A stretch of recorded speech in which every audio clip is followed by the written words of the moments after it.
Freakazoids. Hey, did the intro start like in the middle of it? It's so weird because like StreamYard says, "Oh, you're live," and then I wait and wait and wait, and then I start playing, and I look over on YouTube, and it's like then all of a sudden it shows up and it's halfway in.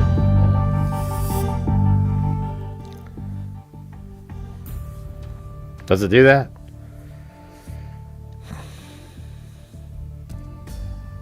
Does it start on time or? Response, please.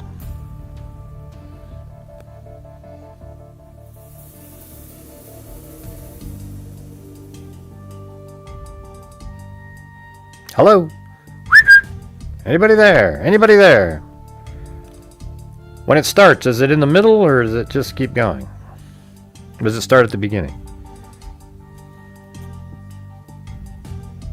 What do you mean it was a weird... I mean, so it started halfway in, right?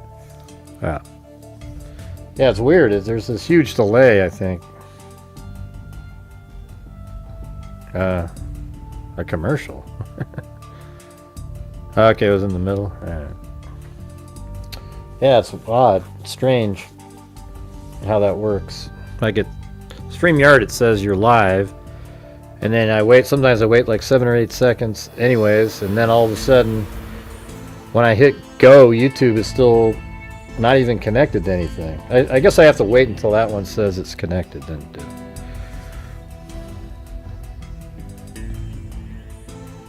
I don't think it showed anything. It's supposed to be like this.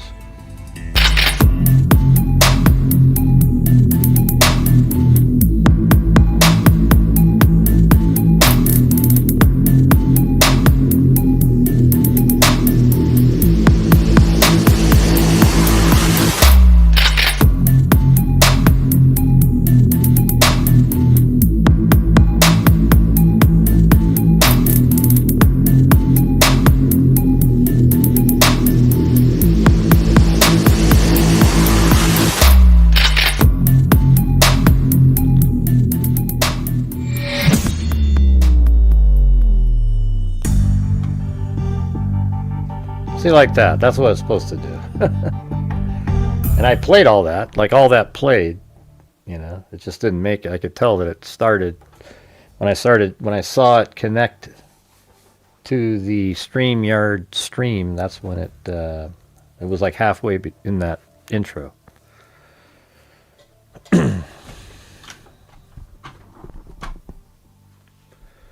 Thank you, Wild Bill up there.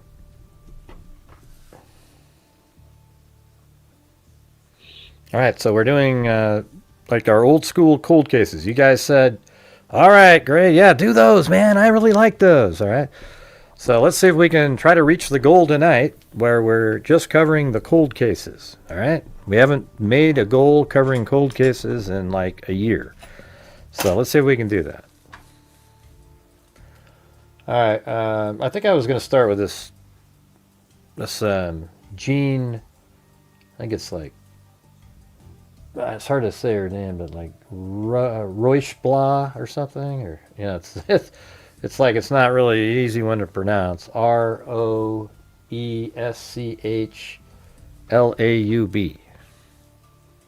Now it didn't cut off the first part. I can see what's being played over here. I just explained that to you. All right, so this is her. Let me go to the different screen. Yeah, that's her right there. You know, she was killed on August 2nd, 2006 in Glendale, California. And then, let's see. And then I found, like, these articles. Yeah, she was in the newspaper all the time. And I think that's her, even. This picture of her right there from 1968. She says, once a widow, but always a mom, you know, and she's in there, and it says, the daughter of Los Angeles reformer and restaurateur, or, you know, restaurateur, I guess, Clifford E. Clinton, Jean Roeschlaub, had been raised on a diet of family frankness and participation in family problems. And it just kind of had this whole article on her. I think she basically took over this huge restaurant. They did a lot of philanthropy stuff, like giving food to homeless people or people who couldn't afford meals. What page is this? This is one. Let me go to the next one.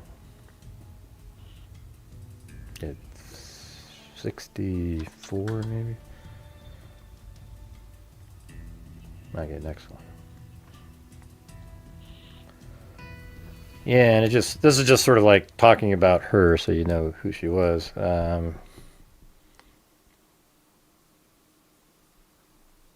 Let's see. There was additional plus factors aiding Jean Roeschlaub in dealing with widowhood.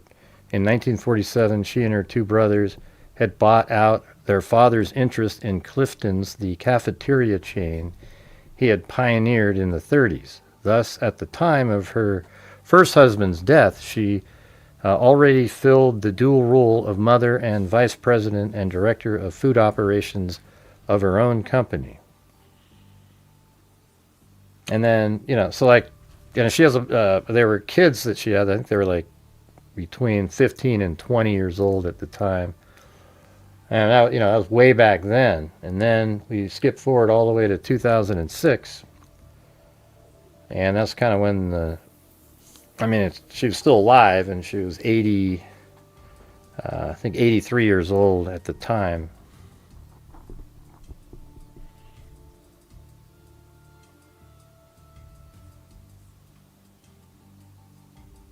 I'm actually 4'5", you idiot. Come on. I'm 4'5". Come on, be honest. Jeez, you put 4'6" in there? I'm 4'5". Come on. All right, so it says the body of Jean Clinton Roeschlaub, whose parents began cafeteria chain, is found in her condo. Police have few leads in the case. The turkey was carved. The mashed potatoes were awash. This is August 5th right here. In gravy, and the penny-filled water fountain flowed Friday, as it always has, inside Clinton's cafeteria. But the suspicious death 2 days before, so 2 days earlier than when this is being written, of the woman who was part owner of the Los Angeles restaurant cast a pall over the regulars and 60-member staff. We're all sad, Nestor Armendariz, a 15-year restaurant employee, said as he greeted customers with, "How are you?" and handed them their change. Jean Clinton Roeschlaub, man, that's hard to, Roeschlaub, 83, was found about 3:15 p.m. Wednesday in her unit at Monterey Island condominiums near downtown Glendale. Glendale police officers John Balian said, "Hey, would you guys comment, please? You guys are just, this is what I'm talking to you about. I don't care. Talk about your day at work, all right? When you guys just sit there and stare at the screen, it absolutely doesn't do anything at all. It's like literally, it's negative on YouTube. All right, so we've already got it slow as hell already, just right out of the chute. There's only been about 30 comments total. All right, then it said, police have no leads in the case and minimal information to work with, but her death is not random. You can't get in to her building unless you have a key or unless a guard lets you in, he said. The Los Angeles County Coroner's Office said Friday that the case was on security hold and would not release any information. Condominium staff said they visited Roeschlaub's penthouse on the 16th floor at the request of her son. Donald Clinton Roeschlaub's 79-year-old brother, who is co-owner of the cafeteria, confirmed Friday that her 53-year-old son, Bruce C. Davis, asked the condominium management to check on his mother because she had missed several appointments. The door handle on Roeschlaub's condo was not tampered with, condominium staff said, and nothing appeared out of place in the 16th floor hallway, which serves a handful of other residences. I think she might be like on the top floor.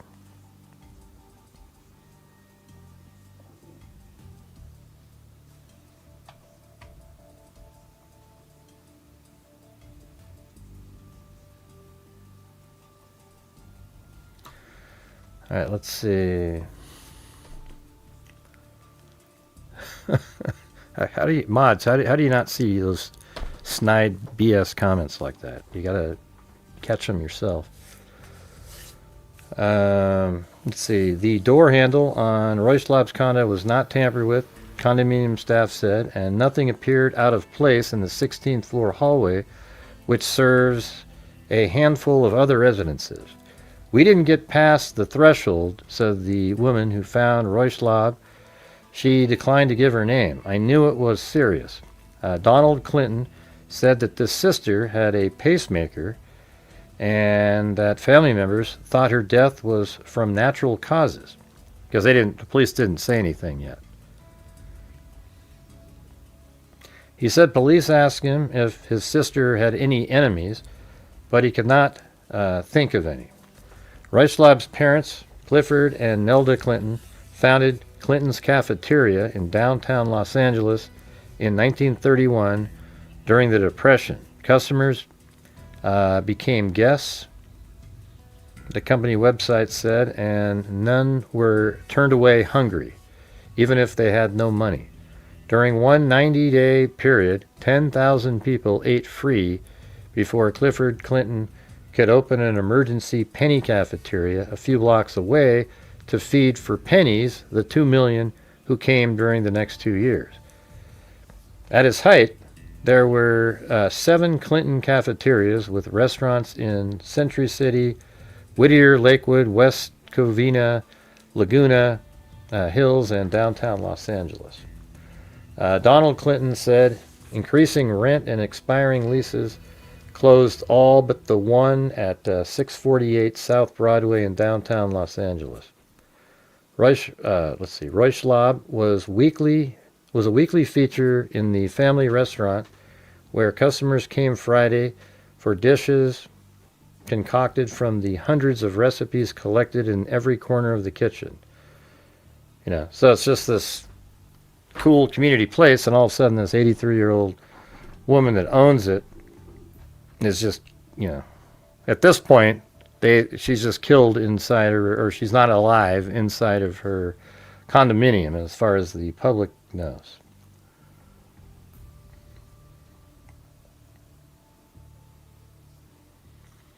And I guess that's another picture of her. But then it was ruled a homicide. What page is this? 8. So you got to go back to 100, I think. There we go. Yes, I guess that's her right there. Or maybe not. That's probably not her. That's somebody else. It's a different article there. Glendale Police Tuesday confirmed that the death last week of Clifton Cafeteria heiress and philanthropist, hey, thanks, Haley, Jean Clinton Roeschlaub, was a homicide. Detectives released few details, but said that they had decided to treat her death as a homicide after the Los Angeles County coroner completed an autopsy, the result of which have been sealed. Roeschlaub's 83 was found inside her 16th floor penthouse August 2nd. Based on the findings by the coroner, we are treating this as a murder investigation. Police said Roeschlaub's killing was not a random crime because the assailant could gain access to her home at Monterey Island condominiums only by being let in by Roeschlaub herself or a building official. Family members said, how come it's weird? Like, you think you'd just be able to interview people and figure out who was let in. Family members said police told them that Roeschlaub was found face down in her night clothes.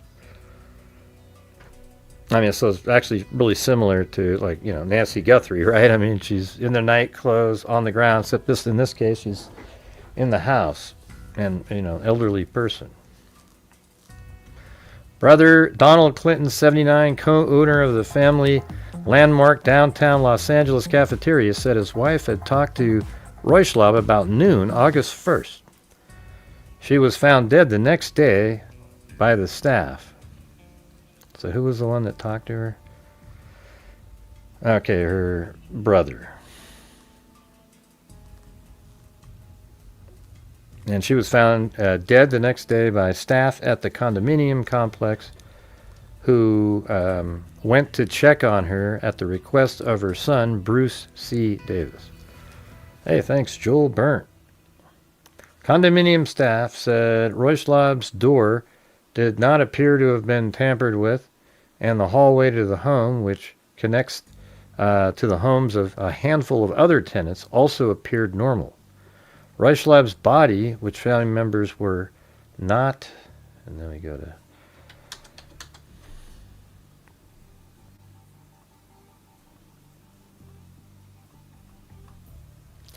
which were not allowed to see, was released to a mortuary Tuesday, said Donald Clinton, who lives in Hollywood.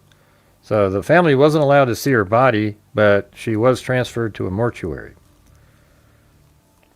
And I think that's because they didn't want to see. Neither he nor other family members know how Roeschlaub was killed, he said. Last week, he said police asked him if his sister had any enemies, but he could not think of any. She was actually stabbed to death. Multiple stab wounds. It's really brutal.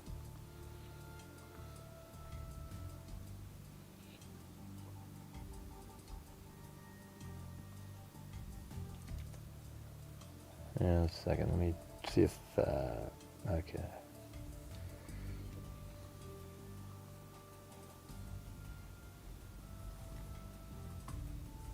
It's weird. I could have sworn I had some screen. Let me check something out. I mean, it's so weird because it's something really personal. Obviously, right?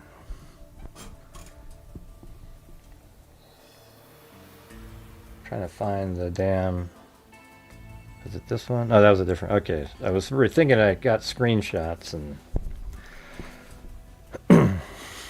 Okay, so. Roeschlaub's parents, Clifford and Nelda Clinton, founded Clifton Cafeteria in 1931. And they're just kind of going back through the philanthropy stuff. And then she became a mother. She had 3 kids.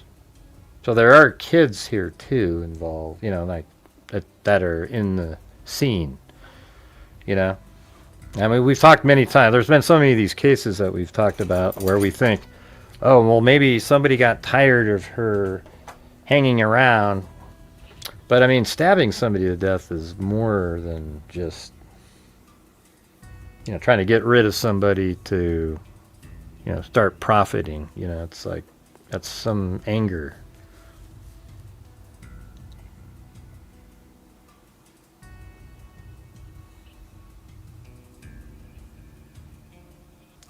This one on the 9th, hold on, let me. So there isn't really a ton of, they really basically stopped covering this after a while. It's crazy. But let me show you where she lived.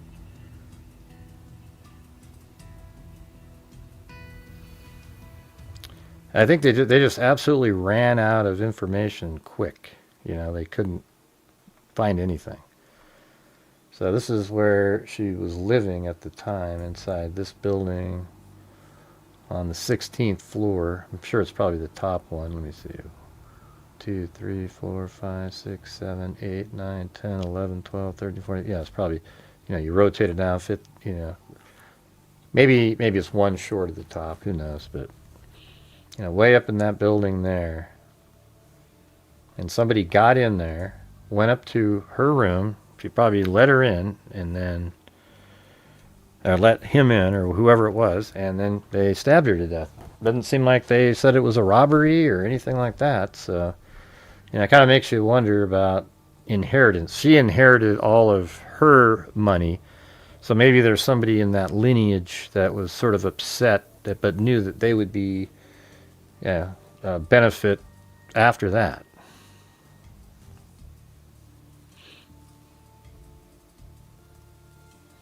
Hey, wow, look at that. Joel Burnt. Hey, thanks, buddy.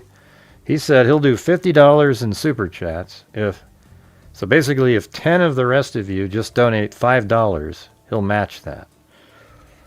Thanks so much there, Joel Burnt. Let's see if the other people can do that, though. That's where the issue usually is. Let's see. So let me go back to this.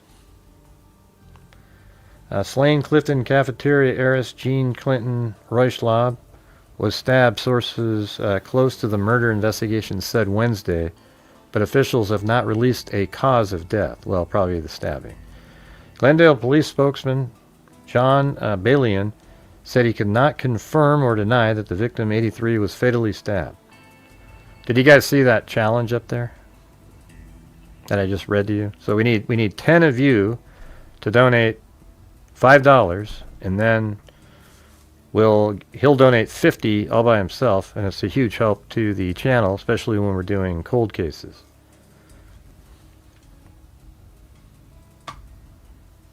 Glendale police spokesman John Balian said he could not confirm or deny that the victim, 83, was fatally stabbed. I don't know who would be close enough to the investigation to let you know that at this point, he said. I don't know who would be close enough to the... He's trying to get to figure out who leaked it. Roeschlaub's body was found August 2nd in her 16th floor Glendale penthouse. There were no signs of forced entry, family members said. Her son Davis, 58, of Lake Oswego, Oregon. That's pretty crazy. That's where I go fishing. Lake Oswego, Oregon said police gave the family more information about the death, but he declined to share it to avoid jeopardizing the investigation. We don't have much information, he said. Hey, thanks, Haley and Lisa Valenzuela. Look at that. We got halfway there.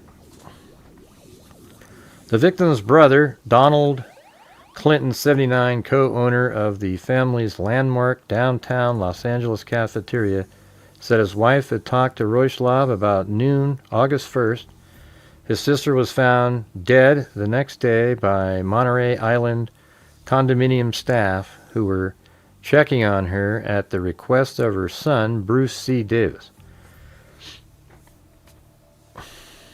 Like if you were getting skeptical, you'd say, wow, maybe that Bruce guy wanted to get the ball rolling, But also, if you can't get a hold of your mom, you're going to have somebody go look. So I don't know what the hell this is. This is crazy. Family members said police told them that Roeschlaub was found face down in her night clothes. Police also asked if she had any enemies, Clinton said, but he could not think of any. Police said Roeschlaub's assailant could not have entered her home unless let in by her or building officials. The body was released to a mortuary Tuesday. And believe it or not, you guys, that's all this happened in 2006. And that's it. Man, there was articles about her brothers in the paper moving forward and so forth. But this isn't one of those ones that kept going. It's crazy, I bet if she was 22 years old, well, I don't even know, but, it's almost like, it's hard to even speculate, she was this person who, was into philanthropy, so it's kind of like, man, she's not like some greedy person, But she does own these restaurants that are probably worth money down in L.A.,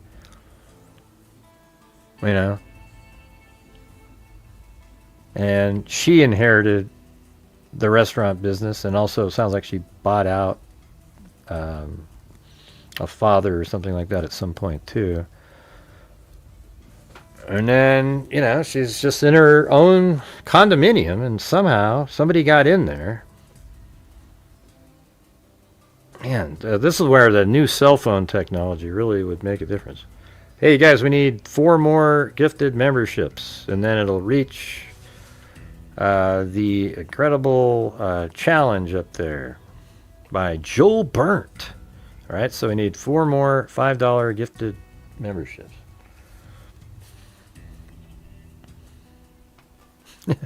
Let's not have Joel Burnt go to sleep before that happens. We've had that actually happen in here. Yeah.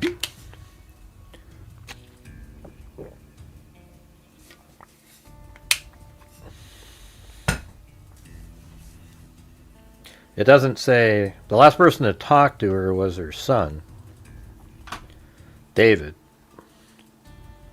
And he actually, well, if her son lives in Lake Oswego, how could he have done it? I guess, you know. And Lake Oswego is an affluent area as well.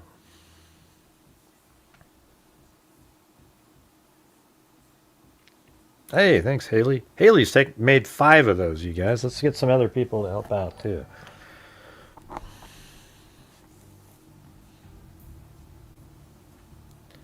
feel like I'm getting sick or something. I don't know if it's allergies or what. Yeah, so, man, that's about all there is on that one. You know, I'm sure law enforcement has more, but they've been keeping it quiet. But shit, you're in this 19 years ago, or 20 years ago now, you know? What are you going to do? It's almost exactly, this is August 10th, this article. It's August 15th, 20 years and 5 days. Yeah, I mean, maybe, but why would you do that? You know? Why would you kill her? And they didn't steal anything, apparently. It doesn't say that, anyways.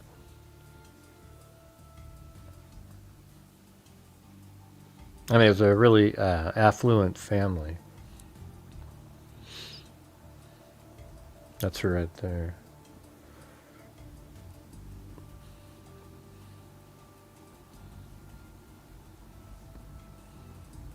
I mean, she almost looks cliche, doesn't she? I mean, like, just, of course. It was like if you saw her walking down the street, you'd immediately go, yep, she's, you know, runs the show.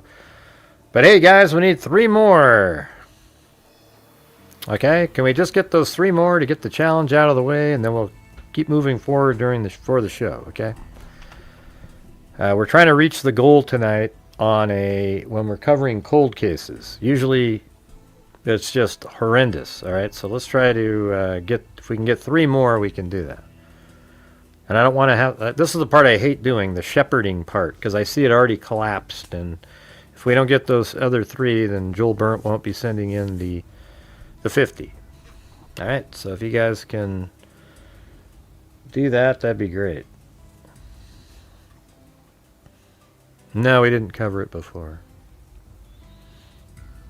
She looks, you know, she just looks like other people. I've seen other cases with. But that's really it. That's why I did that one first, because it's short. But hey, at least her name's out there again. And, you know, if anybody out there happens to know anything, I mean, you'd think they would have already come forward by now. That's why it just seems kind of like internal, you know, a family, you know.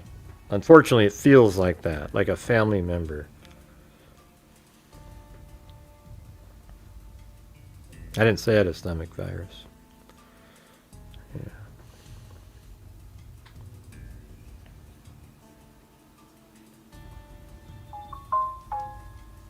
Yeah. Oh, that's called like gastroenteritis. Yeah. All right, well, we're just going to put it on hold, you guys, until we get to the challenge. Yep, seems like it's too easy to get done to not have it done.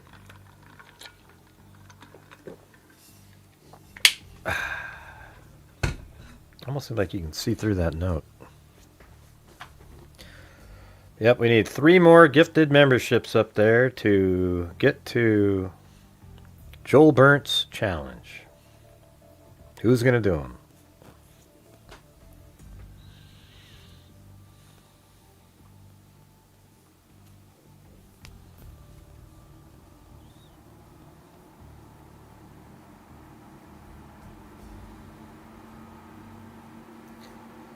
Hey, thanks, Chris. Okay, we need one more, you guys. One more. Thanks, Chris.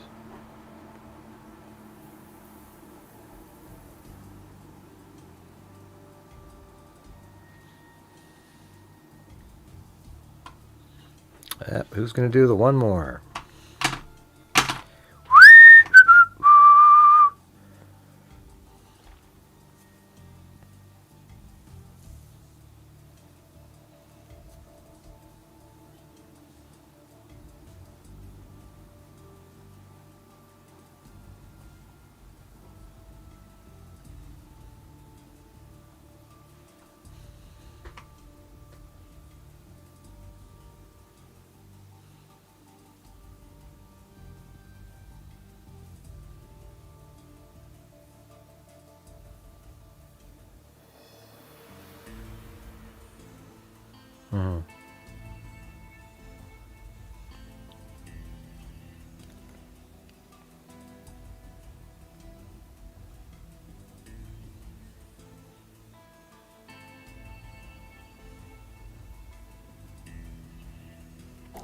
We need one more, you guys. One more.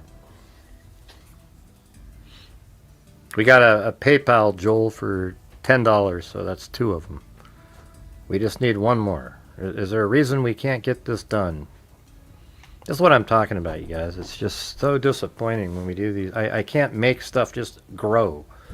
All right? This is what we do here. We try to get to goals, and then at the end of the month, we've already donated $500 this month. We did $4,000 last month at the end of the month.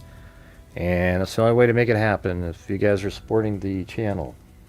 And here we are again. Just something so simple.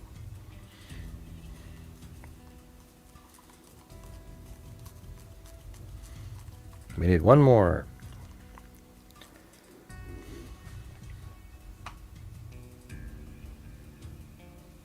I'll just do it. Okay.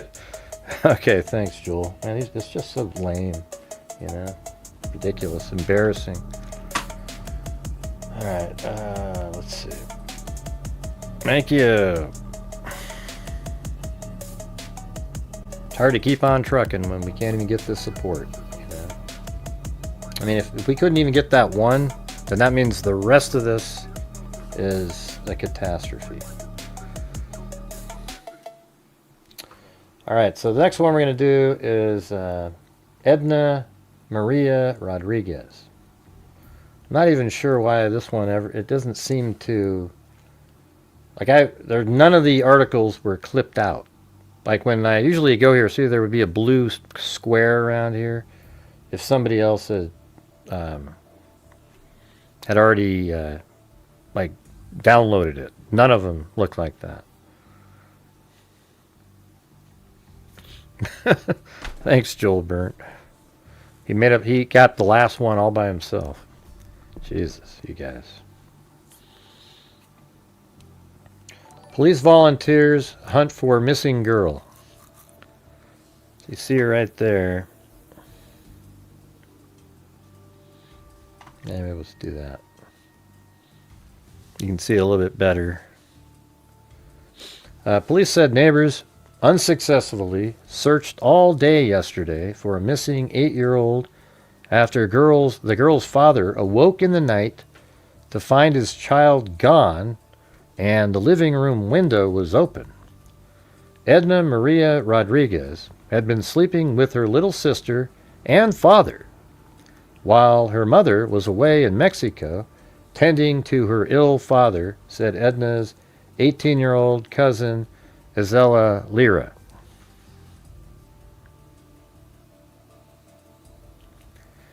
The girl's father, Fidencio maybe Rodriguez, awoke shortly after 2 a.m. to find that the girl was missing, Lira said. The tennis shoes she had been wearing that day were entwined in the bed sheets let's see. So the tennis shoes she had been wearing that day were entwined in the bed sheets where she had kicked them off during the night. When we look at the child's age, the circumstances surrounding, we're looking at this right now as perhaps an abduction, said Fort Worth Police Sergeant Fred Garcia. Now, they didn't put out the Amber Alert existed then, and they didn't put it out. But usually you have to have a car or something. By late afternoon, with temperatures nearing 105 degrees, more than 120 police officers and volunteers had joined the search for Edna around the family's home in the 3500 block of Travis Avenue.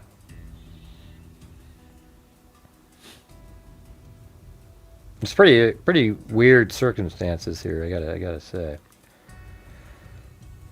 All right, and let me go to that.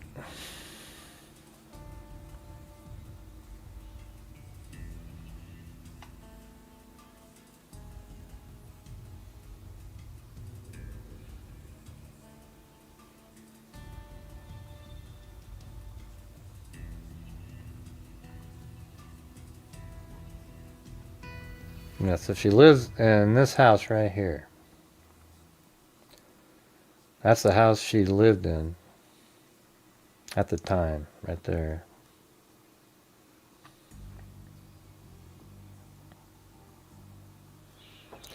Let's see. Family members do not believe that the girl would run away. Fear of the dark makes it unlikely that the brown-haired, brown-eyed girl would have left home on her own, Lyra said. None of the girl's clothing or belongings appear to be missing. Since the window was open and she didn't make a sound or anything, we think it was someone we know, Lyra said. My uncle had a little dog inside the house. It was a stranger. If it was a stranger, the dog would have barked. He didn't. Yeah, he didn't hear a bark. She couldn't have been struggling or anything because he would have felt something, especially being in the bed with her. The father, his eyes red from crying, and other family members and friends sat on chairs, coolers, and the porch and paced, waiting for word from searchers yesterday evening. Edna's mother, who was notified about the girl's disappearance by telephone, was en route from Mexico and was expected to arrive home last night. As family members awaited, citizens on patrol, volunteers from the city's south and west sides worked together, handing out flyers with the girl's picture to neighborhood residents and passing motorists and posting them at local businesses. The American Red Cross provided drinks and food to aid overheated searchers. Trained dogs from the North Texas Search and Rescue Group, I wonder if that's Texas EquiSearch, I don't know. Maybe that's what they were called first. North Texas Search and Rescue Group were taken to vacant buildings, parks, and even house to house, sniffing for the girl's scent. Garcia said the dogs responded to the girl's scent at one house, but it was determined to be the home of a friend Edna had visited days before. We're trying to clear the high hazard areas in case she's injured or down from the heat, said Don Stevens with the first response search and rescue team. Heat made the girl's scent harder for the dogs to pick up and posed health risk to searchers and the missing girl. This type of weather is not conducive to young, old, or anyone in between, Garcia said. One police officer suffered from heat exhaustion and was treated at the scene, Garcia said. Family members told police that the girl may have walked out on the one-story home's front porch because of the heat. The home, which the family moved into 2 months ago, has no central air conditioning, Garcia said. It's possible that the girl was lured away from the porch, like she went out in the middle of the night and then got lured away. Hey, thank you, Wild Bill Wassman. And thanks, Haley, up there also. I mean, if you just combine you, Wild Bill Wassman, and Joel Burnt, that's pretty much the whole evening.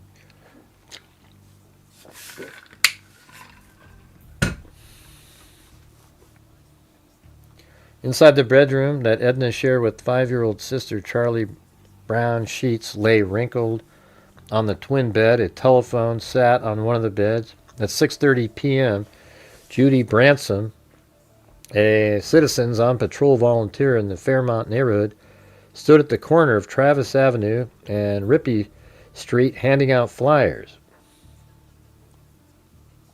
Travis and Rippey. The reaction is one of surprise, and most of them are saying, "Tell the family that their prayers are with them." Branson had help with the search since around lunchtime. She recalled a search 2 months earlier in her home neighborhood for a missing 11-year-old boy later discovered safe at a friend's home. She said she hopes the search has the same conclusion. "I've got a granddaughter and a grandson that age," Branson said. "It's scary. It could be any grandchild." Travis Rippey. All right, let me go to the 13th. Let's see. Gotta go to page 1.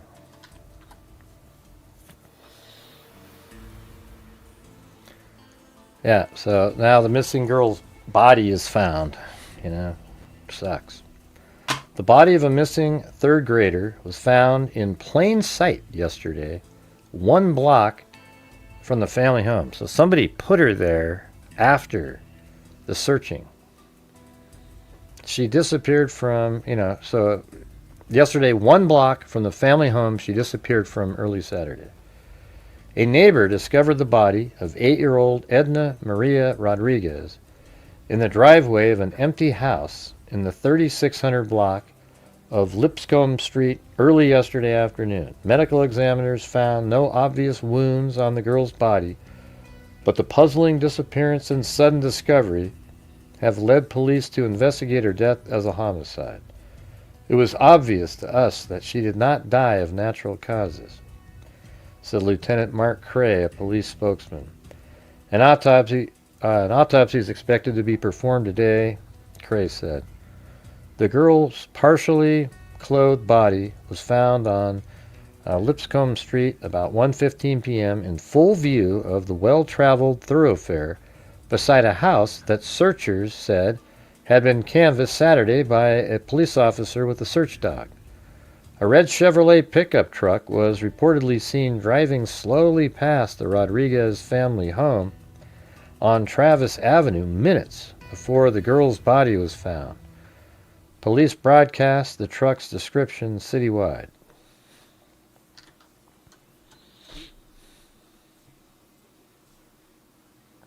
Just 6 pages. This. Oh, there it is. Immediately after Edna's body was found, officials reported no arrests as of last night. Police did not identify any suspects, but investigators were interviewing relatives and neighbors last night. The discovery of the body on a residential street in Rosemont area ended an agonizing 35-hour search that began when the girl's father reported her missing at about 2 a.m. Saturday morning. Her father, Fidencio Rodriguez, said he woke to find his daughter gone. A living room window had been opened, he said. Edna Rodriguez's body was found with one arm covering her face outside a locked gate in a chain-link fence at the far end of a driveway about 25 feet from the sun-baked sidewalk of Lipscomb Street. What was the, hold on, let me, so I actually know exactly where she was found. We'll take a look at it closer later, but it's right here. What was the name of that one street that I was going to look at? I kept saying it over, like Limpy or, I don't know.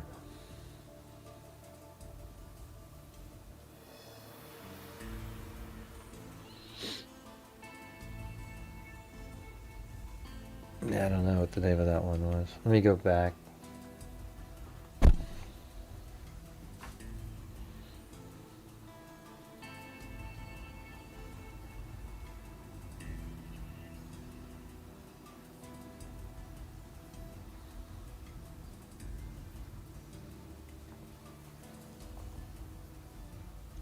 Travis Avenue in Rippey. Where's that?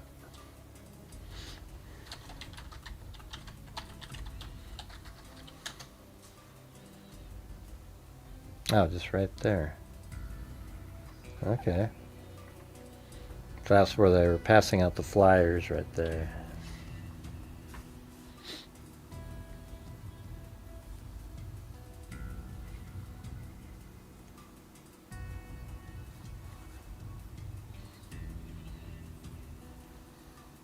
Yeah. Let's see. Discovery of the body on a residential street in Rosemont area ended in agonizing 35 hours. Her father said he awoke to find his daughter gone. A living room window had been open, he said. Edna Rodriguez's body was found with one arm covering her face outside a locked gate in a chain-link fence at the far end of a driveway about 25 feet from the sun-baked sidewalk. I came out and looked over the fence, and I saw the little girl right there with one hand over her forehead. Next-door neighbor, Reyes Malagon, said through an interpreter. Edna was reported to be wearing pink and purple shorts and a pink and white top when she disappeared. She was found wearing underpants and the same top, police said. Relatives who had assembled at the girl's nearby home in the 3500 block of Travis Avenue rushed from 1 block west to Lipcomb Street minutes after a neighbor spotted the body. They broke down crying in one another's arms as police cordoned off the scene, a short grassy driveway next to a beige wood frame house with blue trim. Neighbors said the house had been unoccupied for months. A crowd of relatives and neighbors watched as Associate Police Chaplain R.M. Morris performed last rites. Our hearts are broken too, Morris said. Volunteer searchers who had gathered by the dozens to comb the neighborhood along with patrol officers and search dogs said the discovery confirmed suspicions that had grown graver with every hour the girl was missing. I was afraid of this, said citizen patrol volunteer Maggie McPee. Poor baby. Fellow cop volunteer Dusty Arnold said, this is horrible. We have a child murder running around our neighborhood. A child murder running around our neighborhood. Rodriguez's cousin, 18-year-old Marcela Lira, said the 8-year-old, who would have started 3rd grade at George C. Clark Elementary this year, loved socializing, gossiping, and on the phone and roaming the neighborhood with her young female cousins. It was my house, my grandma's house, all day long, Lyra. She was there. It was my house, my grandma's house, all day long, Lyra said. Edna Rodriguez's paternal uncle, Jesus Rodriguez, said he saw a red Chevrolet Silverado pickup with the name Alvarado printed on the rear window of the truck, extended cab, minutes before his niece's body was found yesterday. Neighbors said the truck was a familiar sight in the South Fort Worth area. I've seen it in the neighborhood so many times, said resident Chris Chapman. All right, guys, we're dead as a doornail again, so if you guys have the ability to help support the channel, you got to keep on trucking here.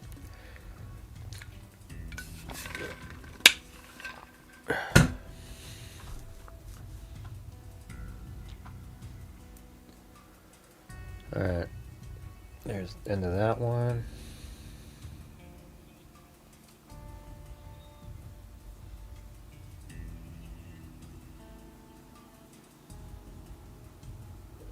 Pretty interesting story, right, Cindy? Right. Didn't think so. All right. So, and then this is how I found the house, because I knew what their house looked like. So I was like looking. I knew the street that it was on, you know, and the block number. But that's not this house. See that? That's different. It's got the top up there and everything. Doesn't look like that. And so I knew, because this is where the Rodriguezes live. So then I thought, oh, okay, people are putting these animals up, kind of like at the Idaho 4, right next to the house. So knowing what that looked like, I went to the 6400 block is what it was on. And so I just started, I was already right here. So then I started going down the street looking for that look, you know. See how it has that and that. I was looking for that. Didn't see it, didn't see it. And then I think that was, yeah, then it was right there. See that? See that? That shape and everything is just like this one. So then now you can see exactly what they were describing. Down the end of the long driveway, she was basically either right over that fence on that side or right over on this side, right there. That's where she was found. Well, it is different. I'm telling you, I'm just going through how I found it. This is the house right here. And I think if we go back and we read the way that went on the article before, let's see. Okay, right here, just listen. It said, the body was found with one arm covering her face outside, so probably on this side, of a locked gate in a chain link fence, the far end of a driveway, about 25 feet from the sun-baked sidewalk. See that? And so it's just let me see if I go. The 25 feet was probably a guess. You know, they didn't go measure it, because I bet that's over 25 feet. Yeah, it's 29, so it's actually, it's a little bit further back than that. Hey, thanks, JB7000. Is that a new AI computer model? Yeah, anyways, I just think it's, it's crazy just to see that, though, right? You know, it might be cool. Let's see if we can see it on Google. This is 1998, so sometimes, let's see. On the Street View Historical, you can go to like 2007, which would be like really close to the, it's only 8 years off. Man, I just saw it.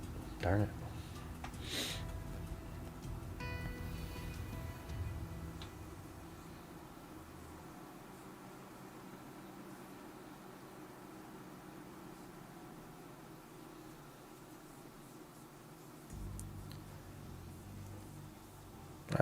I almost have it.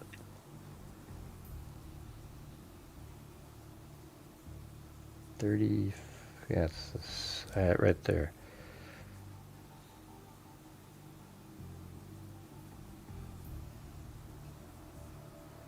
All right, here's should be right there. There it is. So let's go to see more dates. 2022, it goes all the way back to 2007. There you go. So that's probably more what it looked like. Wow, that's nuts. So back there by that fence, let's see, 2000, it's probably, certain times a year it's not as overgrown. This is September. And so this happened in August, so this should be closer to what it would have looked like. Right back there.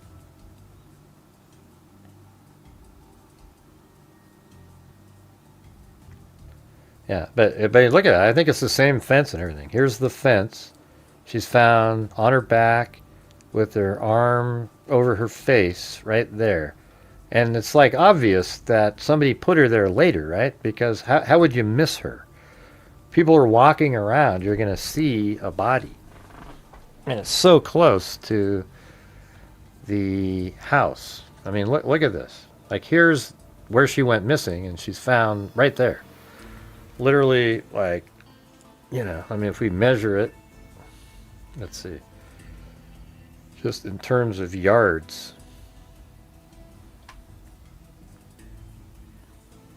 like 188 yards away. That's nothing.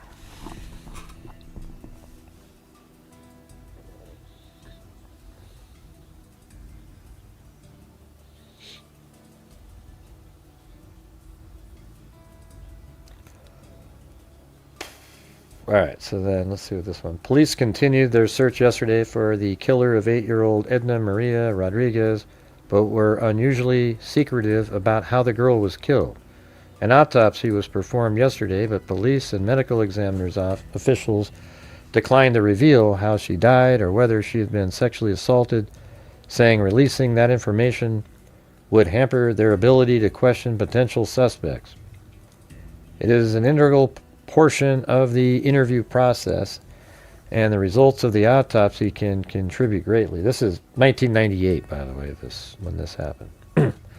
Edna's body was found Sunday afternoon in clear view and near a vacant house just 1.5 blocks from the home where she had been reported missing 35 hours earlier. Officials said earlier that she was not shot or stabbed. She was strangled. That's how she was killed. The driveway and fence, it seems like they would have looked really hard at the father and everybody in the house, The driveway and fence of the vacant house where Edna's body was discovered were adorned yesterday with teddy bears, plastic flowers, and pink plastic wreath in memory of the outgoing child who would have been in 3rd grade this fall. She will be buried in Minas de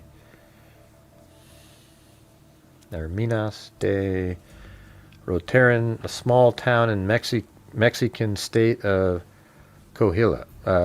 Relatives and others gathered yesterday outside the Rodriguez home, bringing food for grieving family. Let's see. Police said yesterday that 4 people had voluntarily submitted hair and body fluid samples as part of the investigation. Investigators declined to identify them.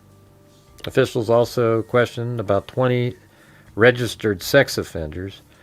Forensic experts closely examined the child's body and clothing for hair fibers, paint, or other material that might shed light on where she was killed or who killed her.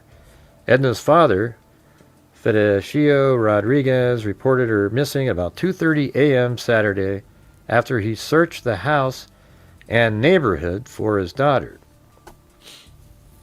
Yeah, that's sort of, that makes it kind of, like he would be a suspect, wouldn't he?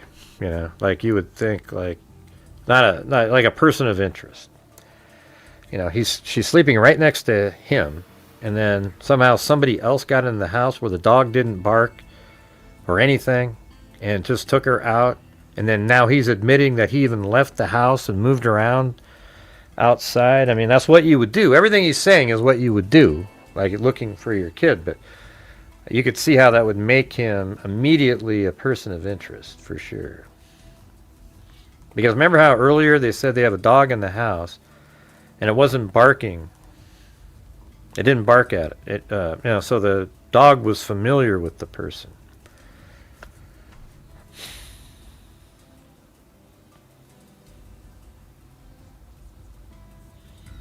Even before Edna's body was found Sunday afternoon, police had begun compiling a list of 40 to 50 registered sex offenders.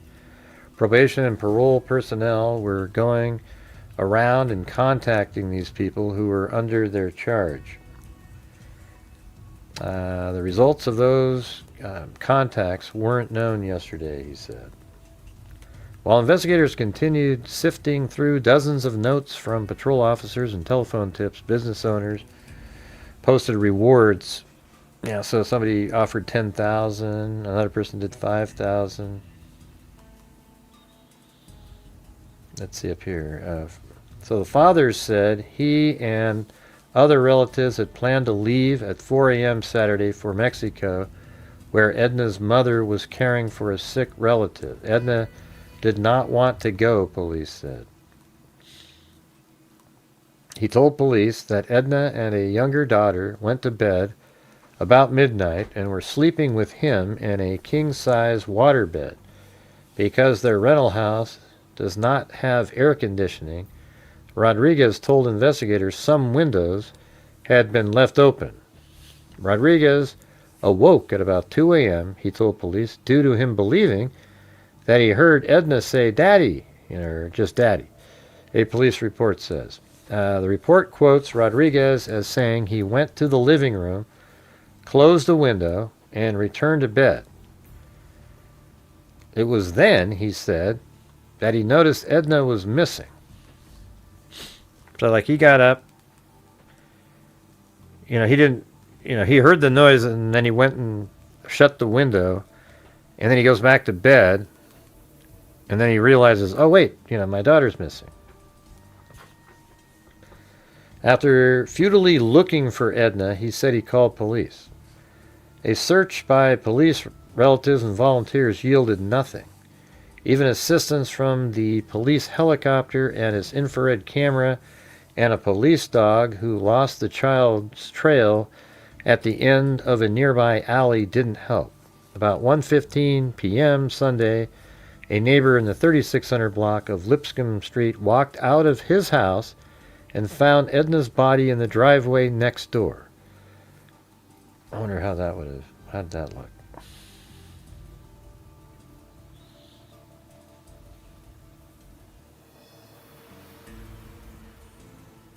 Have you heard any words about DNA, Chris? As I've been talking, has anything led you to believe that they have DNA yet? Yeah, if there was something like that, I would talk to her. Let's not get... You're so far ahead of what we're talking about. Let's see. So maybe this guy over here, this neighbor, I would think. Yeah. So it's got to be like this neighbor came out. Maybe they were just walking around back here, looking at their... I don't know what they would be doing back here, but it's a part of the house. And then saw her right there. Something like that.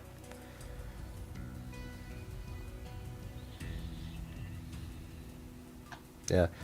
I've tried doing that stuff many times but you guys aren't typing again, all right? So let's keep typing, you guys. That's the only way. If you guys aren't typing, just like I just said a minute ago, we had 119, which is terrible anyways. And now we're at 110 because you guys are just sitting there staring at the screen. We need, commenting. I don't know how many times I have to say that on the shows. It's weird. I don't know how to make it more interesting for you.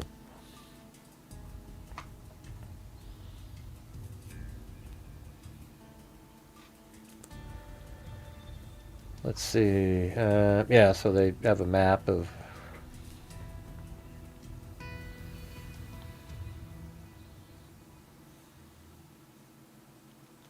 About 1:15 p.m. Sunday, a neighbor in the 3600 block found her. Officials said they believe that the body was put there while searchers were in Rodriguez's family's front yard coordinating another neighborhood canvass. Yeah, they took DNA from other people. It just doesn't say that. They collect DNA from people to see how they respond. That doesn't mean that they have DNA. That doesn't mean that. Sometimes they just collect it to have it, in case they get something. I mean, this is 1998. It wasn't like today where you can get DNA just like that,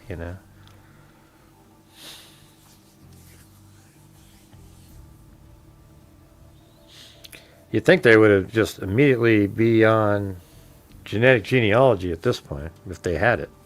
That's why I don't think they have it. She was 8. A relative of the girl reported that a red Silverado pickup with the word Alvarado written across the back had driven slowly by the family house. I mean, every single case that I cover, I think, hey, wow, if they got DNA, and then I tell Dr. Colleen Fitzpatrick about it, and then she'll try to check on it, and, usually we don't hear anything back. We just don't hear anything back.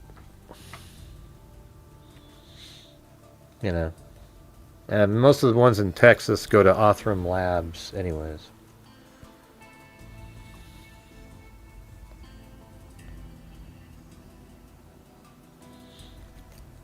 All right, you guys, massive lull alert. Massive lull alert.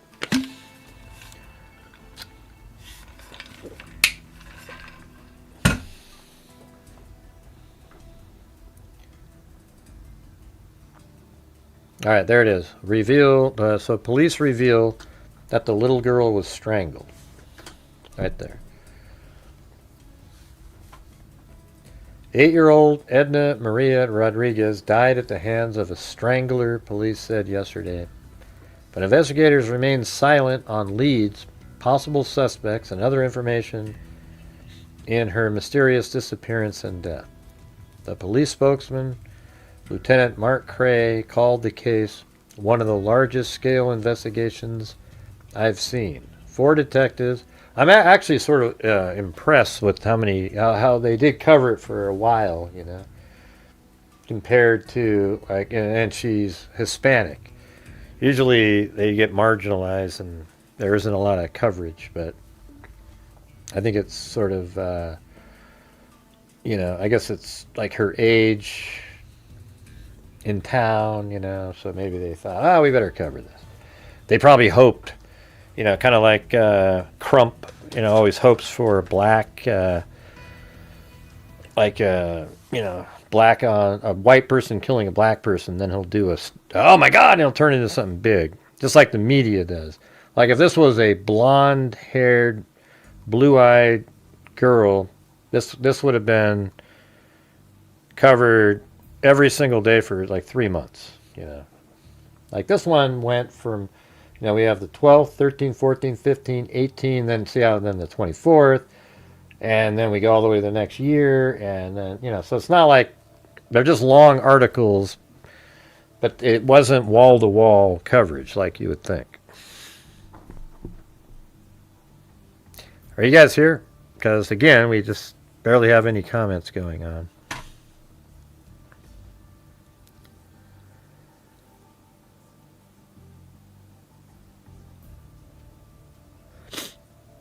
Yeah, well, I never had 3,000 viewers. I used to have like, you know, 400, 500 people. And, you know, if I had a really big something going on, I might get 2,000 or something. But currently, there's just so many people doing YouTube, and, you know, what happens is you got the same, you know, people cover the same things over and over and over and over again. And so when people go onto YouTube, they go, oh, shit, I can just go watch that. I'm really familiar with this, so I'll just go over and watch Joe Blow over here talk about the same shit that I already know about. You know, that's how it works, you know. And so at this point, it's really hard. Like, I can't do, I always tell you guys, I can't do YouTube the way I used to. Like tonight, we're doing this cold case here. All these 3 cold cases, 114 people. We have these huge, we've only had a few different people support the channel tonight, but they've been generous, so we're only at we're a little over a third of the nightly goal currently. But everybody else is just, forget it, you know. And so that's the part this is exactly what I was talking to you guys about last night. The cold cases, are getting even less and less popular. The ones from, you know, that aren't big in the news, you know, they're just literally, people generally just don't give a shit. Yeah, and Delphi I'd have like 500 or something. I've never had thousands. So again, you guys, if you're out there, if you could help support the channel, that'd be fantastic. You know, send a signal that, hey, it's okay to cover the cold cases. Let's see. Of course, we all want to protect our children because they represent our innocence, a lot of our hope, a lot of our promise, and many of our dreams.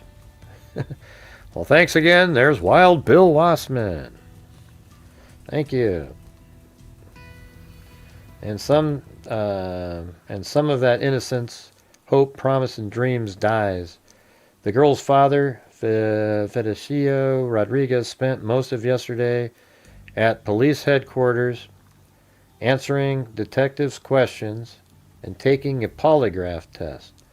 Officials declined to disclose results of the test or to comment on Let's see. On, I guess, Rodriguez's status in the investigation. Yeah, like, is he a suspect? We're still talking to him. We still have questions to ask and information to obtain from him. Cray said at 5 p.m., 7 hours after Rodriguez began meeting with detectives. Rodriguez returned to his home in the 3500 block of Travis Avenue about 6 o'clock. The polygraph examination was conducted with a Spanish-speaking officer serving as a translator, officials said.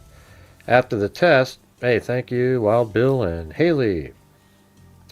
After the test, Rodriguez spent several more hours answering questions. He had no attorney present, officials said. Last night, Rodriguez declined to talk about the police questioning or about the night his daughter disappeared. Anybody who knows about the incident, please tell the police, he said in Spanish. I don't want this to stay like this. Rodriguez's wife, Juana Rodriguez, said she didn't know why anyone would want to hurt Edna, whom she described as a fun-loving child. She dismissed any notion that her husband might have knowledge of her death. Right, but obviously you have to think of him as a person of interest. I mean, us, like when we're looking at it, he'd be somebody you'd be like, that's kind of weird. I mean, but where would he have... I'll tell you what would be interesting is to figure out where he was the night before her body was found on the ground. Was he at home the whole night where he couldn't have gone out and moved her there? Then that would make you go, okay, forget it. He can't be. Because somebody put her body there. She wasn't there the whole time.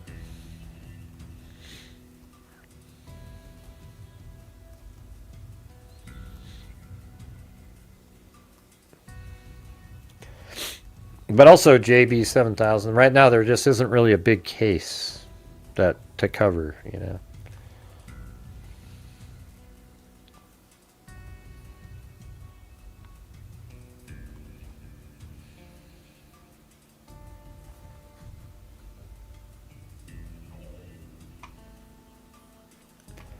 The cause of Edna's death had been kept from the public and the family until yesterday afternoon because police said release of the information would hamper their ability to question people. Cray said detectives also questioned other family members in what he characterized as re-interviews of people we've talked to in the past to clarify some issues since we now have more information. Police also asked Edna's 12-year-old brother, Manuel Segovia, about his friends. Juan Rodriguez said. Manuel was home the night Edna disappeared, but Edna's youngest sibling, 4-year-old Claudia Rodriguez, was with her mother in Mexico. Edna's uncle, Jesus Rodriguez, said he too believes that his brother had no involvement in the girl's death. Wow, what a shock that his brother would say that. How can someone hurt a blood relative, he asked in Spanish. If he did it, he wouldn't have called us the night the girl disappeared. Well, maybe he knew that, and so, I'm just saying. I mean, you wanted to make it look like. Police chief, you think he would not call when she disappeared and make him look guilty?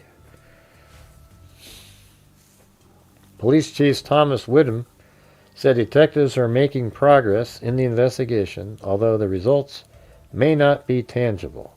They're working on leads that aren't necessarily paying off, but they have to go through everything, he said. As an example, he announced that police had located the red pickup yesterday that witnesses...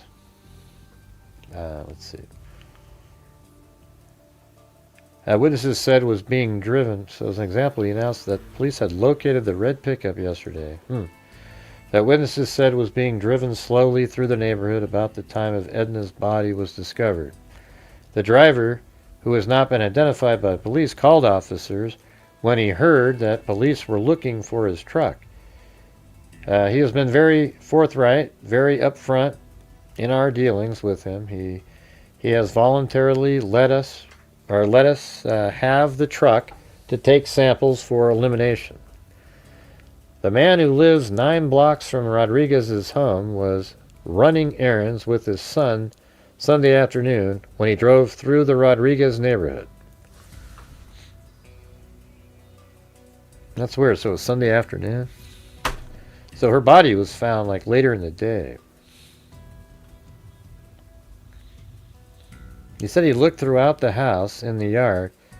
Let's see. Federico Rodriguez told police he awoke about 2 a.m. Saturday and discovered his daughter missing from the bed where she had been sleeping with him and another daughter.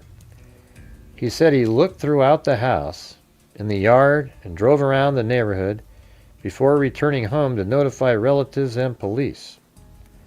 During the next 35 hours, 130 residents, up to 40 police officers converge. This was an all-out effort. Police have drawn criticism for not immediately implementing the Amber Alert.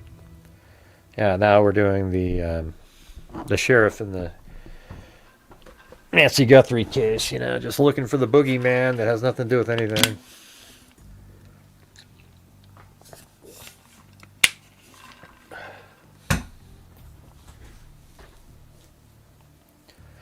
Hey, I think we got to 50%, you guys.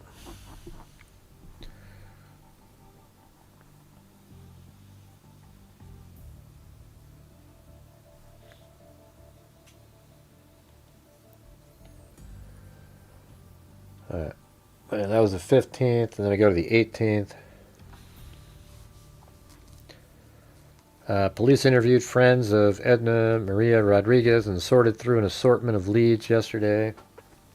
The results of the leads and interviews described by one official as pretty routine were not released by investigators aiming to control the dissemination of information. The Rodriguez family was scheduled to leave yesterday afternoon to bury Edna today, a week after she disappeared from her home in the 3500 block of Travis Avenue. Federico Rodriguez, Edna's 27-year-old father, told police that he awoke at about 2 a.m. July 11th and discovered the girl missing from the bed where she had been sleeping with him and her younger sister. Yeah, it's like that one of the elements that makes the father not seem is like, why would he even admit that they were sleeping all in the same bed? That makes it sort of like, God, that's weird that, there's no reason to even say that. She could just invent something else, I'm not sure how old the other child was. Would they be able to contradict him and they'd believe him? Or...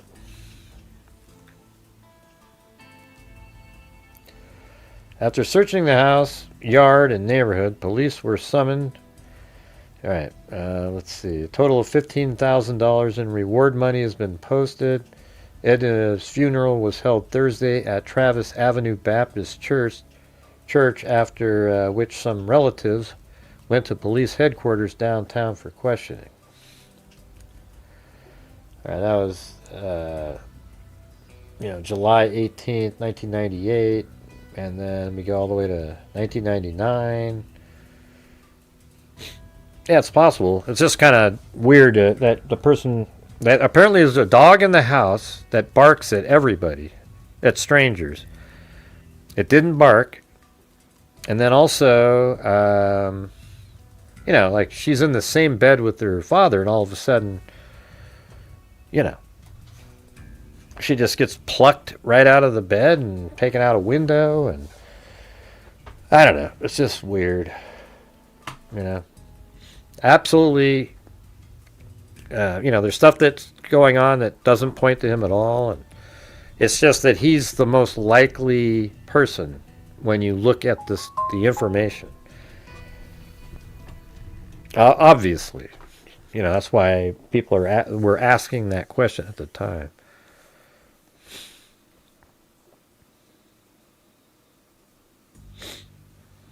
I don't think it's bad. What's not right?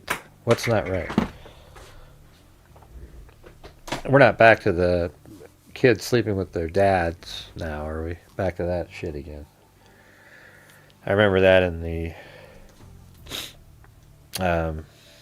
what was her name again? Stephen Stern's case. Madeline Soto. Yeah. All these women kept saying, "Oh man, I'd never let my husband sleep with our kids, my daughters." It's like, what? Well, how come you get to? I mean, that's just what parents do. Now then they'll say, well, if it's a stepdad, no way. And it's like, man, why are you married to that person, why would you ever marry somebody that you couldn't trust like that? It's just like, don't marry anybody then. I'm not saying it's the smartest thing in the world to do, but it's like, man, it's like, what? It's almost as if you have kids, then don't get remarried to somebody, okay? Because we get the same argument over and over and over again. It's wild.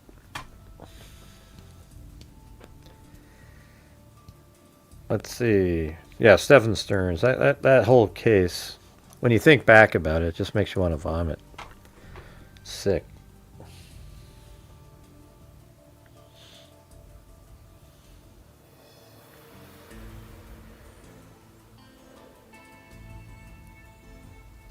All right, let's see. This is another one here. Right, then the dog part. I just went off on a tangent. I didn't even know what you were talking about.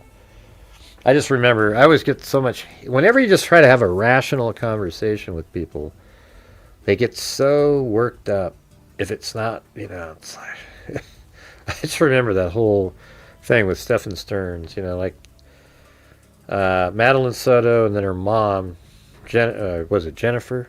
I remember thinking, I think she's a victim. I think she was controlled by Stephen Stearns because she's kind of dumb. And he was basically groomed, the mother and the daughter. And it turns out that's exactly what law enforcement came up with once they investigated the case. They wanted her to be involved, but they got to go where the facts go. So, nailed it again here. It's not cool, Gray. There's no way she could... you're wrong. Let's see. Without Ed... So this is a year later. Or, not a year, about 6 months later. When their 8-year-old girl was found strangled last summer, a family's happiness was shattered. A new sort of life began for them, one without hope, without answers. Another lazy Wednesday, sun sags behind the wood frame house on a foreboding stretch south of downtown. Inside, side by side on small sofa, Juanita and Federico Rodriguez sit talking. It is winter, and nearly 6 months have passed since their 8-year-old daughter Edna was found strangled in a grassy driveway less than 2 blocks from her south side home. The Rodriguez sit close together in a brightly lit living room that doubles as a bedroom in Federicio's mother's home. A floor model television set squats, speechless in a corner, tuned to KUVN Channel 23, a Spanish network. Spanish is the Rodriguez's first language. And this is the first interview the couple has granted since that day in July when their lives were ripped apart in a cruel twist of fate. For 2 hours, Juanita, a petite 30-year-old woman with dark hair, framing her face, speaks in slow, measured tones, as if testing every word. Bitterness and pain pour forth in frequent rush of tears. 27-year-old Federico cries too, as they share their memories with the help of a translator. The parents often stop to console and hold each other. The recollections are both frightening and beautiful. Those are them right there. He looks kind of like Tattoo from Fantasy Island, but just taller. Can't you see that? Come on, let me get that.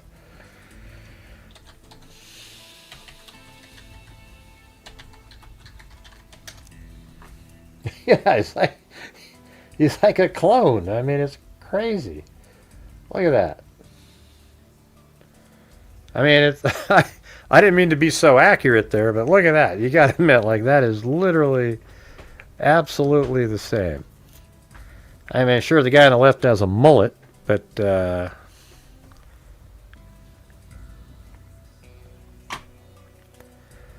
right, let's see.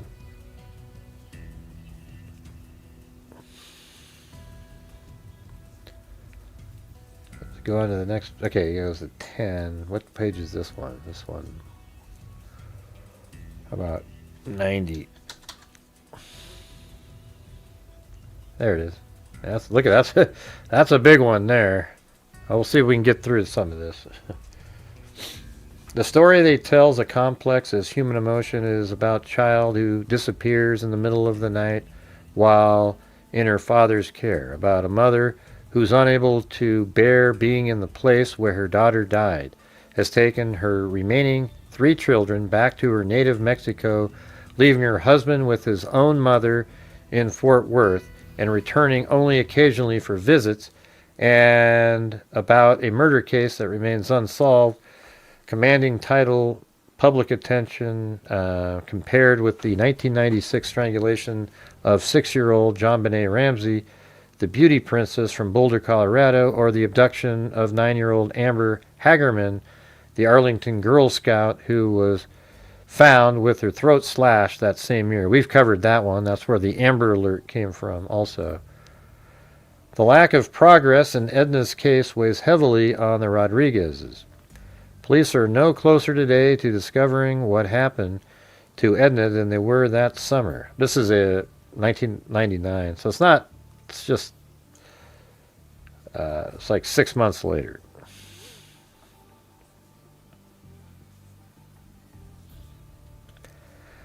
And so what lingers for the couple is more questions than answers. Isn't there anyone who saw Edna's killer? Did police allow the killer's trail to run cold by focusing so much attention on Edna's father? Yeah. And at the outset of the investigation, why has Fiducio not been eliminated as a suspect in the case? Could Edna have been saved if police have immediately initiated the Amber Alert to notify local media that the child had been abducted? Who could have killed that little girl? And why? Whoever did this is still out there, said Juanita. If anyone saw, I hope they will come forward, because if this can happen to my little girl, it can happen to other kids. The thermometer peaked at 103 on that Friday afternoon on July 10th, the 6th consecutive day of 100-degree temperatures. Rosemont, where Fiducio and his family had settled in I'll just say the father. Where the father and his family had settled in a 3-bedroom house on Travis Avenue just 3 months earlier, looked like it had been better, if not happier. It seemed better, if not happier times. Many of the neighboring houses were in disrepair. Just in 6 months? I mean, a few others were boarded up. For the Rodriguezes, though, Rosemont still held the promise of the better life they had sought when they migrated to Fort Worth 8 years ago with 2 young children, Manuel, who was 4, and Edna, then just 6 months old. The situation was really hard in Mexico, said the father. We came looking for a better opportunity.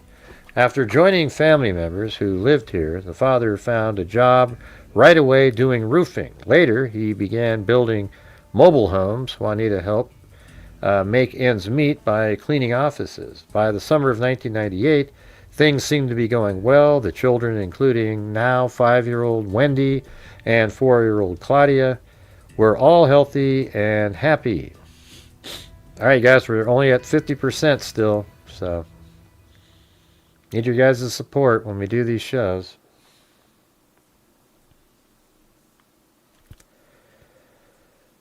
Let's see. Or this is still out there.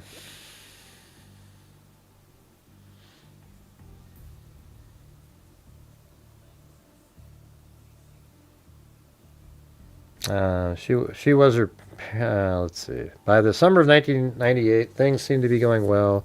The children, including now 5-year-old Wendy and 4-year-old Claudia, were all healthy and happy. To get away from it all,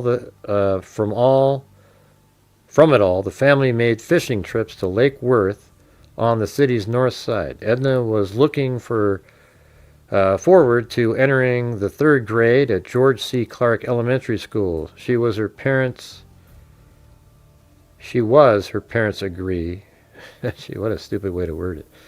A very happy girl. She liked a lot of things. She loved going to church. In fact, it was one of her most cherished pastimes, they say.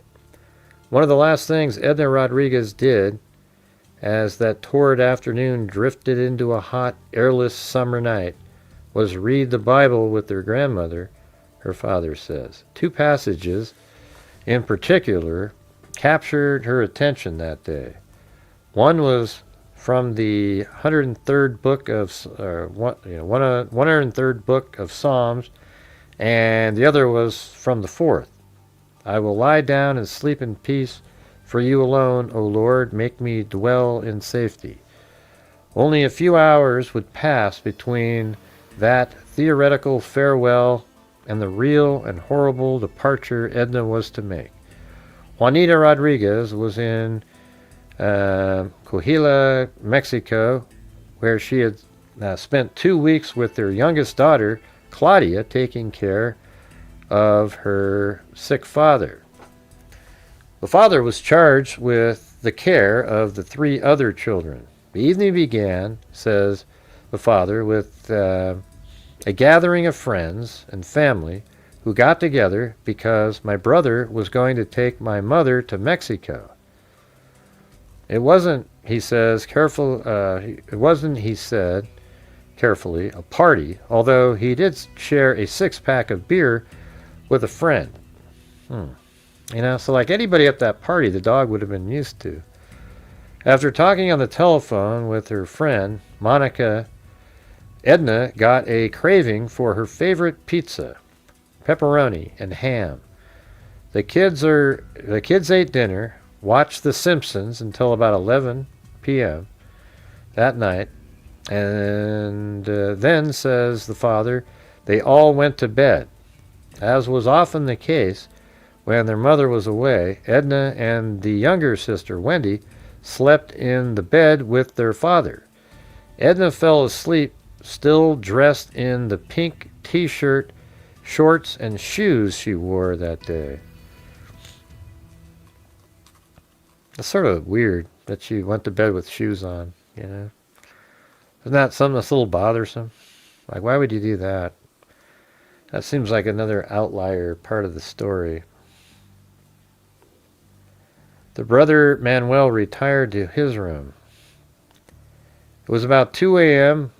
when the father awoke, he says, and realized something was terribly wrong. I got up to go to the bathroom. The moment I woke up, I noticed the girl was missing. Thanks, Maya Leah.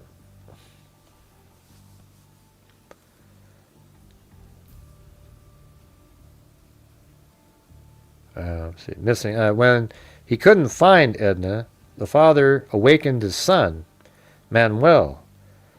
The father turned on the lights in the house. He noticed the living room window was open.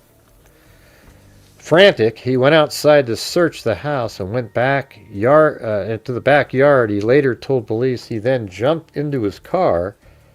See, that's interesting that he did that. It makes you think, did he actually, is he saying that because she's in the car and he's taking her somewhere? He then jumped, but this is what you would do, though. You would get in your car. It seems like you walk around first, though. I don't know. He then jumped in his car and drove around the neighborhood, stopping to inquire at the homes of nearby relatives. Unable to find any sign of his daughter, he went back home. At that moment, I started calling my family and the police, he said. Overall, it seemed a bad week for children across the country. The day before Edna's abduction in Lyons, Illinois, a woman returned home from playing church bingo to find her two children bound with duct tape and shot in the head. Wow, what the hell is that one? One fatally... when was this?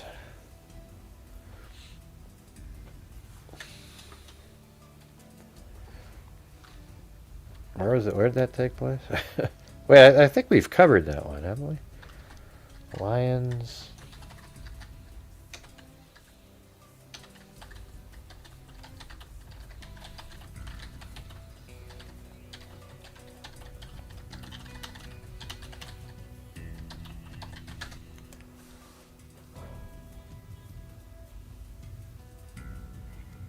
Ten-year-old Mark Wilson and his 8-year-old sister Mary Wilson. Their mother returned home from an evening at church, bingo, to find her children bound in duct tape with severe head wounds. The perpetrator, the family's live-in babysitter and friend, 24-year-old John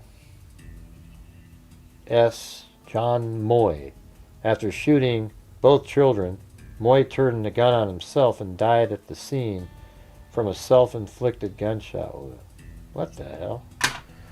What a freaking crazy. But hey guys, we're out hitting one of those massive lulls again. Let's get another challenge going of some sort. Definitely need one of those to try to get moving because we're still only at about 50%.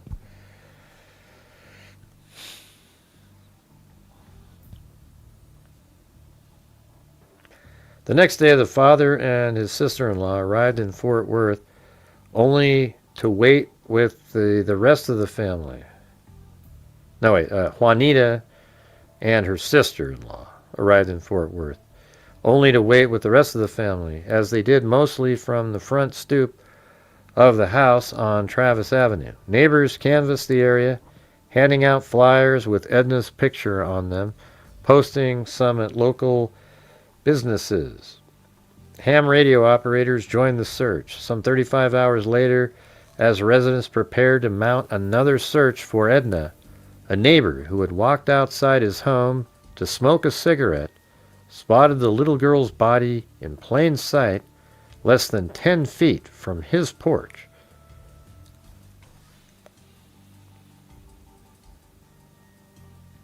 So...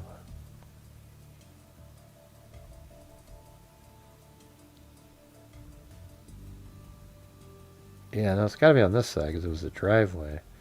So it's got to be that porch. That porch makes more sense, but it's got to be this one. And so maybe she was just right there, you know. If it was only 25 feet, that'd probably be about right there. I don't know. It's not 10 feet, though, either. I hate when things aren't precise because then you get sort of confused what the hell they're talking about.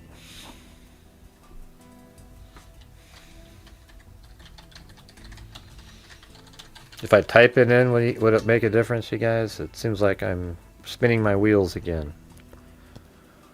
We're an hour and 40 minutes, and we're just barely halfway, so that means we're behind now.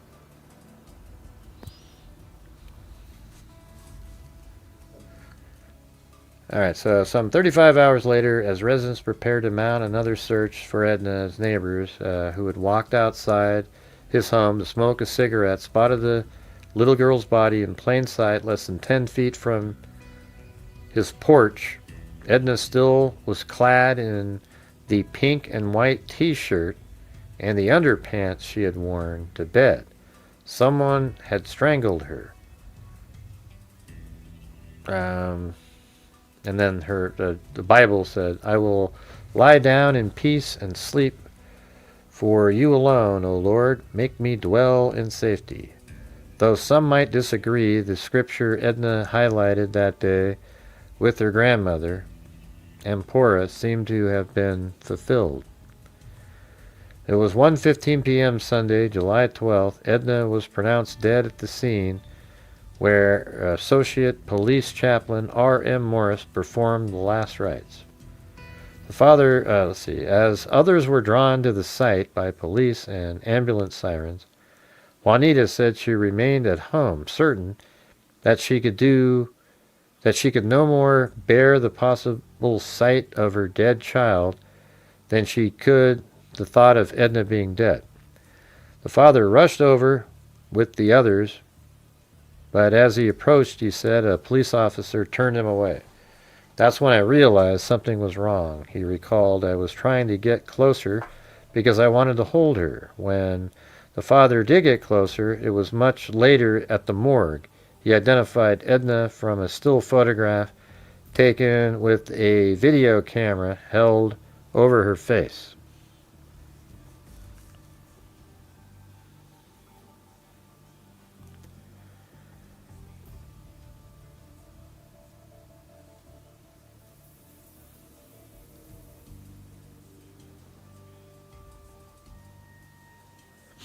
He did say he got up and closed the window.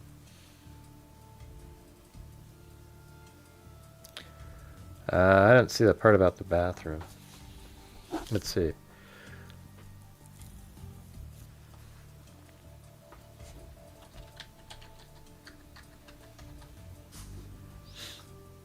When he woke up, he says he realized something was terribly wrong. I got up to go to the bathroom. The moment I woke up, I noticed the girl was missing. Yeah, he said he heard somebody say daddy. Remember that? He goes, oh, I heard daddy, and I went up. I got up, and then I went and shut the window. I mean, it's possible he went to the bathroom too, right? You know. I don't know if it changed his story. It's just, now he's saying he got up almost like because he had to go to the bathroom. So I guess that's a little different. Hey guys, how do we get the support for the channel going tonight? But you guys have seen this, right? Massive lol. It's just, man, I tell you, it's just, you can't do these.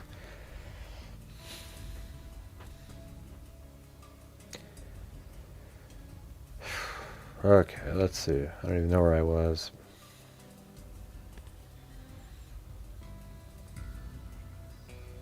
For several hours, 2 days, police questioned the father and administered 2 polygraph examinations to determine what he knew about Edna's disappearance. According to an incident report issued later that day, police also searched the father's home, including the attic. They interviewed friends Edna had spoken to during the evening. They notified Air One, a police helicopter, to fly over the area and checked area hospitals. And automated reverse 911 system alerted neighbors 12 blocks to the north, east, south, and west of Edna's home of the girl's disappearance. The message went out in Spanish and English, but police turned up nothing. Although an autopsy revealed there were no signs of sexual assault, police also questioned 20 registered sex offenders, so there's no signs of sexual assault. On July 16th, 5 days after her disappearance, some 350 mourners gathered for bilingual services.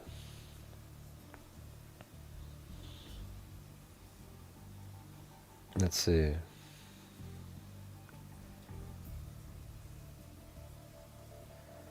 But the effects of the events that shattered this family and its spirit linger. Police admit they are no closer to solving the case, and that no one who had had access to the Rodriguez's home or who lived in the immediate area has been eliminated.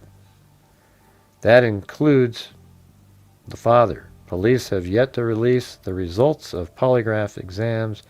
Needless to say, because we don't have any witnesses, we have not been able to fully eliminate many people.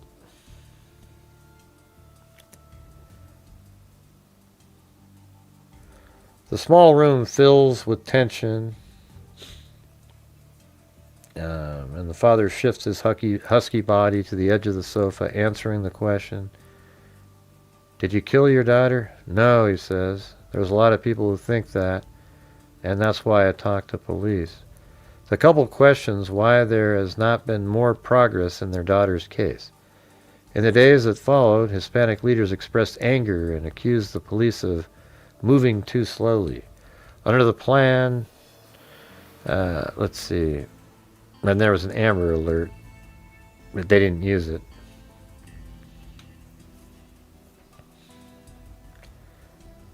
Police explained that the Amber Alert was not used because with no witnesses, Edna's disappearance was not a confirmed abduction. Since that night, police have begun using less stringent criteria for the alert. None of this, however, makes much sense to the Rodriguezes. They believe that the police failed their daughter then and continue to fail their family now. They see the national stories about JonBenet Ramsey's case continue. They may know, thanks to media coverage, that Amber Hagerman's death remains the collective conscience of North Texas. If the police didn't do since the very beginning what they should have done, I honestly don't believe the job has been done. Yeah. Boy. I think I might have to throw myself in prison. See if we can get bailed out of it. It's been so long. I guess if we don't get bailed out, we'll just call it a night.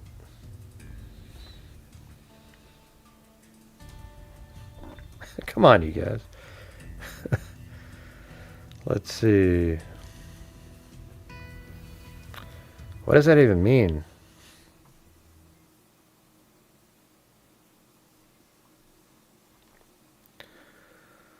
Let's see.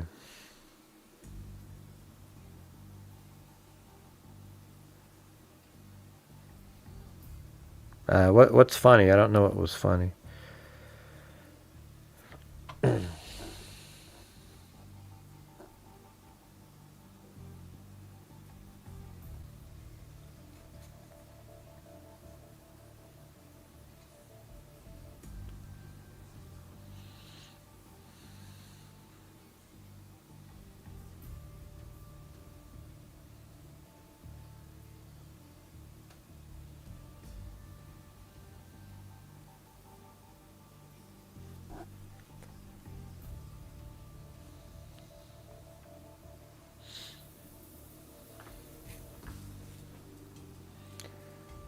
Yeah, I think this is the last one. Child's killer still free after 2 years.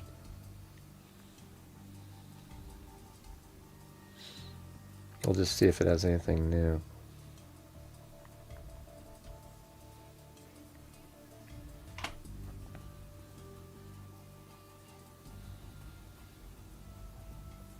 Yeah, I'm not in jail yet. It'd be great to go to jail. Let's see if we can get bailed out. Yeah, let's see what happens. I'm not sure if I even have it anymore on here, though. Because I was going to make a new one.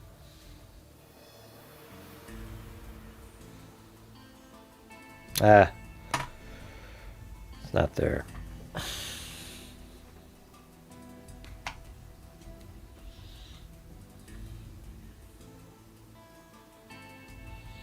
Police say there are a number of suspects, including Edna's father. So now they're saying he's a suspect. Okay, well, there you go.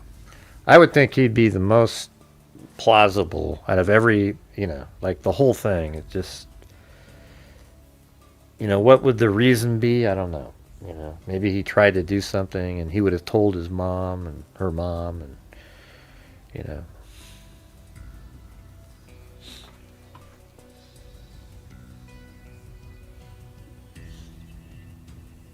Yeah, I used to have a jail that I would be in. I'm not sure if I don't think I have it anymore, though.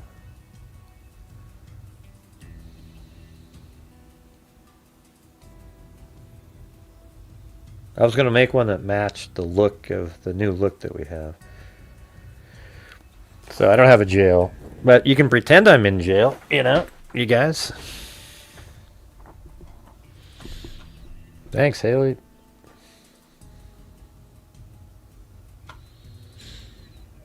Lyra said she doesn't believe her brother or anyone else in the family is capable of hurting Edna, who she described as a prankster loved by the family. I know that he has been a good father to his children. Yeah. They just couldn't prove it, right? I mean, any DNA on... If he didn't assault her, then any DNA near... And that's, then you say, oh yeah, we were sleeping in the same bed, and then all of a sudden, any DNA on her, if they ever did that. Let's see, independent labs are retesting some evidence and conducting more detailed DNA testing. This is 2000. They should probably try it again. Several people, including neighbors, relatives, and Edna's father, voluntarily submitted blood samples to police after Edna's body was found. But they're just looking for DNA, it looks like. Although lab results will take months to obtain, Brandon said he hopes that they will help find Edna's killer.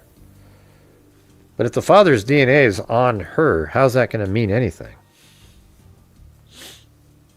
Oh, I just get thrown in jail, and people would send in, 10, 5, whatever, with little notes saying bar of soap or whatever, It didn't really have a set price, It was just sometimes it would do really good. You guys would get me a hotel room and a rental car, and the other times it'd be, 3 Twinkies, and that's about it.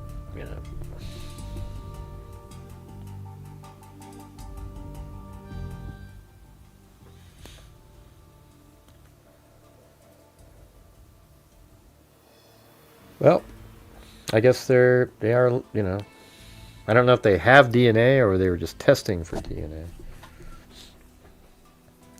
Lyra hopes that someone will come forward with new information. I know that person can't live in peace, Lyra said of the assailant, tears streaming down her face. Just as we remember this date, he's also remembering if he wants any kind of peace, he's going to have to talk. Alright, there you go. That is that one. And then we've got one more here. This one was weird because newspapers.com didn't have it a lot on it, but then I went and used another one that I use, like it's an ancestry newspaper site, and that one had it just had way more stuff. It was crazy. Hardly ever get it like that. So this is Brenda LaCombe, and what's cool is I just randomly stumbled upon it in that, and then when I was doing the research on it, Morph, you guys remember him, right? He actually covered this just like 10 days ago. I mean, it's crazy. So, I could put in at the end some sort of a link or something. Hey, thanks, Chris O'Connell. Hell, I didn't even have to throw myself in prison. Thank you. Very cool. Hey, we made it to 60% now. Thank you, Chris O'Connell. All right, so this is, anytime it's a PDF file, it came from the other site. Now this is interesting here. Okay, so let's put this in. I'm just going to bring this up. Arson is suspected of fatal Lowell fire. This is Lowell, Massachusetts. So fire officials suspect arson was the cause of a raging tenement fire that killed 8 people yesterday. It looks very suspicious, Deputy Chief Thomas O'Connell said last night. Of the cause of the fire, he said. This is a case from 1982 in Massachusetts. All right?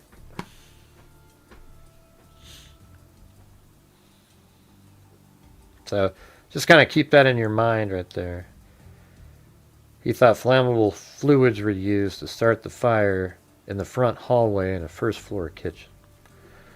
And I'm not 100% sure that that is the one. What I will say, I'll just tell you here is like saying Morph interviewed this.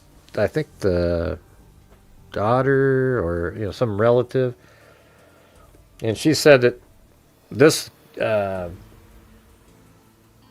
that Brenda was supposed to testify against a arson in that town in Lowell, and that and she thinks that that might be why she was killed. That would be very similar to the Mercedes Vega thing. Anyways, we'll just go right here to read this one.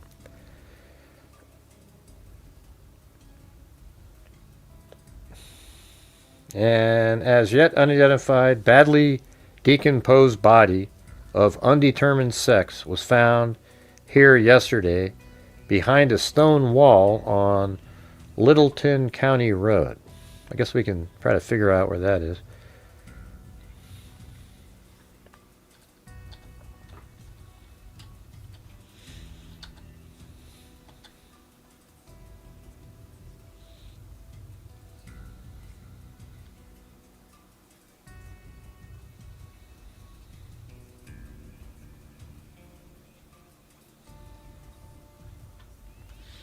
Well, better late than never.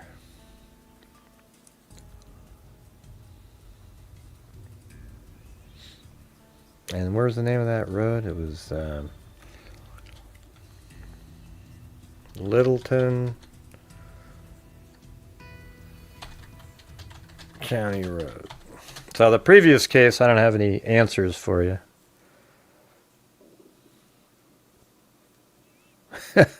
Pretend I'm in jail, Chris O'Connell, if you want to. I don't know. Yeah, so here's the Littleton County Road. And I don't know how long it is. Does it keep going? Yeah, so it's Littleton County Road. But then it seems to change. Well, it's still that. Yeah, Littleton County Road. And then okay, so it starts right here.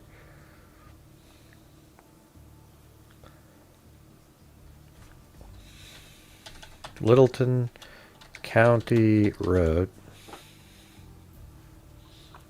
And then where does it end? So it does seem to keep going.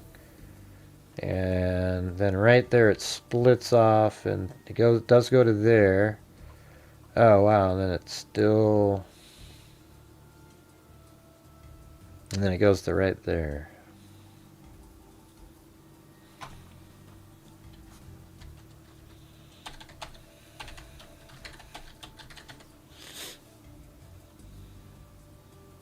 Yeah, I just need bail money to get home, I don't know if we want to go look for that wall. I'm sure it's out here somewhere. I would imagine it's in more of the wooded area.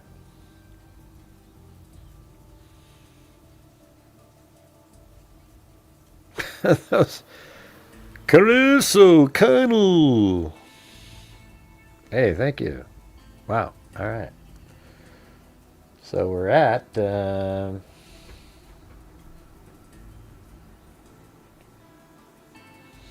yeah, we probably just getting closer for sure. All right. So, anyways, this is where a body was found. The Harvard Police Department reported getting an anonymous phone call at 1:55 p.m. yesterday, which said there was a body on the road, according to police officials. The body was taken to Worcester City Hospital.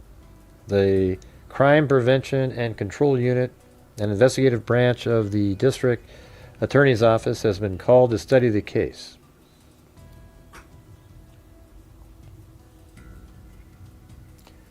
And now we got a newspapers.com, and that's pretty similar, that one. Then on the, it says, what is this? June 10th. So right down here it says, police identified the body. So deaths in 5 communities being probed. State police and detectives in Lowell and Harvard are jointly investigating the possible homicide of a Lowell woman. The partially decomposed body of a woman found in Harvard Friday was identified Tuesday as 19-year-old Lowell woman who had been reported missing May 18th. So she lives in Lowell where that fire was.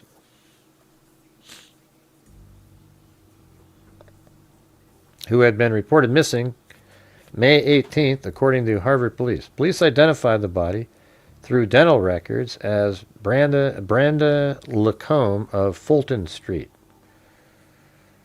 in Lowell. You know what'd be interesting is to... So she's Fulton Street.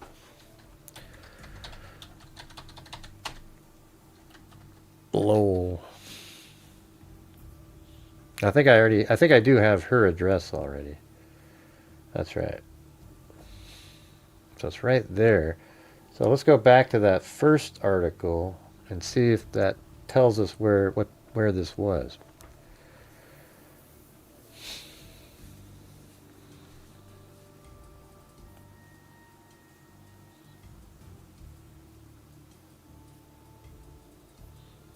Okay, fire officials suspect arson was the cause of a raging tenant fire that killed 8 people yesterday. It looks very suspicious.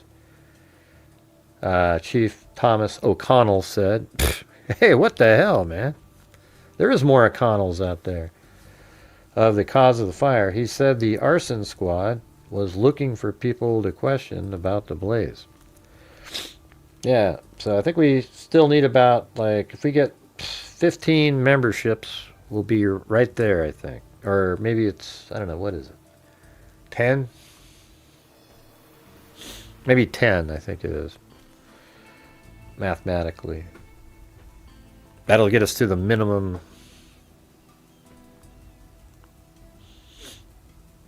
Ding ding ding ding ding ding ding ding ding ding ding ding. Uh-oh.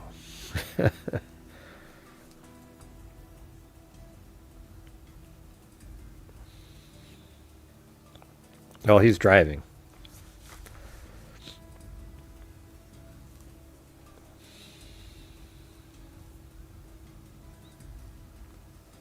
Mulligan said earlier, he said he thought flammable liquids were used. Where is this? Of a fatal fire, a burned out building in the background. Where is it, though?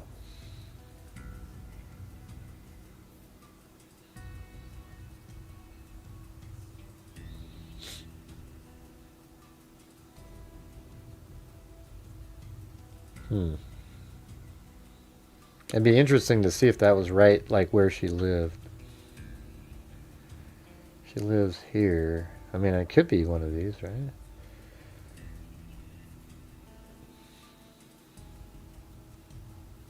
She lives right there. I mean, hell, couldn't it have been one of these?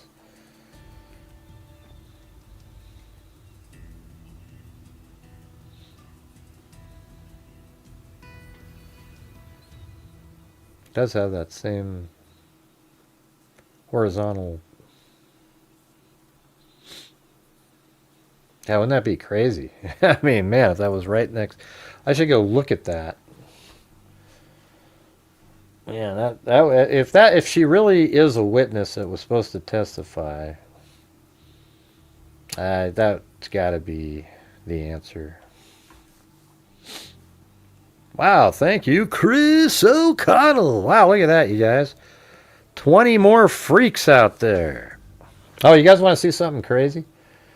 You remember, let's see, I don't remember what the software was, but it was,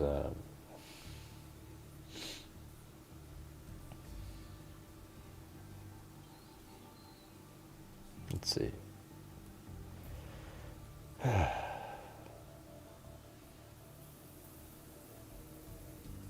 Oh, that's not where it is. It's on Gemini. So I took that same girl, that face of the one that was sort of represented the singer,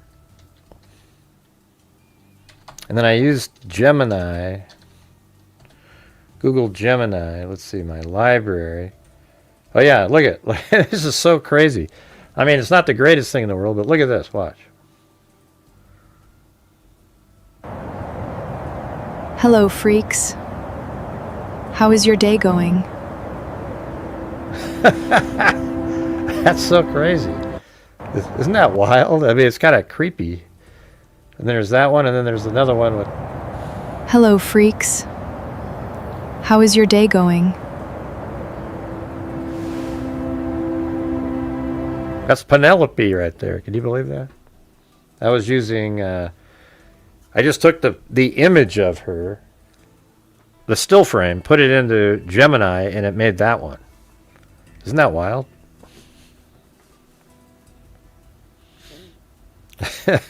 Carl's driving, but Chris O'Connell is going places, she said. All right. Yeah, man, I really want to... Let me just do a little diversion here for a second. Google...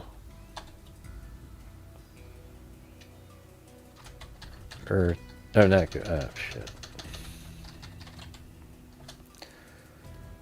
All right, let's see. Arson, fire, Lowell, Massachusetts, 1982.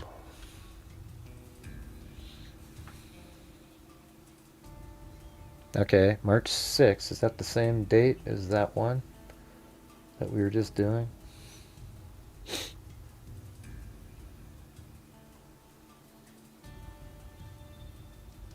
Yeah. Yeah, March 6th. So let's see if one of these has the address on it. I mean, there it is right there. Arson investigators sifted through the rubble of a gutted tenement searching for clues to the 3-alarm fire. A fire of as yet undetermined origin gutted a crowded 3-story tenement building in Lowell, Hispanic section early yesterday morning. Members of the two families died in their apartment in the wooded tenement that contained about 6 apartments.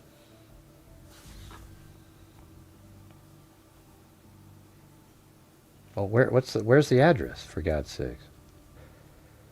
Investigators at the Harold Waterhouse. Okay, hold on. We feel no one would have died if there had been an alarm system, investigator Harold Waterhouse said. The fire broke out at 1:03 a.m. in the first floor front apartment kitchen and spread rapidly through the building. Okay, but what building?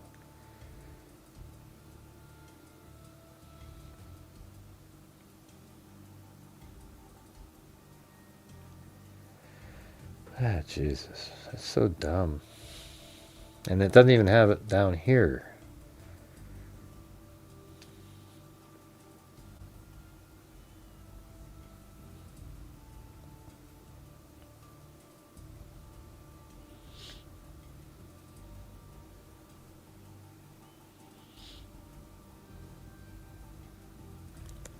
Suspicious fire raged swiftly through an old wooded tenement yesterday. There's 8 people killed.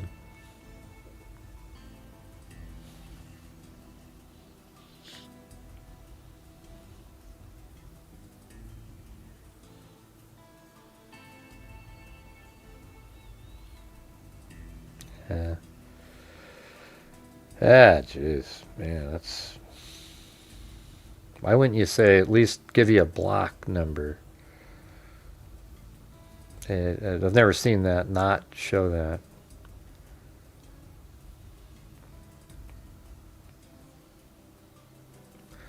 Let's just do March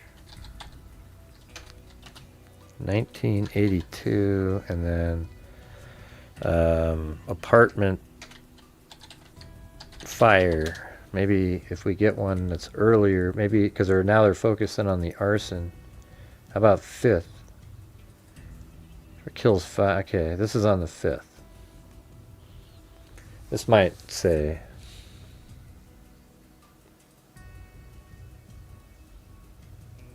Smoke alarms. Some of the dead never woke up. More than 50 firemen with 14 trucks battled the blaze 90 minutes in rain and freezing temperatures to prevent it from leapfrogging to 3 neighboring buildings. Deputy Fire Chief. God, you guys are ridiculous. First floor apartment. Killed. Okay, mention the people that were killed. Okay, let me. What page is this? I don't know. I really got to get the answer to this question.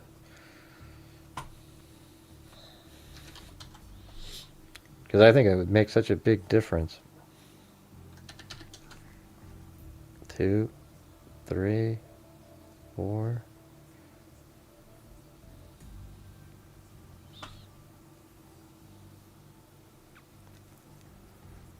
I don't know if you guys are even interested in this.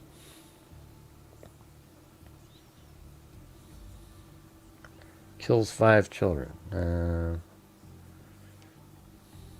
I guess the same one.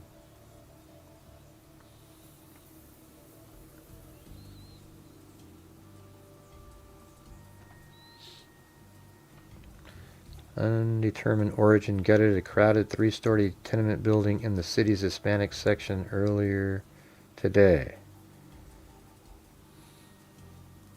The arson squad was called in to investigate what authorities said was the worst fire in 10 years in the city. Members of the 2 families died in their apartment at... Oh, wait, there we go. Right there. 24... Maybe that was in another article, too. 24-26 Decatur Street.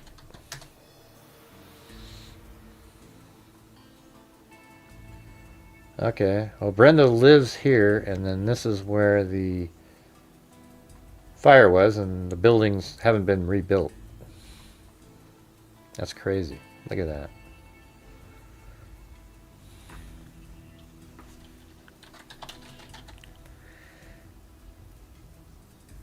Wow. That's weird. Hey, let me go back. I'm going to go look at the... So this is 82. Yeah, so that wouldn't even be anywhere on here at all. It could have been right here also. Right in this lot. You can still see the base, the ground. Could have been that one. And that looks like maybe that's always been that. So I would actually bet that was right here. In that spot right there.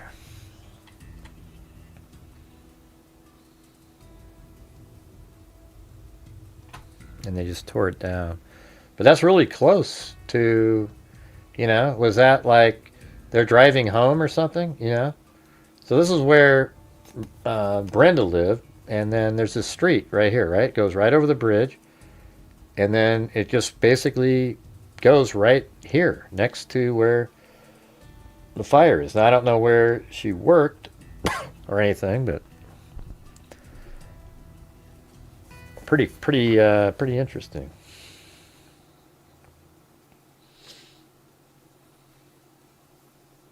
Yeah, it was good to find that finally, though. The address.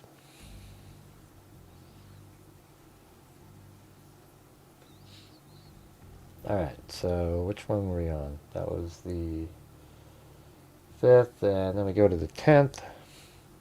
Hey, thanks, Phyllis Watson. Deaths in 5 communities being probed. And then this is down here. Police identify her body. And then we go to, now I think we go all the way to September. See, it was interesting because there was no, like, newspapers.com had none of this stuff. Like, it had none of these other articles where you might get more information. That one's kind of hard to read, but I might be able to read it. Let's see. Family establishes reward fund in search for clues to murder of Brenda LaCombe. This is from September, so 3 months later. The family of murder victim Brenda LaCombe, grasping for any information at all about the case, was established a reward fund. The family is seeking contributions to the fund, which was opened last week at the Lowell Institution for Savings, according to the family spokesman. A branch of the bank will accept contributions. The amount of money collected will be offered to anyone with information that will lead to the arrest and conviction of LaCombe's murderer. The partially decomposed body of the 19-year-old Lowell woman was found in Harvard in early June, 3 weeks after she disappeared in Lowell. She was the mother of a 10-month-old son. A local hardware store has donated large tin cans that will be placed in stores and bars throughout the city. The family hopes that spreading the cans throughout the city will serve as a dual purpose. While the donations will help the reward fund, the presence of the cans. I'm reading this pretty well this is what it looks like. I mean, it's terrible. Look at this. But when you're out a little bit further, you can kind of read it. Many of the cans will be placed in bars and stores along Middlesex Street, which were frequented by LaCombe. Placed in bars and stores along Middlesex. Let's see where that is.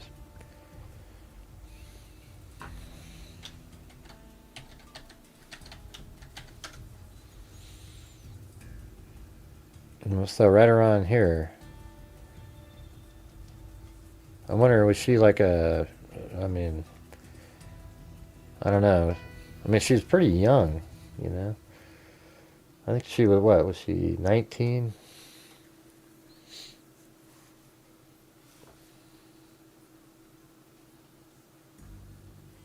No, she had to be older than that. Let me see.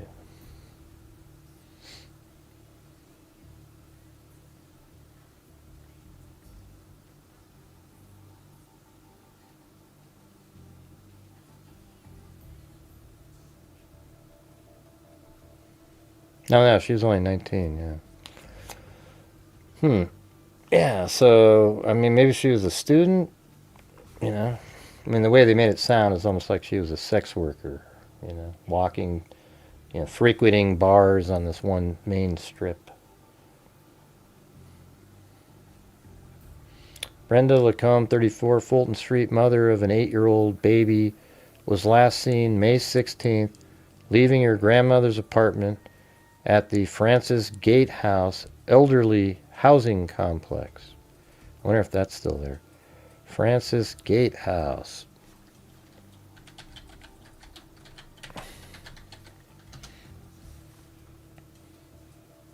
Okay.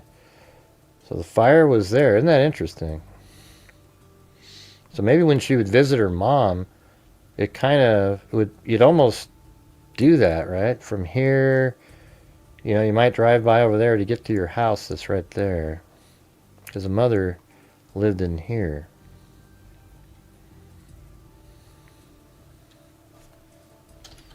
Brenda's mother. But it said it was like the person on Morph's show said it was a friend and her were both subpoenaed. They didn't want to testify, as a matter of fact. And they were sort of made to. I'm not sure they ever made it.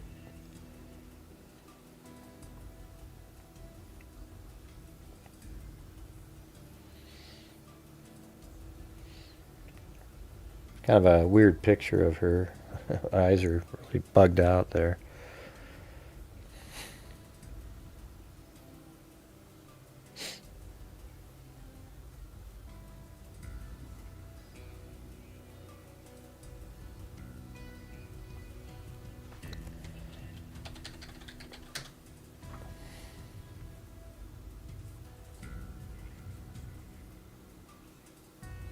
I like to go find that try to find the wall where her body was found.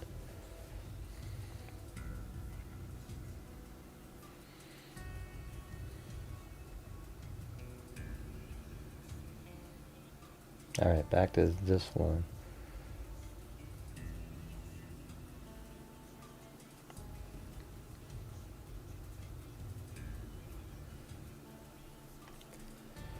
Okay, Brenda LaCombe was terrified someone was going to kill her. See, isn't that crazy? So that's what the relative said on Morph's show. Brenda LaCombe was terrified someone was going to kill her, and someone did. This is from 1990. This is 10 years later. But who killed the 19-year-old single mother remains a mystery today, 10 years after her decomposing body was found in a densely wooded area in Harvard.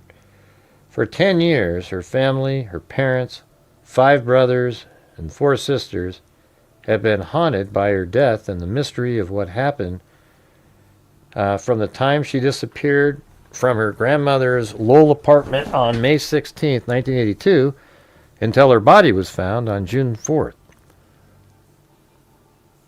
Upon the family's request, Lowell police have reactivated the investigation, which is routinely done with unsolved homicides. Lowell detective David Tousignant, who in 1989 solved the 10-year-old murder of Lowell nursing student, has been assigned to the case. Her family said LaCombe, a single mother who had drifted into drug abuse, so maybe she was a sex worker, because then it says, had made many mistakes in her life, but did not deserve to be robbed of the chance to straighten herself out and make a good life for herself and her son. Her boy, Wayne Matthew, who is now nearly 11 years old, was adopted by his mother's aunt and uncle and now lives in Cape Cod. None of us agreed with her lifestyle at the time, but we loved her, said her older sister Barbara Kearns of Billerica or something. There has to be someone out there, somewhere, someone who knows something.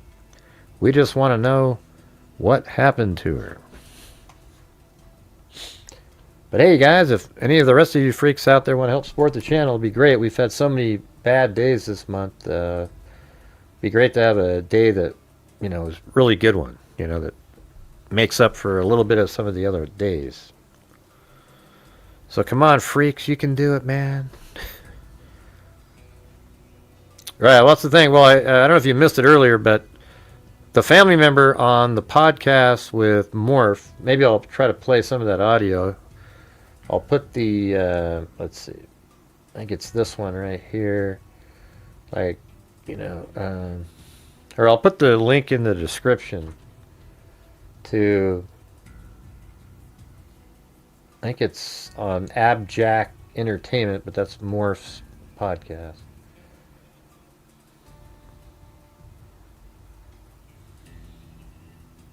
I'll put it under source underneath the video, and there's the link right there.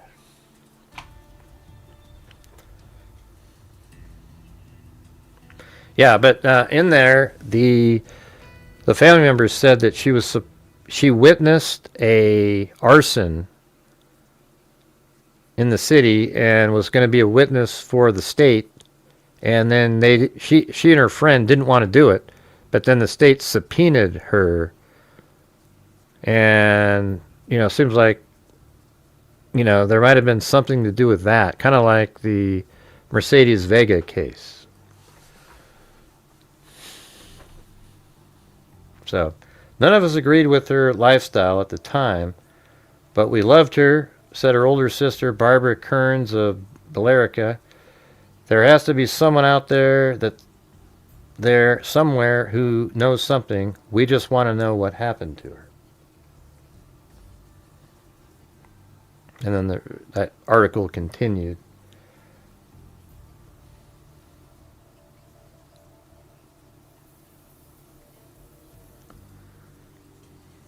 Man, you guys are dead as a doornail again. Can you guys type, please? Everybody. Every single night. Same old, same old. LaCombe had dropped out of high school and fallen in with a rough crowd in the year before her death. She's only 19. A friend introduced her to drugs, and she began to change, staying out late and eventually becoming pregnant by a man thrown in jail soon after Wayne was born.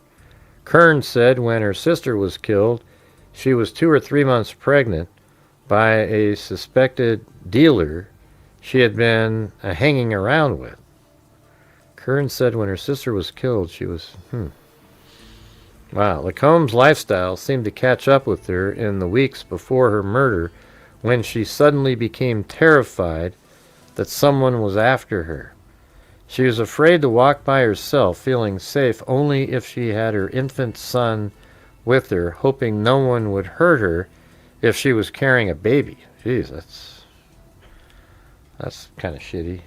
I mean, I don't know. I mean, I guess I can understand that, but like using your kid as a shield, you know. Her younger brother, Eddie Hamilton, said she once called him from a frequent hangout in Suffolk Street, frantic with fear, begging him to bring her son to her because she was afraid to leave by herself. A few weeks before her death, a former boyfriend punched her and broke her jaw, knocking out her front tooth. Apparent in a gap tooth, half smile, and a picture taken with her baby in a photo booth at Woolworth's. Only, oh, that's that picture, and that first page.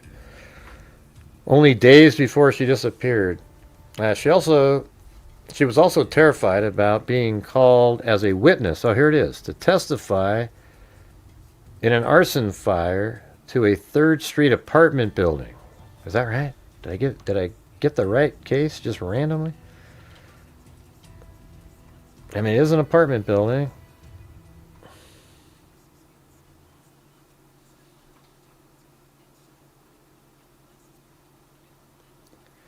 I don't know. Let's see. Is there another one? Yeah, shit. What was the name of the street? Fire to a 3rd Street apartment building she and some friends had been hanging around. God, I mean, it was an apartment, so that's interesting, but I don't know. Where's 3rd Street?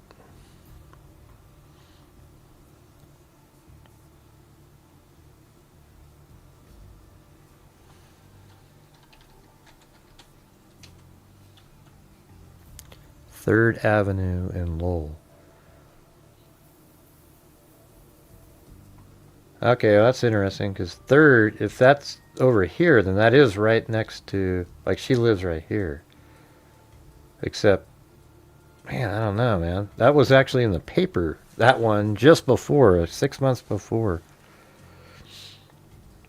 Yeah, it's interesting, that's another apartment building, though.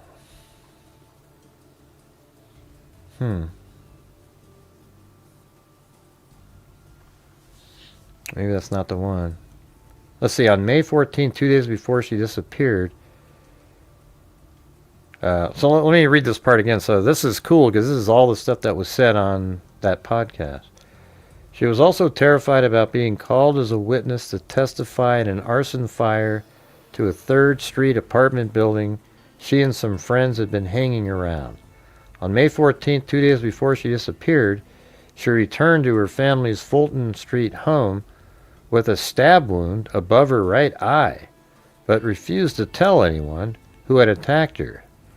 That night, God, that's crazy, LaCombe went to the drive-in movie with her oldest sister, Beverly, but disappeared for a couple of hours, returning in a dazed, drug-induced state. She refused to say where she had been or with whom. Then the night of May 15th, LaCombe was to go out on a double date with Beverly, but was stood up. See, I never even read any of this. But I'm glad this is way better detail in these PDF files using the genealogy data bank website for newspaper, because that had a ton of stuff in there, and local articles, not the sort of the bigger ones. But hey guys, we're hitting one of those massive lulls again, so if you're out there and you have the ability to help support the channel, let's see if we can have one of those good ones. Maybe do a challenge, do something. This month we've had no great days. Those ones where you go, okay, cool, that one made. They're all just, either below or right at the number of the minimum goals that we set up. So it'd be great to have a day that could kind of turn a couple of the ones we just made it into better, Let's see. Which one, Jim? The guy that... Which one are you talking about?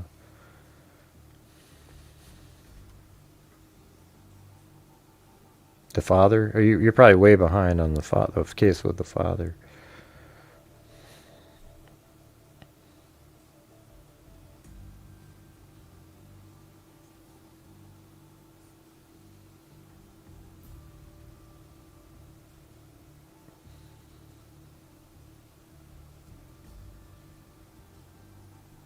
Oh, the boyfriend in this one? Yeah. Broke her jaw, knocking out her front tooth. Yeah, that's why that picture was in there. Okay, on May 14th, 2 days before she disappeared, she returned to her family Fulton Street home with a stab wound above her right eye, but refused to tell anyone who had attacked her. That night, LaCombe went to the drive-in movie with her oldest sister, Beverly, but disappeared for a couple of hours, returning in a dazed, drug-induced state. She refused to say where she had been or with whom. When the night of May 15th, LaCombe was to go out on a double date with Beverly, but was stood up. Let's see. That night, LaCombe went to the drive-in movie with her older sister, Beverly. Then she disappeared for a while, then came back in a drug-induced, like a stupor. She refused to say where she had been or with whom. Then, the night of May 15th, which is the night she disappeared, LaCombe was to go out on a double date with Beverly, but was stood up. So her date never showed up. And then rejected, she went to her grandmother's apartment at the Francis Gatehouse Mill on Broadway, where she drank a bottle of wine and played cards. So then at 12:45 a.m., I would think, on the 16th, I'm not sure why then they have her date of death as the 15th, she made a telephone call, then left the house. She was never seen again. 2 key questions still linger in the investigation. Whom did LaCombe call? And where was she headed when she left her grandmother's? We never found out who that was on the telephone, Kern said. Someone had to know who she called. Detective... Man, don't they have the number that she dialed in the records? Massive lull alert, you guys. I just explained it a minute ago. Detective Assignment said that because no one knows where LaCombe went after leaving her grandmother's, the case is further muddled by the possibility that she was abducted by a stranger. LaCombe's sister, detective said that because no one knows where LaCombe went after leaving her grandmother's, the case is further muddled by the possibility.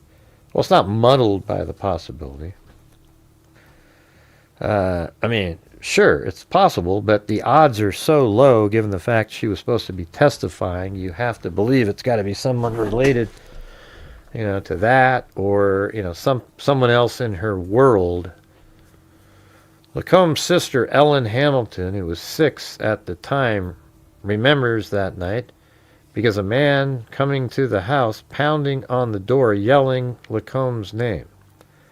The family reported her missing on May 18th, and Lowell police launched a search for her, but it wasn't until an anonymous caller contacted Harvard police that afternoon, the afternoon of June 4th, so almost 3 weeks later, that they found her body in a wooded area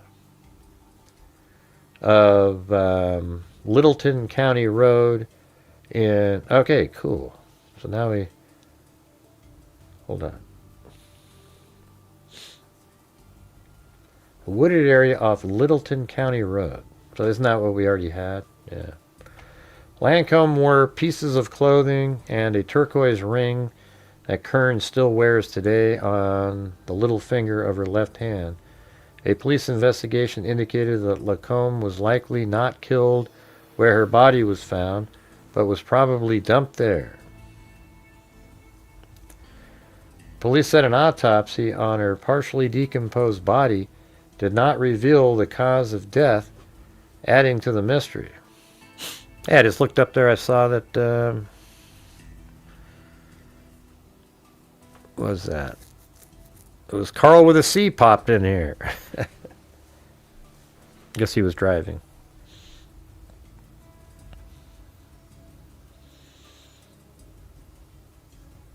All right, I'll try it one last time. If you guys could please help support the channel tonight, you guys. We're trying to have a better than normal night, because every night hasn't been. So, if you guys have the ability, that would be awesome. The worst part is when I ask and it's just dead silent. It's kind of a shitty feeling. You know what I mean? But when somebody does a challenge, everybody goes, "Oh yeah, yeah, yeah." But it's like when I'm saying it, it always just kind of seems like it falls on deaf ears a lot. You know, it feels shitty. So I shouldn't even have asked. Because the asking and then it's just kind of a crappy feeling. I used to live in New Mexico. There's turquoise all over the place.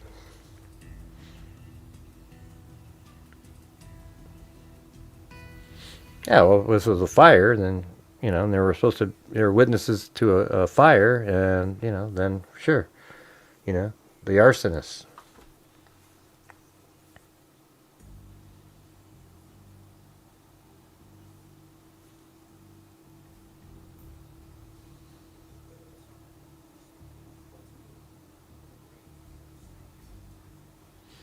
Yeah, my dad used to always buy silver and turquoise stuff.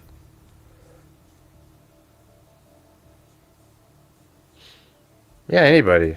Well, it doesn't mean, you know, I mean, there's tons of people. All the people walking that she met, you know, doing the drugs with, the guys, the fathers of the babies. You know, she's 3 months pregnant. You know, maybe that person took her out because he didn't want to be a father, you know.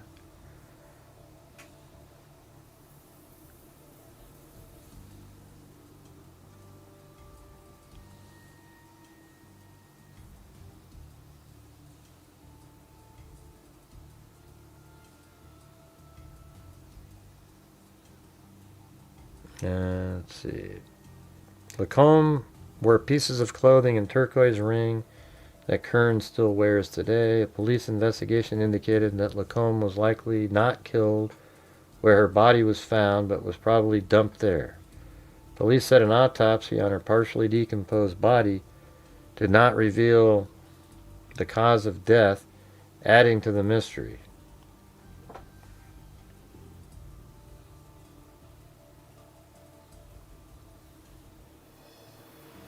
That's old. That's from 80. I think I put 92 on that one. But this is the article that said her body was identified.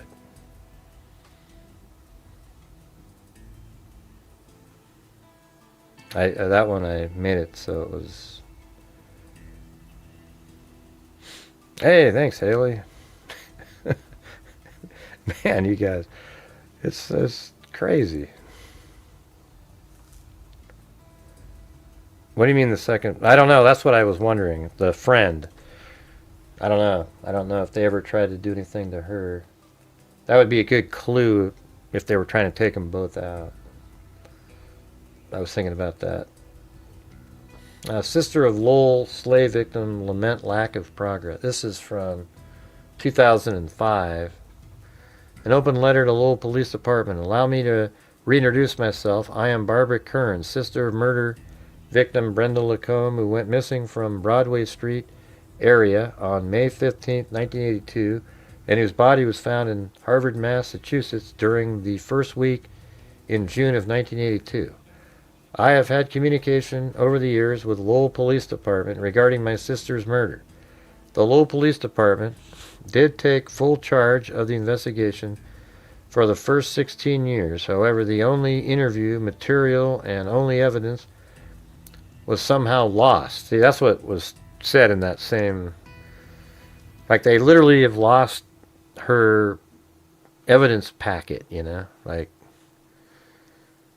it said the only interview material and only evidence was somehow lost. I did speak... well, let me guess. It was lost in a flood. They always say the same thing.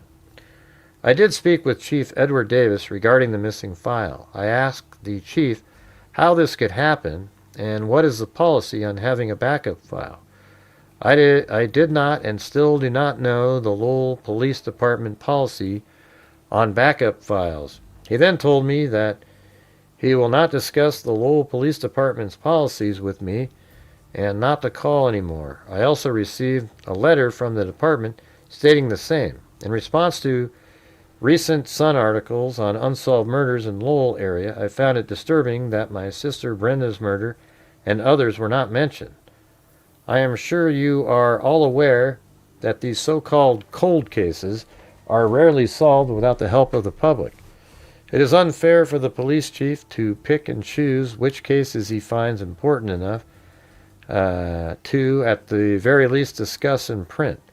When given the opportunity, all cases should be put in print so the public can be reminded, and maybe, just maybe, someone would take notice and make a phone call that could possibly bring some peace to the families of the victims. My sister was a daughter, a mother, an aunt, and a friend, as were other victims in unresolved cases. In recent weeks, I have again tried to communicate with the Lowell Police Department. I did speak with an inspector on one occasion and was told he would call me back. However, there has been no return phone call after leaving several messages for the inspector. It is a sad day for Lowell residents when the Lowell Police Department, for whatever reason, picks and chooses which victims and their families are important enough and deserving enough to have the full resources of the Lowell Police Department on their side. My sister and the other victims were and are important to us and should all be treated with the same respect. Yep, thanks Haley up there. Let's see. These families not only deserve the full attention of the Lowell Police Department, but they have the right to expect equal and fair treatment instead. I find myself and my family to be victims of the Lowell Police Department pick and choose mentality. In these trying times, it's important for the public to be able to look up to the police officers and have confidence in their police department that anything and everything can possibly be done to stop and or find these perpetrators of these horrific crimes is being done. The law is not for a chosen few. Barbara Kearns, laying down the hammer.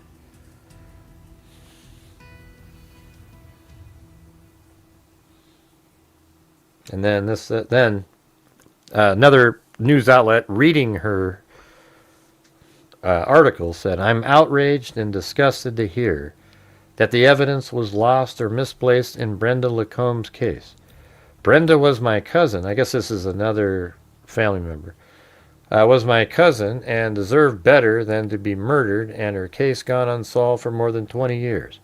I was appalled to see the article in the Sun regarding cold case files and her mother not mentioned. She was a resident of Lowell, and our police department failed her and her family. For many years, we have waited to hear something about developments in the case, but to no avail. When a family member have called, we are told it's an ongoing investigation. Someone will call you back. Don't wait for that phone call. It's not going to happen. How dare the police department dismiss us as if we are 2-year-old children? It's their job to find answers. Chief Davis, reticence in offering answers regarding what became of the evidence and the policies of the LPD speaks volumes. Perhaps he just doesn't know, and that is just as big a crime as my cousin's murder remaining. You know what they should do every once in a while is just have somebody go through every single piece of information and recategorize it. Put it, it's probably still sitting there somewhere, just buried, you know. Some idiot looked at it and then put it in the wrong folder somewhere that was a closed case from 50 years ago. Nobody's ever going to look at it. Members of our family have been told that the LPD does in fact know who committed the murder, but cannot prove it. I believe that. It's impossible to prove something when you have no evidence. With the technology today, there's no telling what could have been learned had the evidence still been available. Now, the family member is talking about like exhuming her body or something, and I don't know what you're gonna, she's sort of saying that maybe under her fingernails there might be something. I mean, I guess you could give it a shot.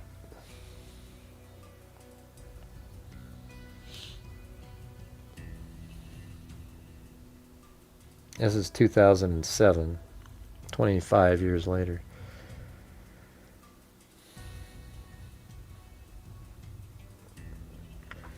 Nearly 3 weeks after her disappearance on May 15, 1982, one of LaCombe's sisters saw a small story in the Sun indicating that police were trying to identify a woman's nude body. I actually wondered if they had seen that. The body was found by a jogger on June 4th, 1982 in a densely wooded area off Littleton County Road in Harvard. LaCombe's family contacted police and braced themselves for the news. Police confirmed that LaCombe, 19 of Lowell, a single mother with a 9-month-old son, had been savagely beaten. Her nude body was so badly decomposed that officials had to identify her through dental records. I thought she was strangled. Or no, not strangled. I forgot how. I actually don't know if I knew how she was killed. She was beaten. LaCombe's death, Barbara Kearns and her sister meet for breakfast. That's kind of an interest. Beating somebody like that is also kind of like stabbing. Personal, you know.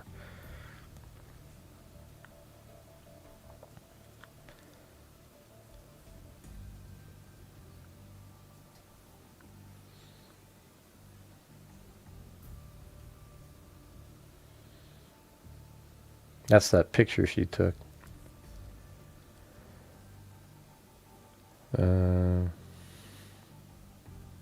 LaCombe received several phone calls while she was there from someone she didn't identify. She made a phone call and then, let's see, Kearns said her younger sister, who she described as a Spitfire, was supposed to go out on a double date the night she disappeared, but the date canceled, so she went to her grandmother's home at the Francis Gatehouse Elderly Housing Project.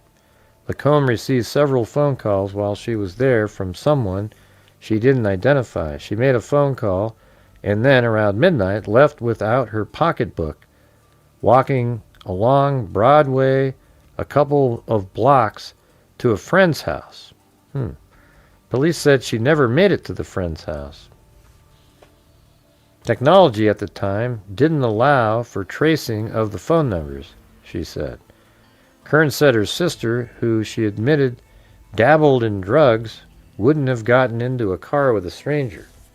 The family found it coincidental that she did drink that bottle of wine though. that a former Harvard police officer who lived next door to LaCombe moved shortly after her murder. Yeah, somebody said that, like, in that same podcast, like, that she may have been dating a police officer. The family found it coincidental that a former Harvard police officer who lived next door to LaCombe moved shortly after her murder, Kern said. There were also indications that police were looking at a blue van and a Chevy Trans Am as having possible connections to the case, she said. LaCombe was also supposed to be a witness in an arson case. No one was ever charged with the murder, said Kearns, now a dispatcher for the Bellerka Police Department. We were told they knew who did it, but there wasn't enough to prosecute. Kearns was under the impression that her sister's file was lost, but Lowell Police Captain Robert DeMura said he looked at the file not long ago to possibly reopen it as a cold case. Initially, we thought it was ours, but we believe she was killed in Harvard, DeMura said, which makes it a Worcester County case. If there were any materials taken from... That's just passing the buck right there. If there are any materials taken from LaCombe's fingernail scrapings during her autopsy, DeMura said, DNA technology might be used today to help identify her killer, but because the technology wasn't available in 1982 and the body was so badly decomposed, the clippings may not have been taken. Initially, there were definitely... So that might be, you know, if you exhumed her, then maybe she'd still have that under her fingernails. If anyone with information came forward, we could reopen the case, he said. I'd assign a detective to the case. After just 4 months in office, newly elected Worcester County District Attorney Joseph D. Early, Jr. has formed a cold case squad. They are looking at all unsolved murders, said DA spokesman Tim Connolly. Meanwhile, Kern said her sister's son, just a baby when she was killed, never knew his mother. Matthew, now 25, was raised by relatives in Florida. LaCombe's murder hit their father, Ernest Hamilton, the hardest, Kern said. At 73, their father suffers from emphysema, a degenerative respiratory disease. Kearns fears her father may not live long enough to see the person who killed her daughter, one of 8 children, brought to justice. Yep. That's not likely.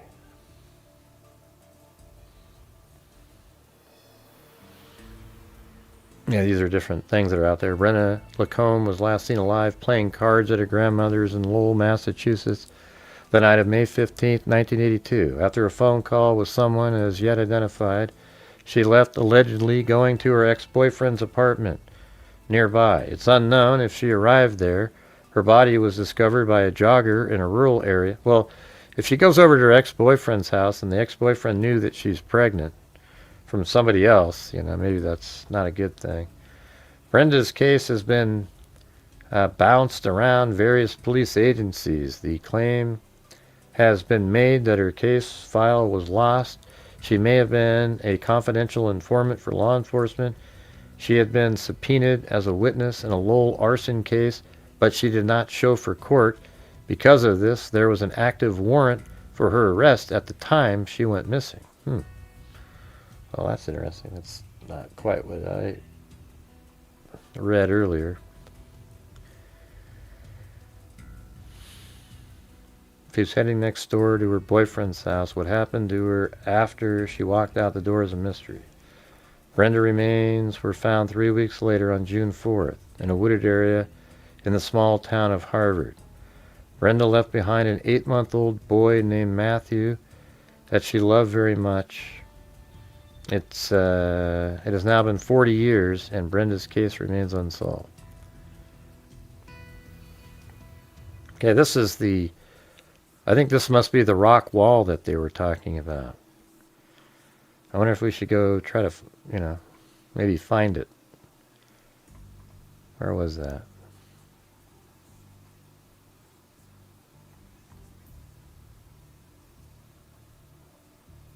Oh yeah, over here. So her body was found between, starting right over there. What happens if we zoom in?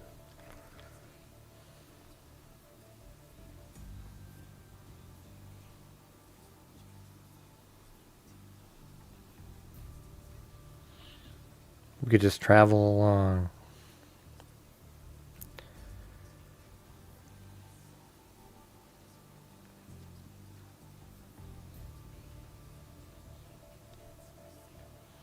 A lot of angles in this one, right? I mean, you got a police officer, maybe. You've got the, I don't really generally buy into that kind of stuff, but all these, violent boyfriends that have been in prison, beat her. You got, she was supposed to testify. That seems like that would be the most likely thing. That somebody associated with the arsonist might have had her taken out, just like in the Mercedes Vega case.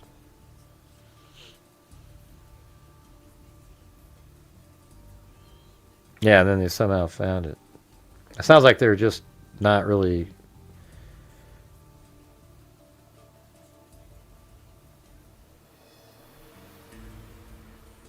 Man, this. Hold on a second.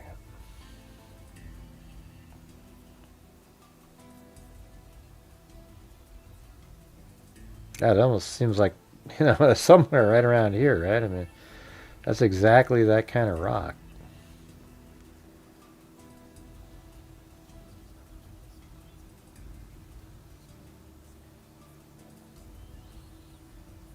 Yeah, it's not going to be right there.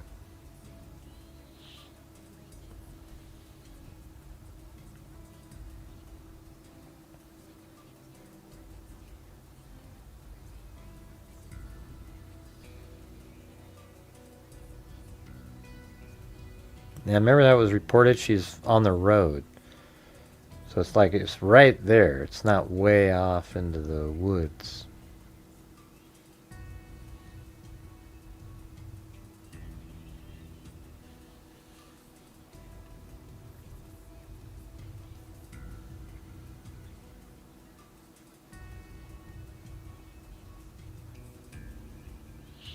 We don't know. I found a arson in Lowell, but it was also an apartment building, but it's not on the same street that was mentioned. So I don't know. I couldn't find it. I actually didn't look at that angle much until the. I was trying to figure out if they eventually made an arrest. I guess what we could do is let's try that.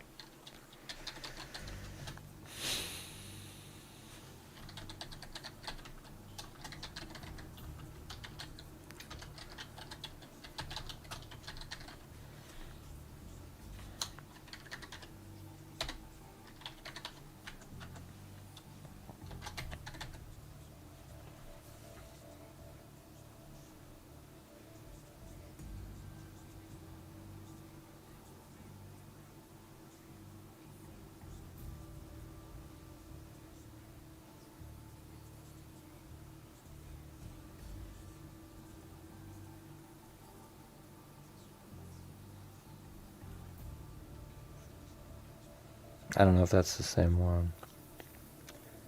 Defense open in fatal arson case. Let's see if this is the same one. So she went missing. She went missing on May 15th.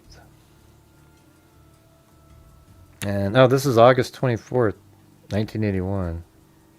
Hold on, let me see. Defense was expected to begin today in the trial of Rafael Davila, charged with arson and 7 counts of murder. Oh, well, that might be that one. Following the well, that's the other one, though, right? Well, that's crazy. In the August 24th, 1981 tenement blaze. Davila, 41, former building custodian manager. Let me see what that is. 585 South Bridge Street. Is that way up there?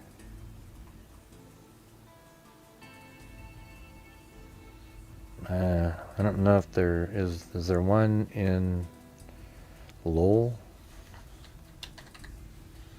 Yeah, looks like it. Oh, well, okay. Well, Brenda lived right there. If that is where the fire was, I don't know. It's just 3rd Street also? That's 7th, Bridge Street. So they said the fire was on 3rd Street. I mean, she lives right there, though.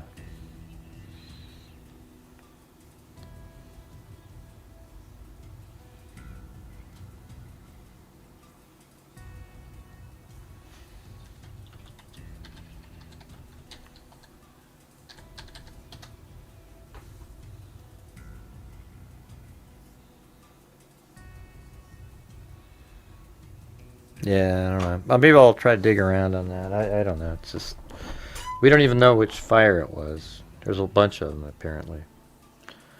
But hey, guys, any chance you could help support the channel? Having these massive lulls. Yeah, I know. We saw them. I looked at all the rocks. I saw all the rocks. Yeah. I was looking more for a... something put on the rocks. And there's rocks all the way up and down the road. Yeah. But if there was like, sometimes they put like a display on there, like a memorial, and then you can just see it. You know, you could sit there and look at every rock combination. That might take forever.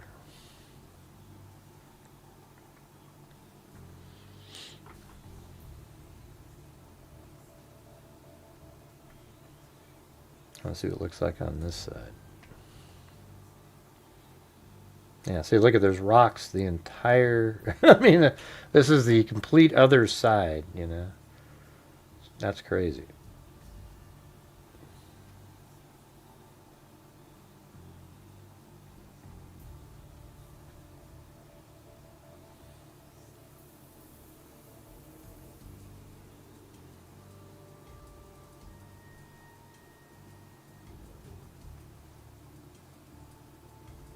Ah, God, I was hoping that was just...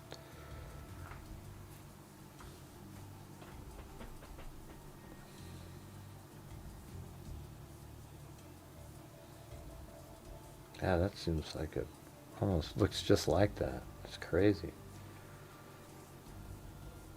Isn't that wild? Look at that. It's just like right in there. You would think that would be a good spot. There's just so many. But you guys really aren't typing much at all, so should we just call it a night, or it's just dead as a doornail again?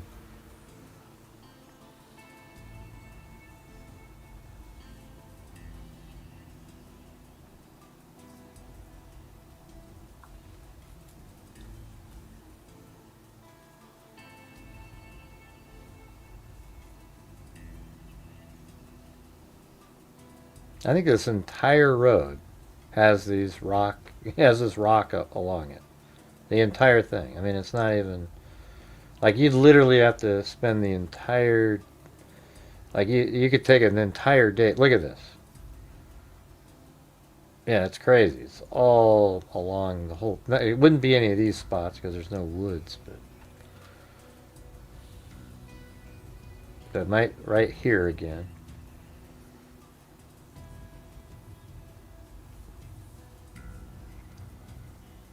Yeah. So could be right in here.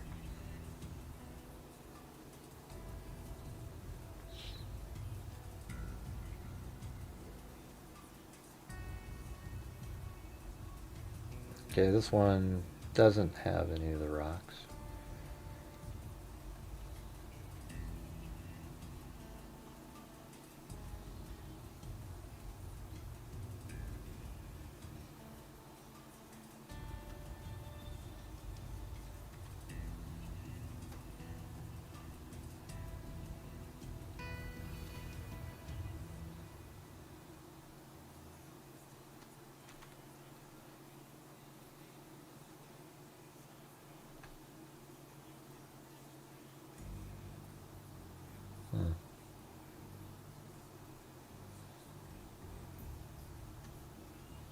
Yeah, I bet you it's like either at the start or the end.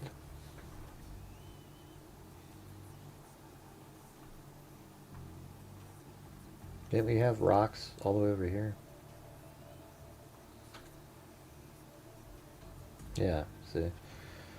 So they're all over at the beginning, and then a lot of them are at the end too.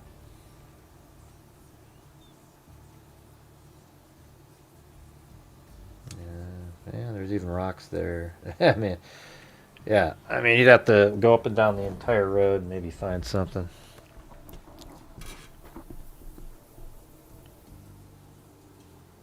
Yeah, I could do it. I mean, I've actually done that before. But that's, in this case, is this the one right on the road? I would think so, All I'd have to do is find the combination of this small rock, this one, and one that like that, and then you'd see it. But that would mean, like, you literally would have to go up and down. And I've done stuff like that before, spending hours and hours and hours just to find one little location, you know.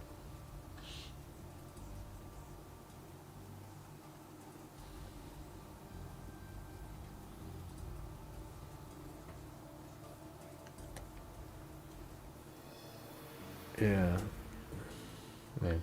See, but it would just be forever. Anyways, forget it.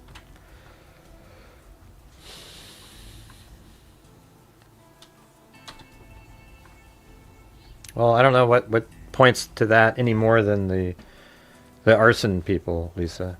There's nothing that points to that anymore. You can believe something just by mere believing it, but it's hard to know.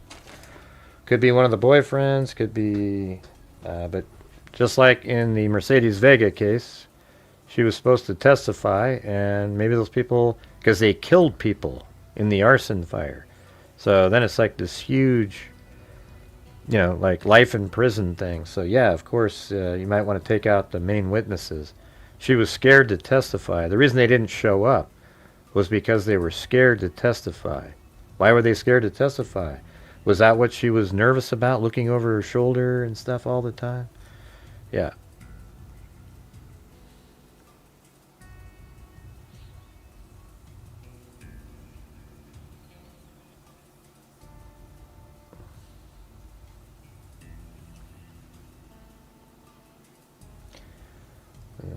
I don't remember the part about being totally nude. I don't remember that part.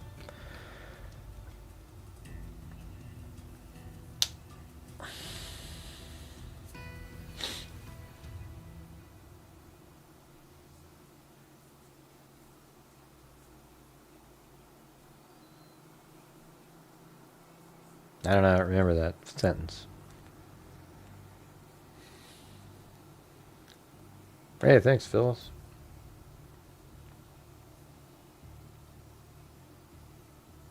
I don't know which articles mentioned her that she was nude. I don't remember. Gonna have to go back and dig through here.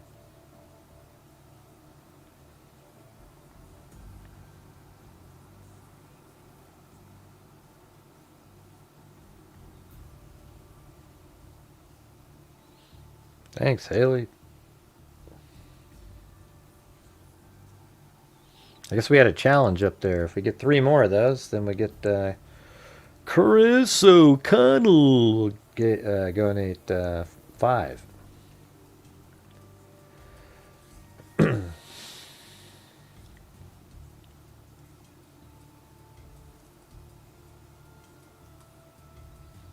Oh, Nancy Grace was arguing today with Officer Tatum. Nancy Grace. She did the same thing in the Kanika Jenkins case. Just total shit show. Doesn't even know what she's doing in those. I don't. Sometimes she knows what she's doing, and the next time she doesn't. It's like a political thing.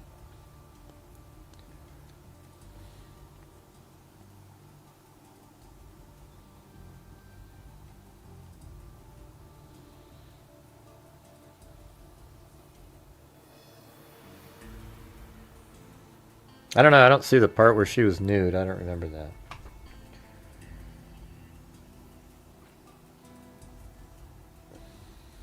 I remember them saying, I don't know, I just don't remember that. Does anybody remember that part? Other than Lisa? What article was that in?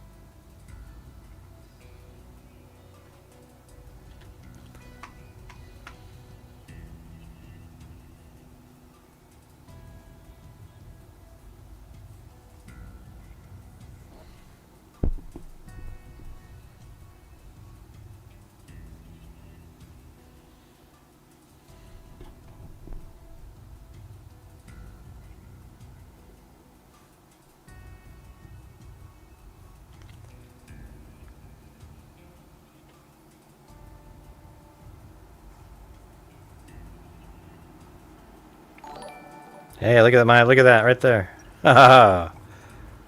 Yeah! Boom! That's pretty good. Well, there's one. We need one more, you guys.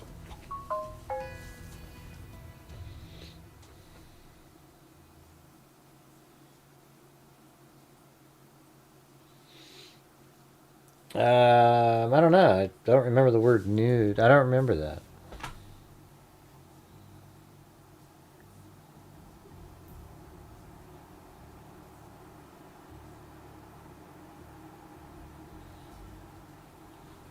I don't know.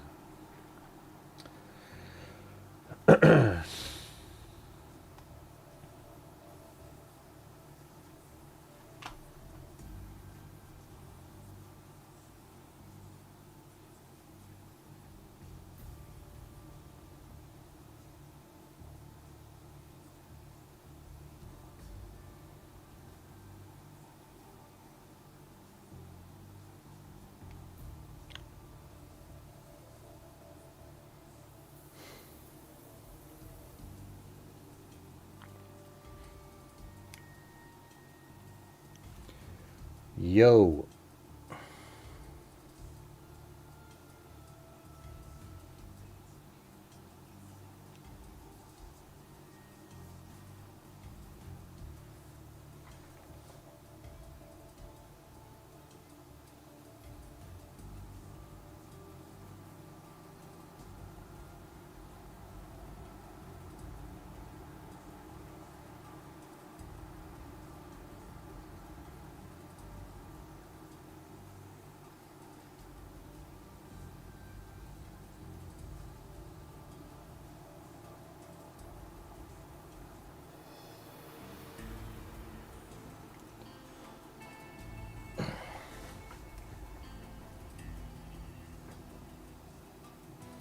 Hold on. Yeah, we need one more, you guys.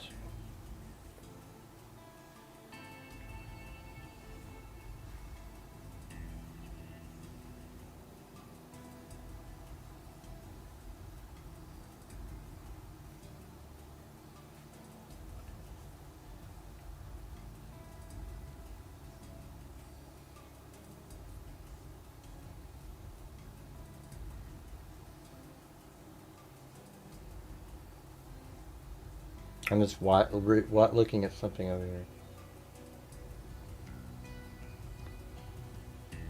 No, we're not still on, Cindy.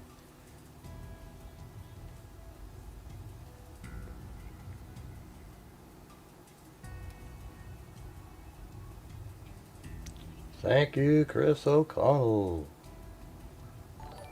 Even though nobody did the fifth one.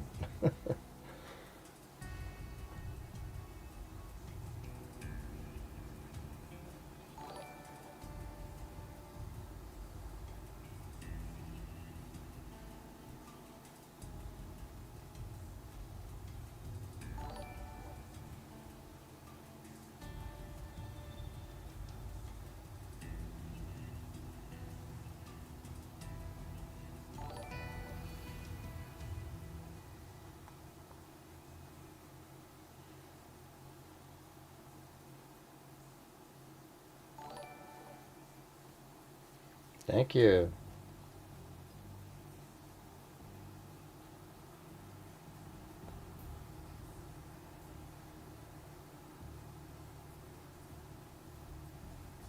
Yeah, I'm just looking at this thing over here. Yeah.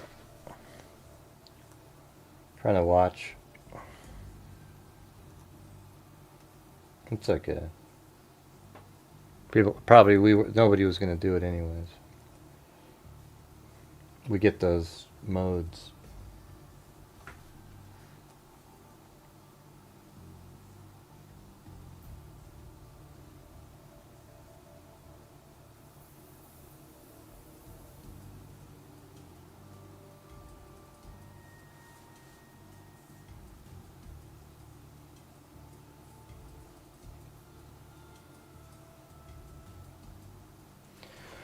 All right, anyways, we'll just switch over to the... Hope you guys found those interesting.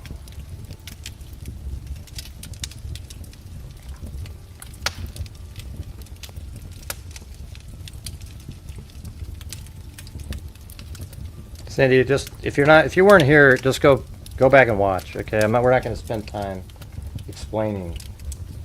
You do that a lot.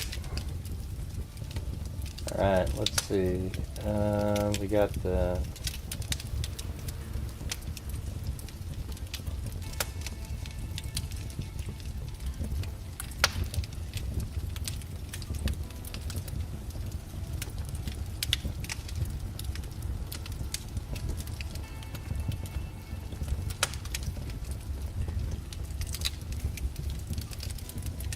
Yeah, we had 3 interesting ones.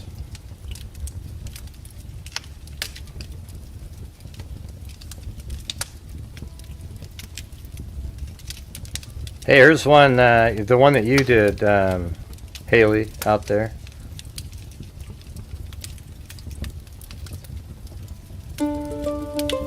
I put it to the...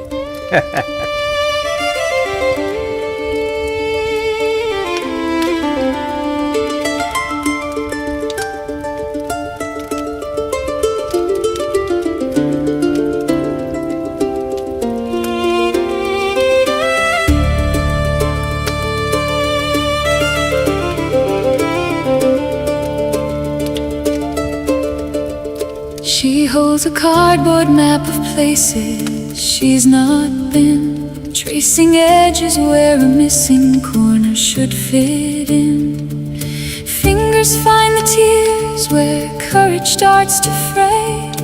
Nights unravel slowly, daylight steals away. She whispers to the ceiling when the world goes quiet, opens up her palms and lets the small sparks fly. She's living a nightmare, doesn't know where to turn, trying to find the answers, feels the ache in her heart burn.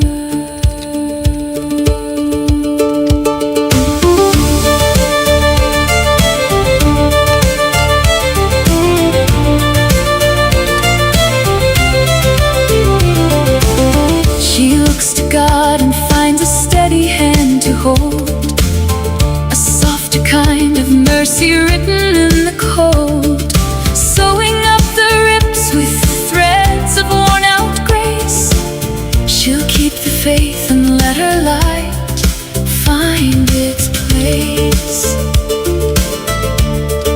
The mirror shows a stranger who remembers how to breathe.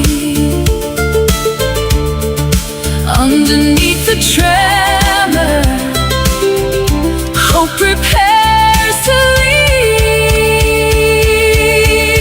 She's living a nightmare, doesn't know where to turn, trying to find the answers, feels the ache in her heart burn.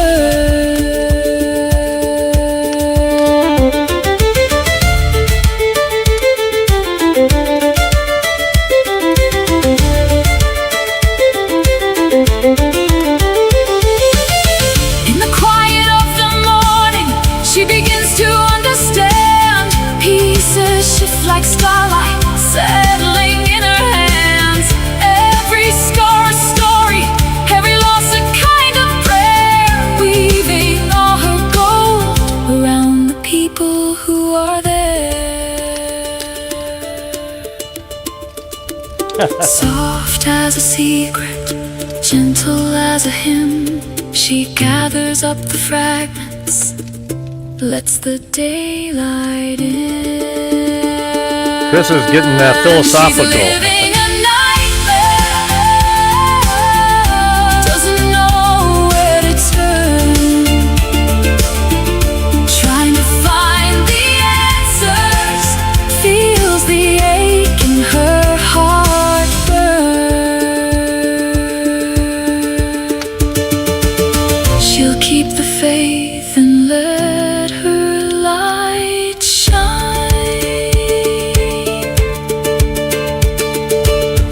weaving her gold around the souls she needs.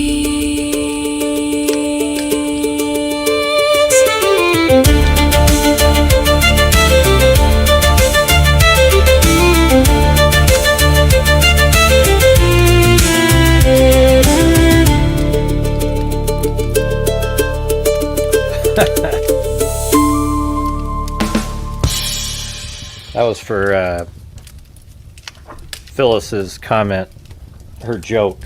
She said, "Did you hear about the guy that invented knock-knock jokes? He won a Nobel Prize. You get it? Nobel Prize."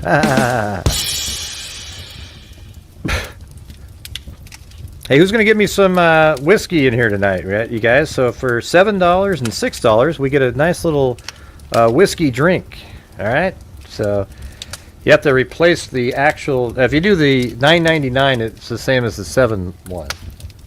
But a nice huge shot of whiskey shows up on the screen.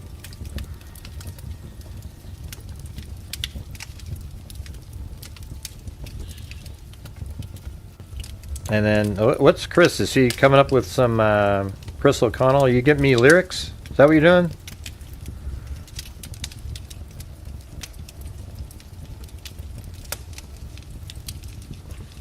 Hey, I'm going to play the other. There was 2 versions of that. So you guys tell me which one you think was better. That was the first one. And then here's the other one. They're both pretty good, though.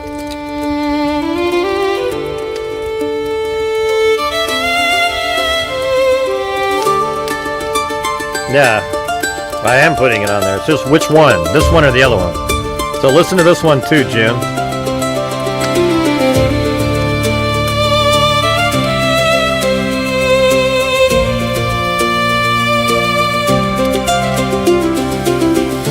Night settles like a question on her skin.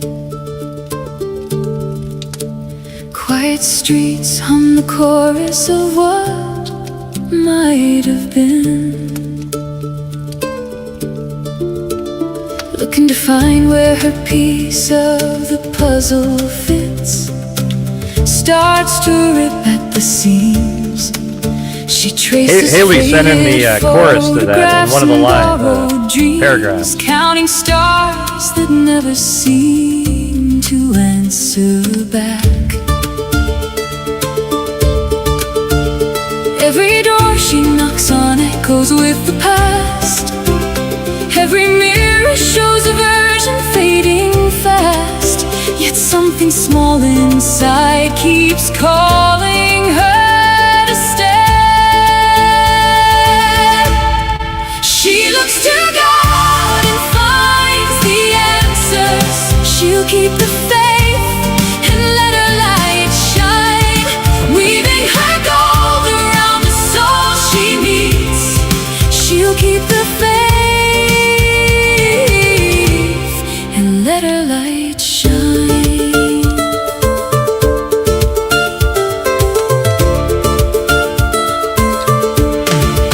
She's living a nightmare, doesn't know where to turn, trying to find the answers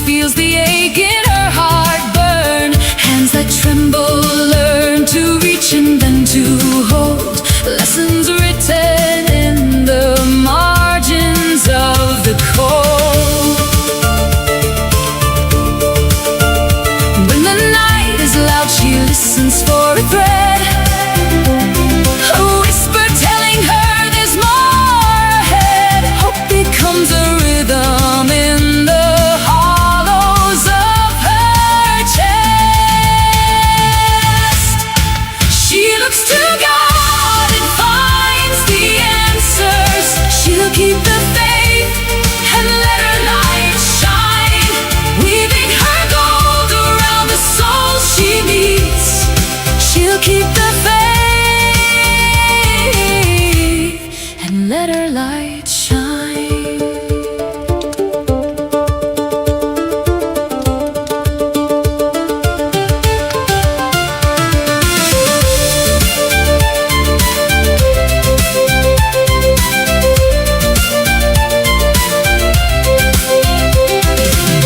Bridges built from broken days can carry her. Stones of sorrow turn to stepping stars. Breath by breath she maps a sky that's hers to learn. Light unravels shadows, teaches them to burn.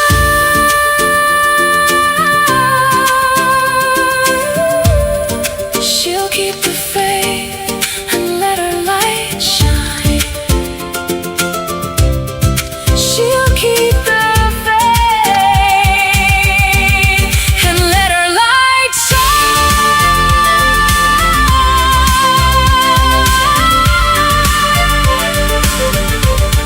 She looks to God and finds the answers. She'll keep the faith and let her light shine, weaving her gold around the souls she meets.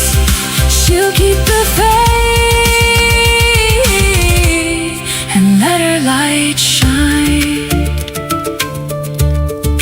Morning bends the darkness into something kind. She walks a little steadier, peace upon her mind.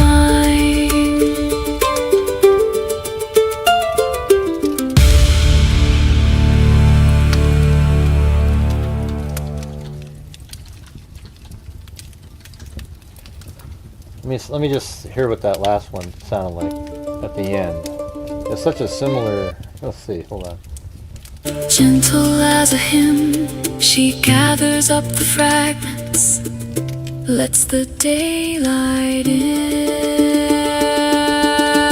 She's living a nightmare, doesn't know where to turn. Were the lyrics the same in both of them? Trying to find the Seems like answers, it. feels the ache in her heart burn. Yeah, you can't really go wrong with either one of them. There. You know. I'll move that one up in the I'll do the first one up. I'm going to put it up in the top tier now. I think that's one. Now that's one of the first ones in a long time that's made it into the sort of like radio ready versions.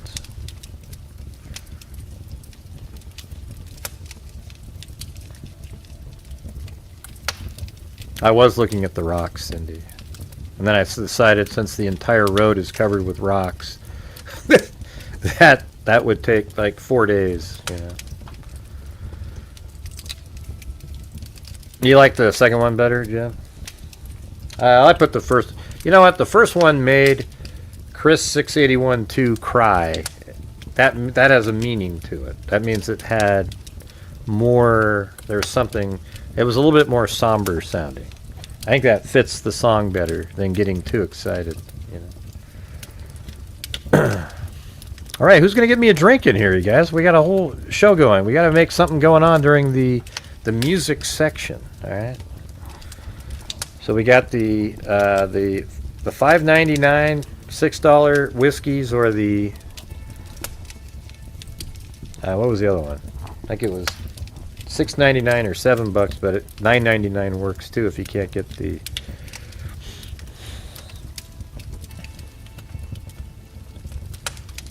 Jeez. It's Saturday night, man. Get me a drink. Yeah. Yeah, it's like she wrote these. Let me see. Let me get the idea what she put.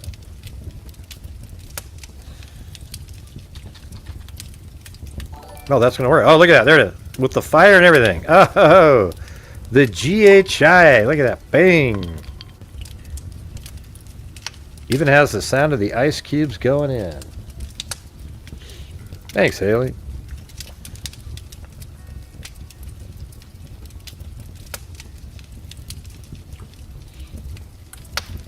Yeah, let me tell you what it said.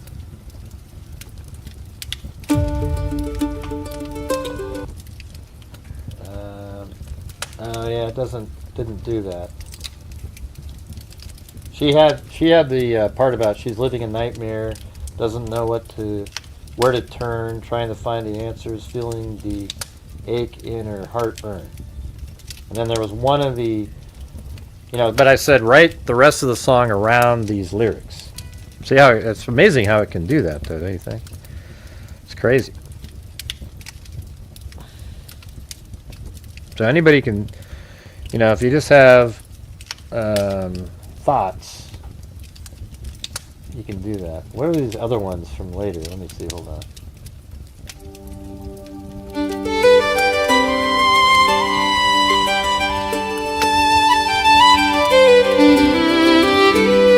Are these the same ones? Let's see. Yeah, that's the same songs. Let's see what it sounds like. I did like 6 versions, but I kept the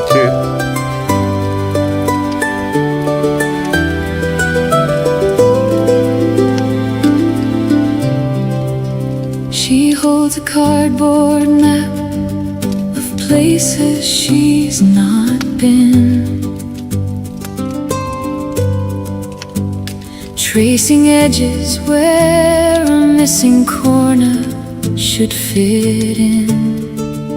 This one's pretty too, right?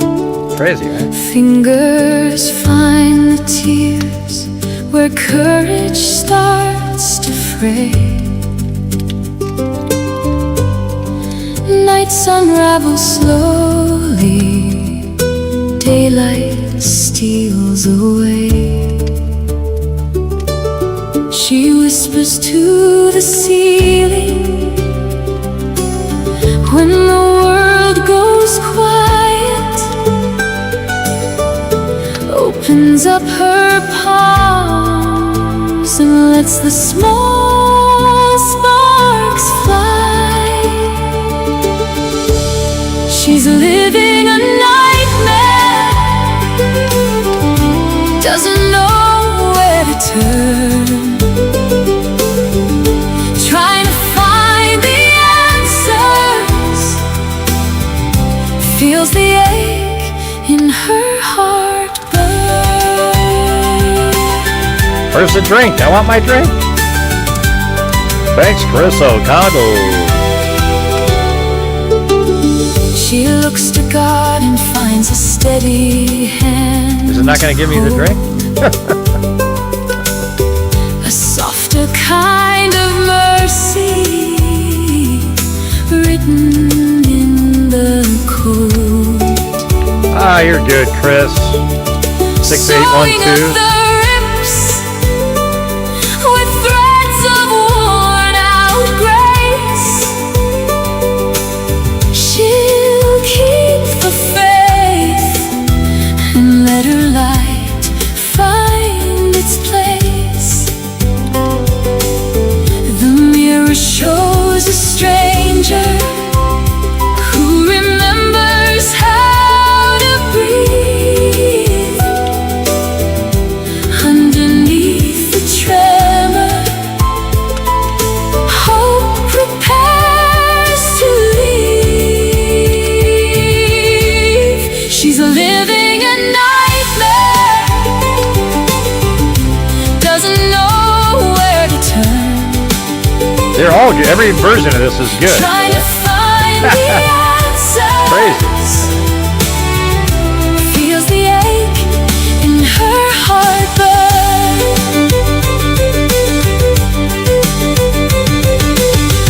In the quiet of the morning, she begins to understand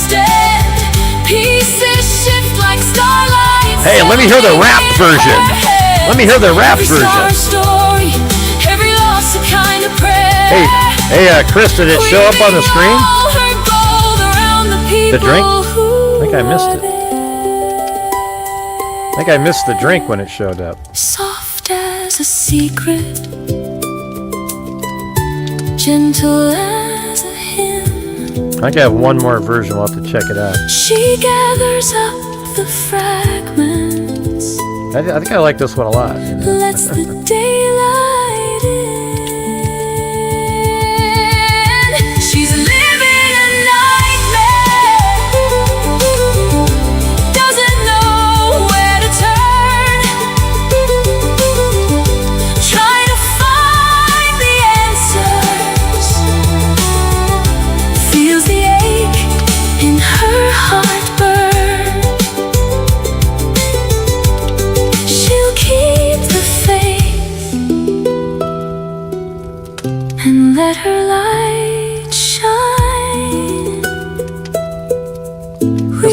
This one has more Penelope in it. Gold around the souls she meets.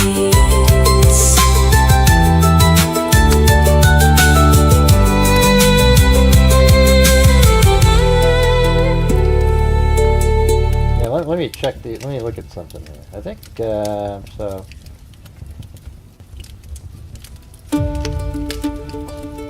See, they're different. Those are different words, right? Those are different words in those songs. Couldn't those just be different songs then? I mean, it has the same chorus, but that's not the same at all. Like this one starts "Night Settles," you know, and then the one that we just played starts with "She holds a cardboard."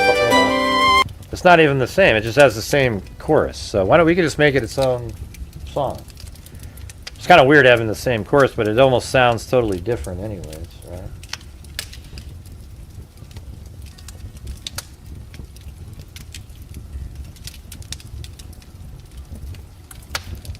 We'll put that one down there.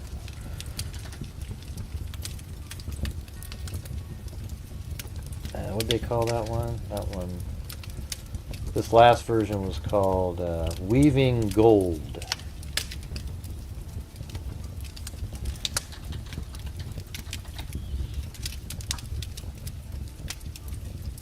God, I didn't even get my drink. The one that Chris O'Connell sent over. Let's see. All right, there's one last one here. There's actually 6 versions of it. Let me see. This is more like the original. This one almost sounds identical to one of the other songs that we. I think it's "Wise to." What is it? "Wise to Grow" or something. Here, look at it. Night settles like a question on her skin. Quiet streets hum the chorus of what might have been. That's the same song. And then here's this one. But it sounds too similar to the other one.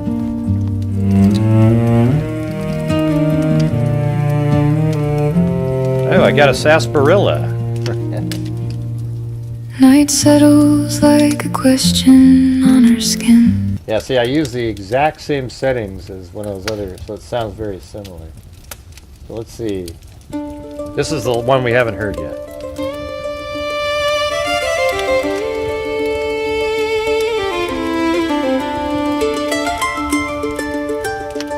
I'm kind of liking the Celtic sound, though. It's kind of cool.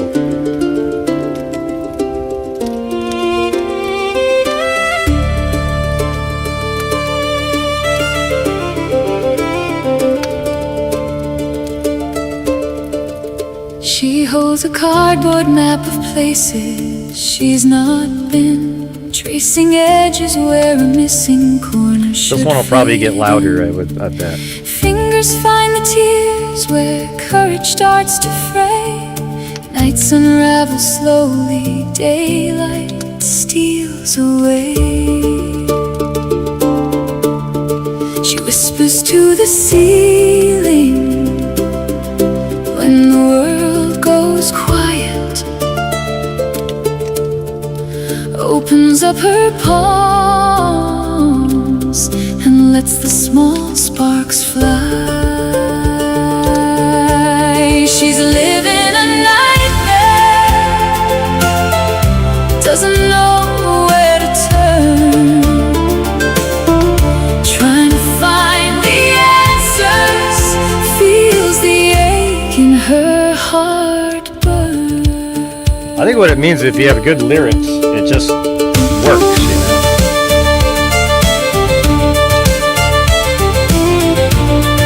But see, that one sounds, you know, like the last one. You guys like that last one? Did everybody like the one before that one? This one? Trying to find the answer, remembers how to. That's the one we just played that you guys liked a little bit more. I put it in there, but I already moved that other one we did earlier, the one that was quieter, up into the top positions there.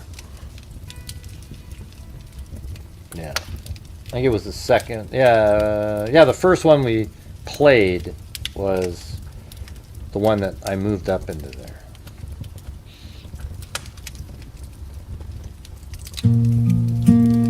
See, it sounds kind of like this one, that one that was playing.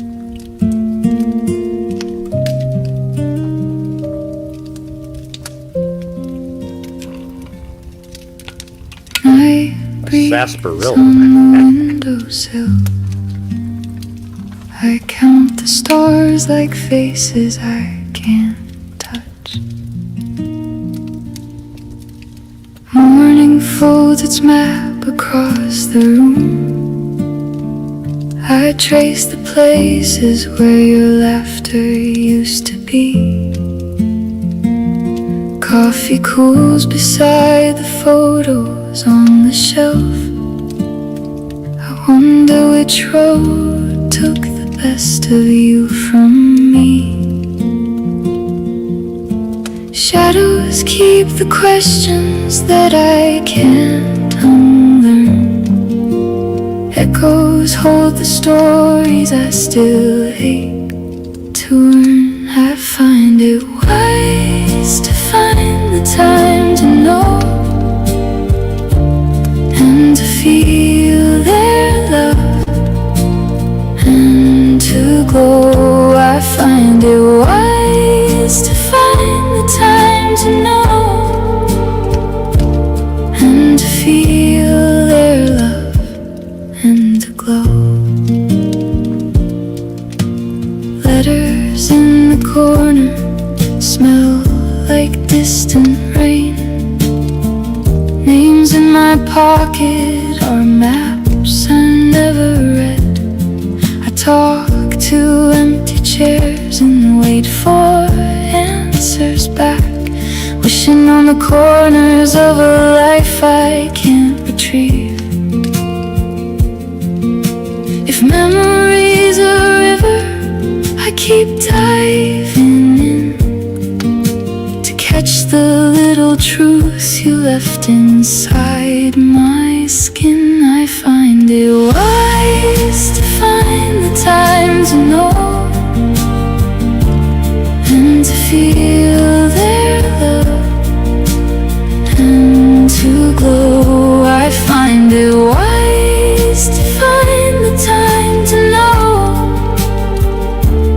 and to feel their love and to glow. Maybe they're under all the quiet that I fear. Maybe they're humming in the songs I still hear. I close my eyes and reach through the distance and the years to hold a piece of all the people I held dear. Softly, Well, the $4.99, I don't have one built yet. I only have is the $5.99 and $6.99. Fingers on the map, trying to bring Unfortunately. them into light. I find it wise. I bet the to $9.91 find the would work time now. to I'll do know one just for the hell of it. Okay. and to feel their love and to glow. I find it wise to find the time to know and to feel their love and to glow. Night breeze on the windowsill. I leave the light on, hoping somewhere someone feels the same and keeps me on.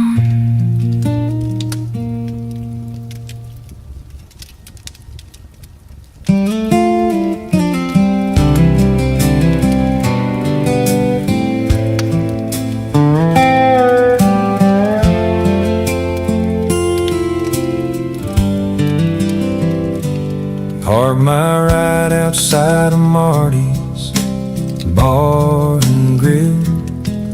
Woke up to a tow truck and a sky gone still.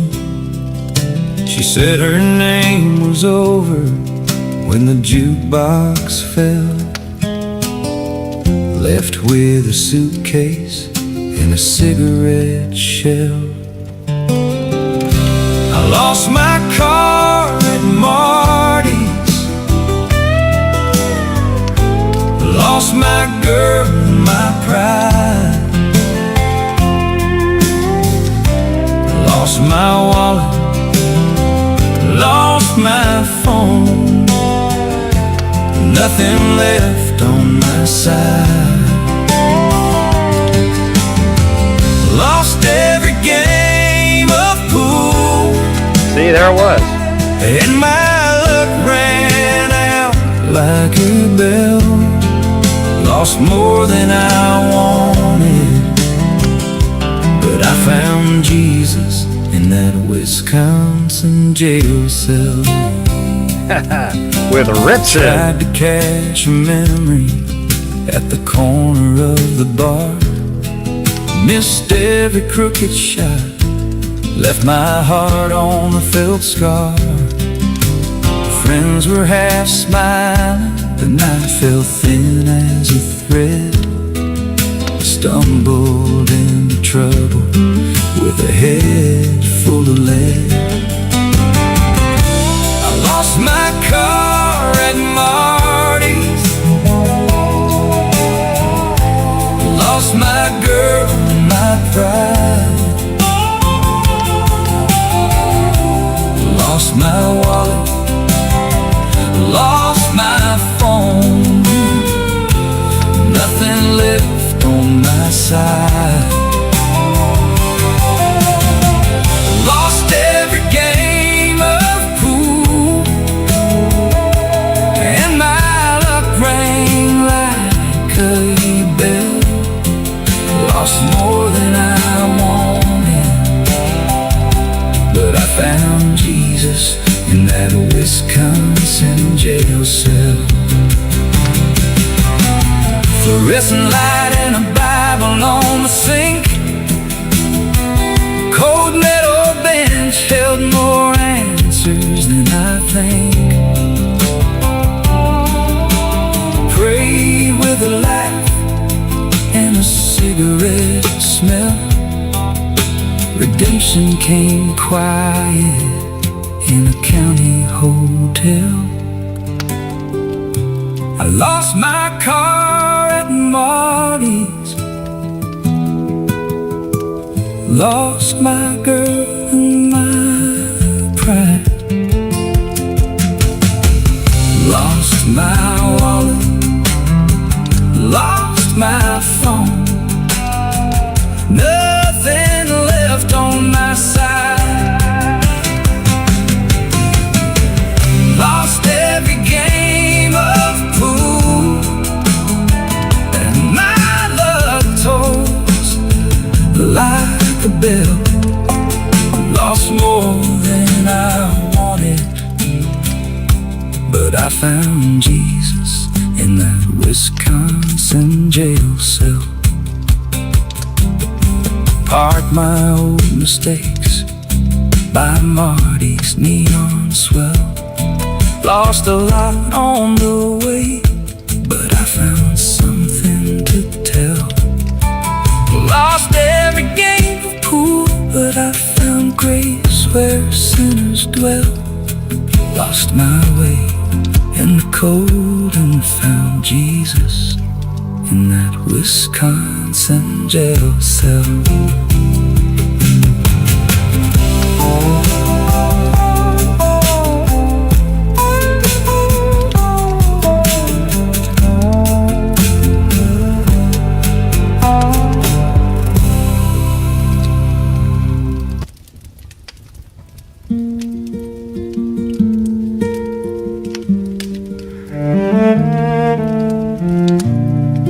Kept my lipstick on for strangers, counting pieces of another goodbye. I walked through rooms of borrowed promises, smiled through storms that weren't my own. Took my light, called it their favor, left me learning how to fall alone. I built my armor out of maybes, quiet prayers under city lights. Then you came like a steady sunrise, woke the colors I had locked inside. You lift me up like an eagle, wings of gold. You carry me higher. You show me skies I forgot existed. You lift me up like an eagle.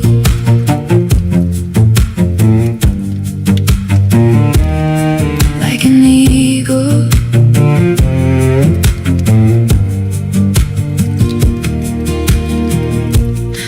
To measure love in footprints, trying to fit where I didn't belong.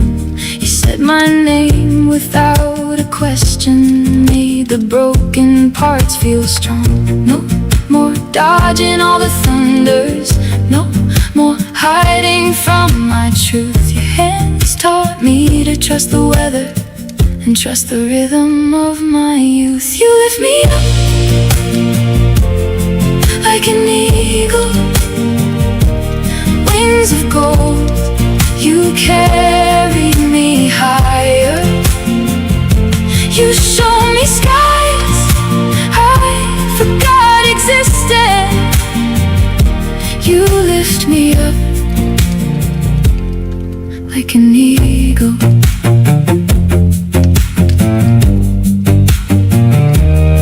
Like an eagle.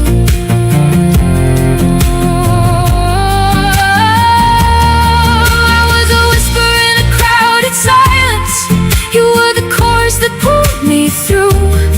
Now every doubt dissolves in daylight when your breath says I'm enough. I knew higher, higher. On your wings I learned to fly. Higher, higher. Leaving every broken night. You lift me up like an eagle. You carry me higher. Oh, oh, you show me skies I forgot existed. You lift me up like an eagle. Like an eagle. No more heavy anchors holding, only open blue and truth to find. You lift me up, and I am fearless. You lift me up, and you are mine. Yeah, that one I think I just put like pretty basic stuff in there, you know. when that one was created. Let me see if I can find that one part again. Like an eagle. Yeah, this part right here is so awesome. Right here, listen. I was a whisper in a crowded silence. Don't you love that part when it just sort of goes? It gets you up to a whole different level as the other music's playing behind it. You were the chorus that pulled me through. Now every doubt dissolves in daylight. When your breath says I'm enough, I'm new. Higher, higher on your wings I learned to And I love it when it goes low again. higher, higher, leaving every broken night. You lift me up, like an eagle, wings of gold. You carry me higher. You show me skies I forgot existed. You lift me up like an eagle, like an eagle. No more heavy anchors holding, only open blue and truth to find. You lift me up, and I am fearless. You lift me up, and you are mine.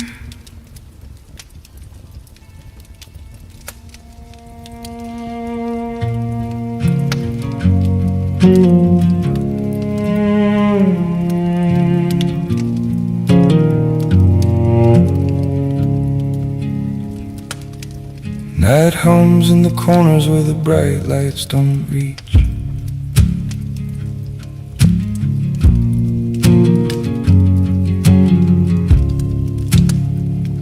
They smile like fathers and neighbors on the street. Polished words like honey to drown out your feet. They fold into crowds like a secret that breathes, passing in daylight with pockets of teeth. A kindness that lingers with a cold in its hold. This is the best duet by a mile. Echoes of stories that grow darker when told. Watch the small signs when the velvet voice clears. Look for the shadow that lives near your fears. Silent alarms born from old quiet scars, a skin deep charm hiding rusted bars. You feel it before you name what you fear, a crooked detail that suddenly sticks clear. Eyes below ears, the devil appears. Eyes below ears, the devil appears. Eyes below ears, the devil appears. Mark the small truths that the panic nears.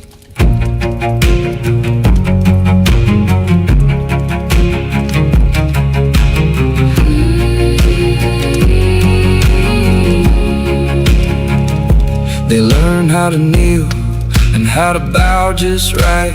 Speak like a guardian in the hush of the night. They glide through families with practiced regret, Wearing concern like a hand-me-down silhouette. listen to laughter that trembles and strains. Notice the hush where the warning remains. Old stories whisper where the new lie steers. Follow the sign where the silence clears. Little betrayals tucked in a grin. Patterns repeat where the danger begins. A pulse at the throat, a chill in the ears. Truth's baby step closer, dismissing the years.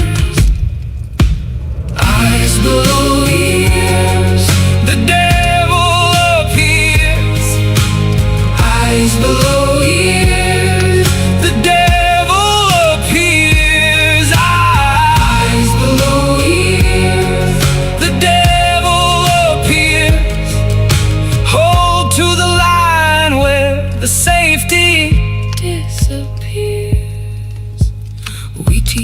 children to name every name, to trust their skin, to call out Absolutely. pain. when instinct speaks loud, let the room come alive. Pull the curtains and let the old lies die. Fingers pointed at the smallest detail, quiet courage in the face of the tale. One small voice can unravel the gears of the hidden mouth and the lowered ears. Eyes below ears, the devil appears. Eyes below ears, the devil appears. Eyes below ears, the devil appears. Gather the light when the night draws near. Keep watch by the threshold And sharpen your sight, we name what we fear and we bring it to light.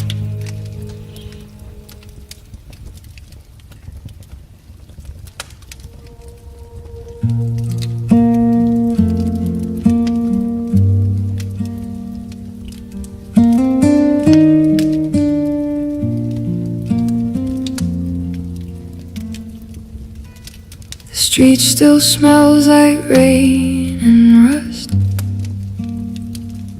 Your jacket on the chair, your name and dust. I trace the hour where the light fell thin, and the man with empty eyes took the shape of him. My nights fold under the weight of the white. I wake with your breath and the echo of lies. There's a knot in my throat I can't untie. I never learned to let you go. I never learned to let you go. I never learned to let you go. I never learned to let you go. I never learned to let you go. I never learned to let you go. I never learned to let you go. The neighbors say the sirens left too soon. They whisper of a price beneath the cold moon. I keep your pictures in the drawer like sin, folded pages of the love that should have been.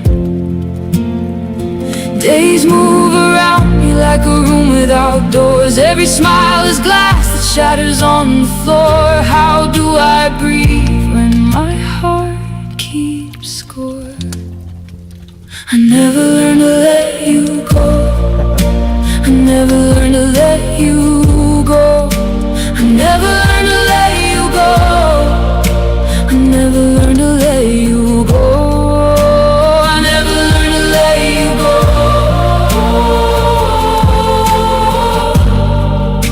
I never learned to let you go. I never learned to let you go.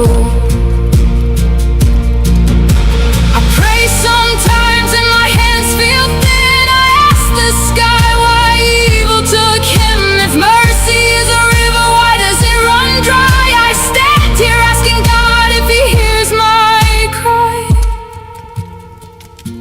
I keep your name like a stone in my mouth. I keep your name like a stone in my mouth. I keep your name like a stone in my mouth. I keep your name like a stone in my mouth. I keep your name like a stone in my mouth. I keep your name like a stone in my mouth. I never learned to let you go. I never learned to let you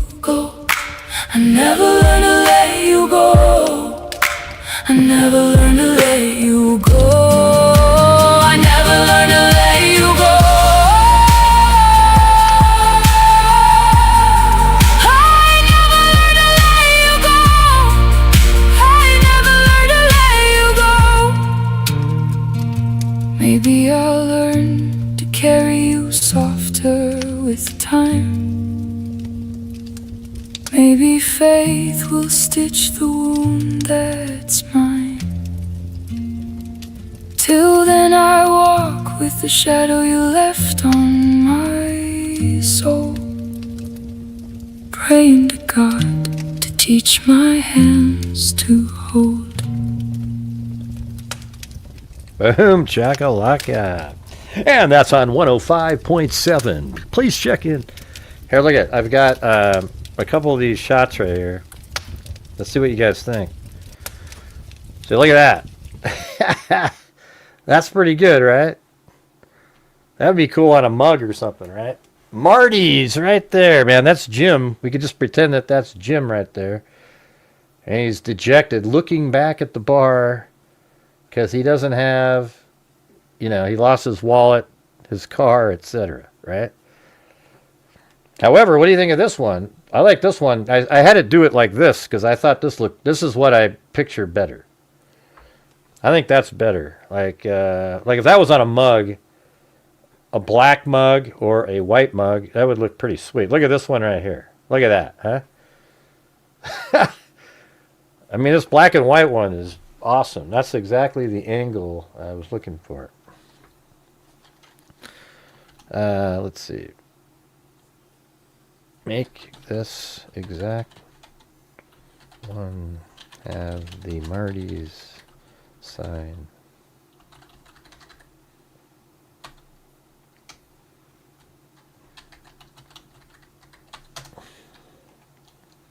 What do you guys think? Hey, you out there, Phyllis? Come on, which one? You're wanting I don't know, the T-shirt one. I think you just put Marty's on it or something. And people go, "What's that about?" Oh, it's about this guy named Jim who lost his wallet. He lost his girl. He lost pretty much everything he had at Marty's Bar and Grill up there in Washington. Yeah, see, then it went back. Wait, no, I'm not sure. Oh. Wait, what happened? I was here. Oh, yeah. Let me go back out and then put that right there. Be cool if just the sign was color, the neon part.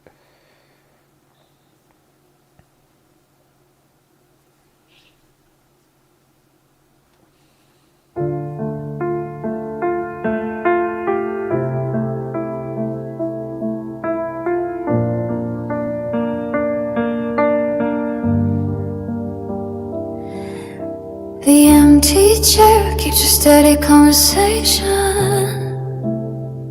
Like I could hear her breathe before. The clock takes blame into the corners of the room. We set a plate and call your name out soft. We fold the laundry in the shape of who you were. There is a That's sweet right there. Can I get a boom? There is a laugh that breaks and stays inside our mouths. Nights are long and the streets keep swallowing light. We trace the maps of days that you won't come back on. Carry me forward on the hush of your name.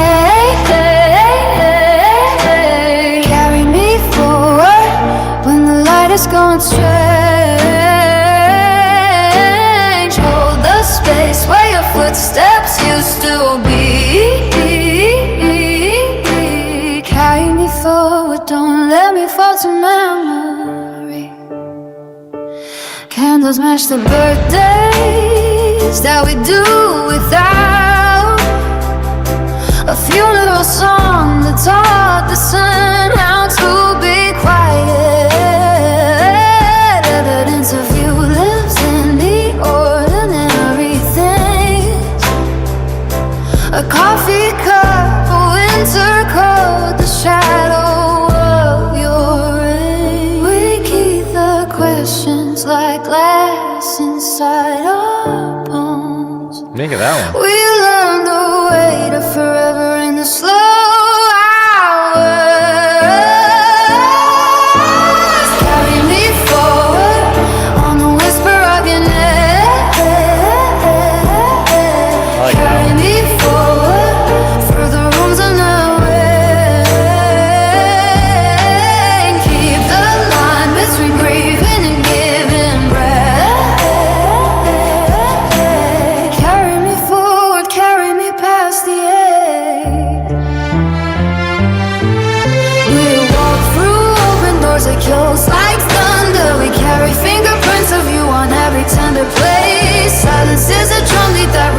was your thunder. We are the cartographers of absence and grace. In the quiet we collect the pieces you left. In the dark we read the letters of your name. Carry me forward on the hush of your name. Carry me forward when the world calls me change. But the cold and the questions that never leave. Carry me forward. Carry me. We carry the weight like a promise and a scar. We carry you forward wherever we are.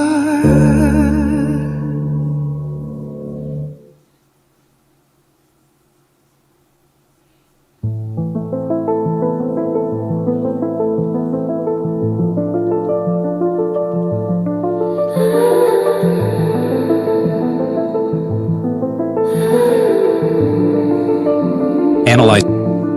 Got it. This is the exact version you want to work from. What would you like changed on this one? Got it. Moonlight paints the maps of men. Dusty road that whispers easy. Smooth stones laid for careless feet. Hollow bells and silver promises lead the weary to defeat. Heart and compass at a stand.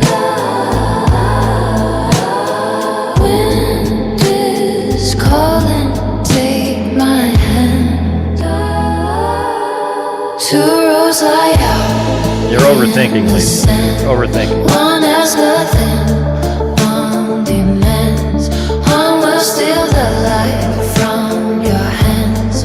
Only one will lead you to the promised land. Only one will lead you to the promised land. Wild trail under honest stars. Yeah. I wanted the light over a natural place light. The other light was stupid. There we go. Look at that. Bar and grill, Barney's. Every Boom. step is paid in courage. Every scar becomes a goal. Footprints form what we become. Shadows shrink when morning comes. Two roads lie out in the sand. One has nothing, one demands. One will steal the light from your hands. Only one will lead you to the promised land. Only one will lead you to the promised land. I hear the fathers, hear the mothers, sing a river, sing of home. The easy road feeds empty hunger. The harder road calls you to roam. I close my eyes and see the sunrise burning clean across the land. How about that one? He looks I lift dejected. my face and choose the sunrise. Reach for truth with outstretched hand. One small step, one honest breath. I think I like that one the best. Follow love and not the thread. Two roads lie out in the sand. One has nothing, one demands. One will steal the light from your hands. Only one will lead you to the promised land. Just behind and dawn ahead. I walk the Well, he lost all of his shit at Marty's. He's gonna be dejected.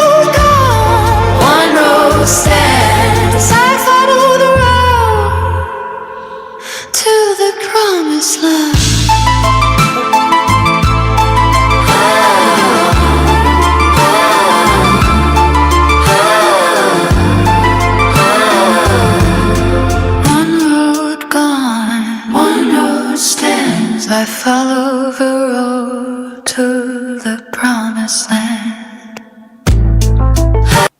Oops, I didn't realize it was doing more.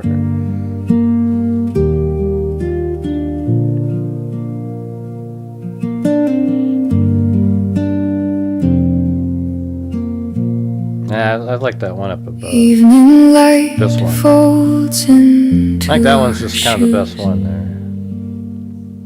a quiet map of miles we choose. Look at that. Ding, ding, ding, ding. I remember the first street we learned by name. Laughter spilling like summer rain.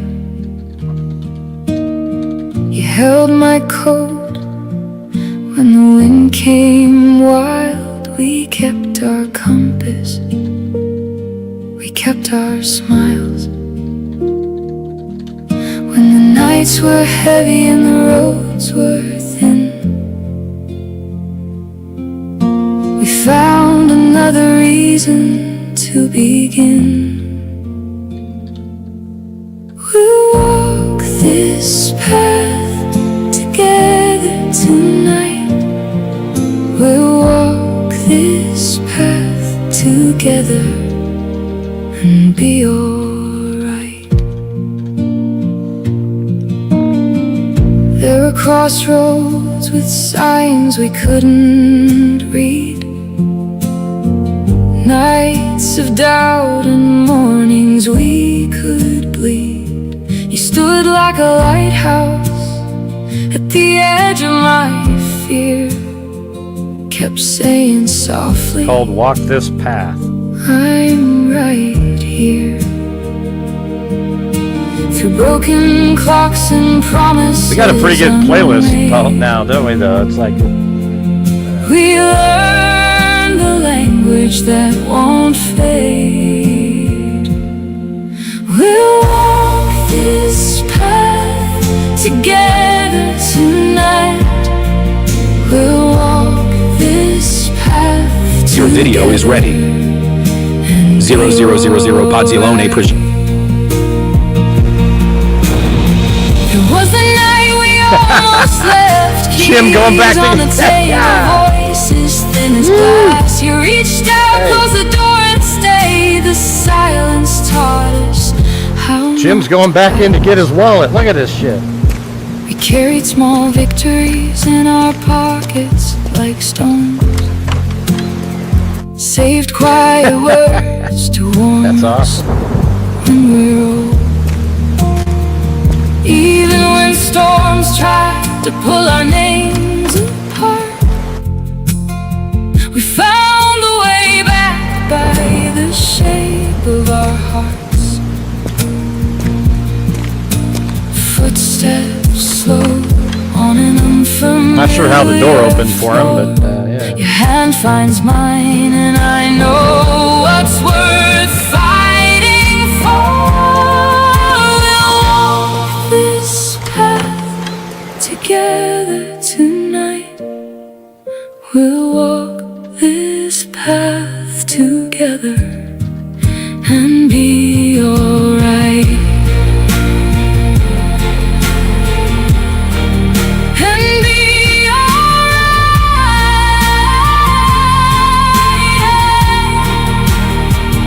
Isn't that Years cool? will bend the corners of our maps, and maps will fray, but every faded trail still leads the same way, with wrinkled hands and a softer kind of light. We'll trace the Where would you put the word roads lost in we there, made Lisa? It doesn't make sense, because nothing, we don't know something's lost. Except, we do, but not the picture. this path together tonight. Come on. We'll walk this path together and be alright. Side by side, where the horizon meets the tide, we keep walking, you and I.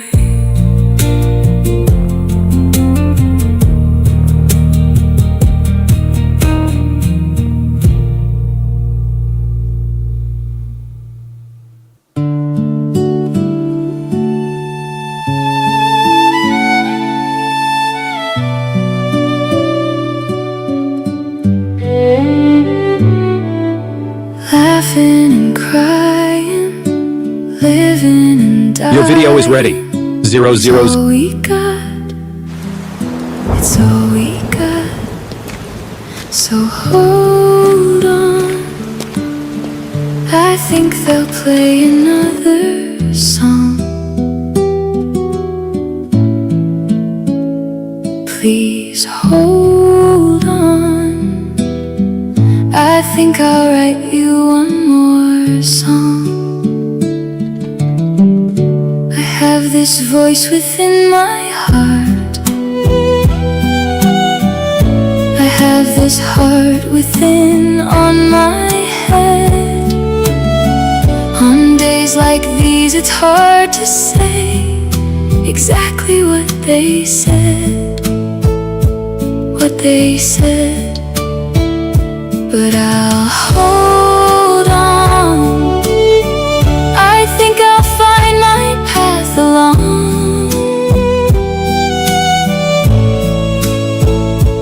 And I'll stay strong, because I know I'll have your song.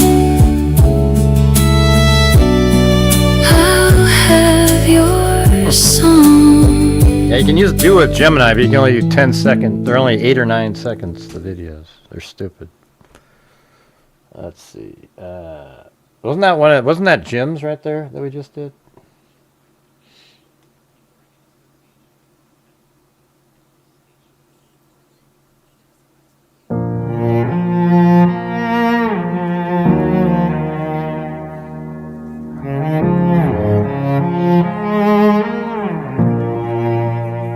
You've been carrying the weight so long, you forgot what it feels like to put it down. Smiling just enough to fool the room, while you're barely keeping both feet on the ground. You tell yourself I should be stronger, like strength means suffering alone. But even the toughest walls can crumble when they're holding up the world on their own. You don't have to hide the answers, you don't have to hide the scars. Sometimes courage is just reaching for a hand there. Your video is ready. Asking for help is not admitting defeat. It's saying I'm still here, I'm still on my feet. It's not waving a white flag, it's raising one up, saying I've had enough, but I haven't given up. When the road gets too heavy, when you've carried too much, there's no shame in reaching out for somebody's touch. You left it there on purpose, Jim. Doesn't mean you're not tough, it means you're refusing to give up. Jim, you left the damn wallet on purpose. Look at this shit.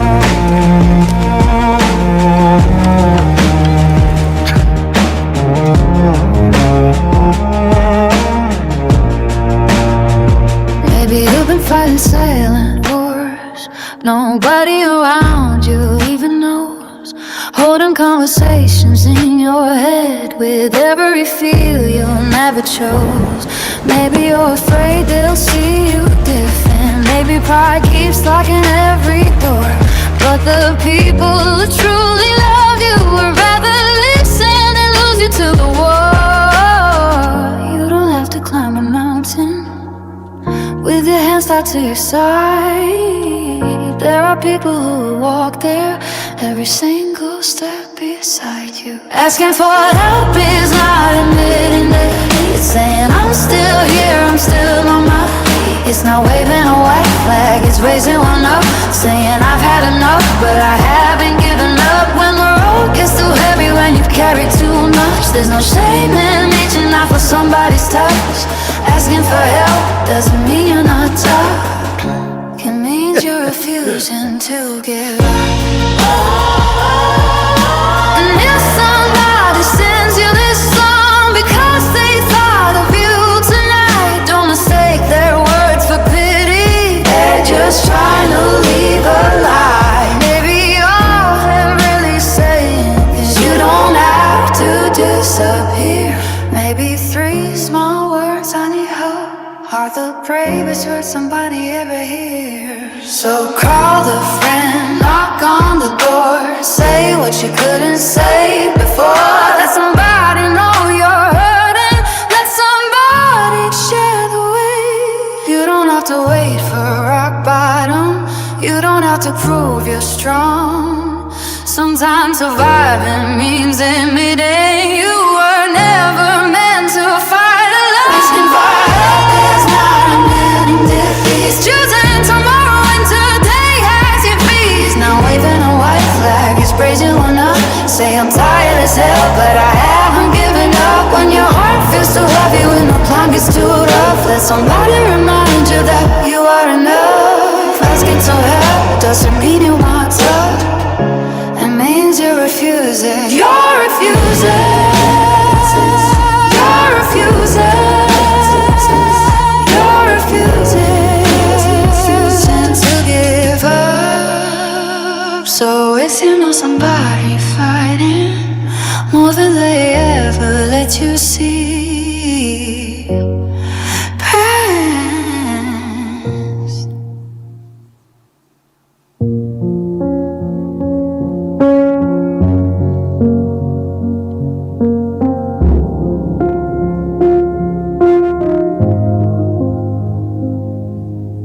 Midnight streets hung with neon ghosts, sirens like distant lullabies. Footsteps echo where laughter used to live. I trace the map of the sky with tired eyes.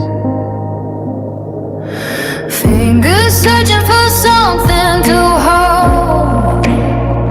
We built a lighthouse out of breath and bones.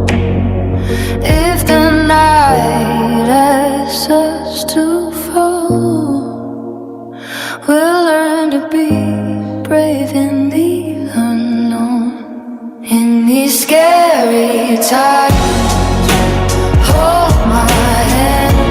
We'll write soft songs on trembling land. In these scary times, don't let go. We will sing through the low.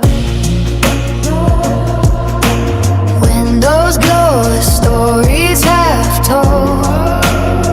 A thousand screens that hum like prayer. Shadows grow tall, but the dawn remembers how our small brave hearts keep showing up. There whispered promises over the noise. We trade our fears for a trembling light. When the world forgets how to Your make video is ready. noise, we'll be 0000 Podcielone Prges 010. in these scary times, hold my hand. We'll write soft songs on trembling land. In these scary times, don't let go. We will sing through the low. There are days the sky cracks open. Right through his arm, did you see that? Names we can't pronounce, but every crack Look at that, lets a go through his small arm. tree Look at grow, that, right there, and look at every that. voice What the finds hell? a way out. Just breathe, just That was breathe. terrible. Feel the pulse of a room. Just breathe, just breathe. We alive through the gloom. In these scary times, hold my hand. We'll write soft songs on trembling land. In these scary times, don't let go. We will sing through the low. Morning holds the edges of our fear. Scars like constellations in the skin. Still we wake and still we gather here. Singing quietly the world we're in.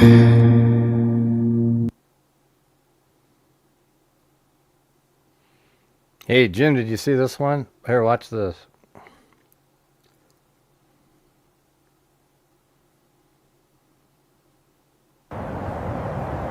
Hello, freaks. How is your day going? Isn't that crazy? Man, this AI crap is nuts, man.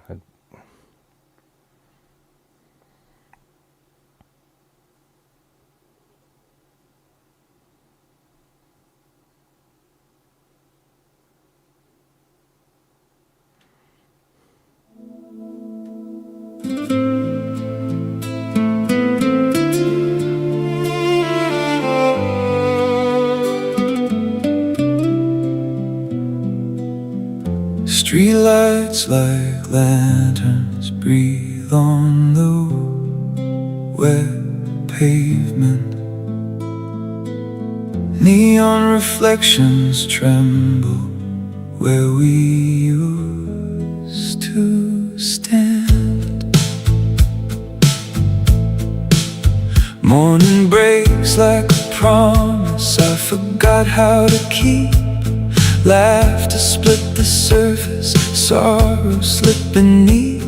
Faces in the doorway like postcards from a past life. Hands that held forever now search for the light. Days roll like film reels, same corner, different scene. I trace the lines of memory where we used to dream. Laughing and crying, living and dying is all we got. It's all we got. So hold on, I think they'll play another song. Please hold on, I think I'll write you one more song.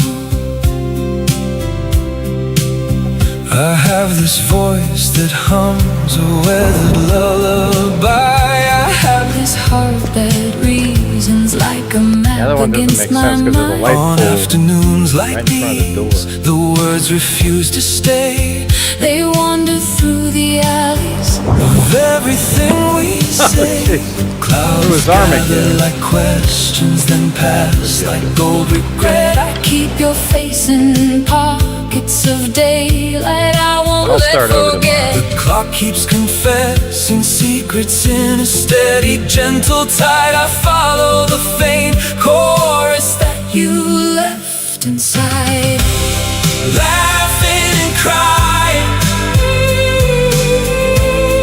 living and dying. Is all we got. It's all we got. So hold on, I think they'll play another song. Please hold on.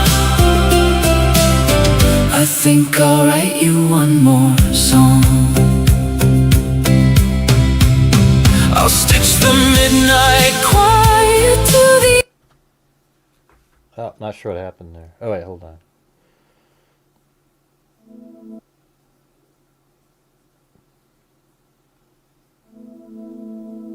Hold on to the promise of unfinished play.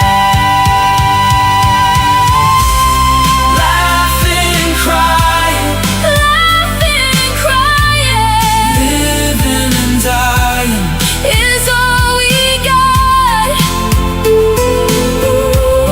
It's all we got. So hold on,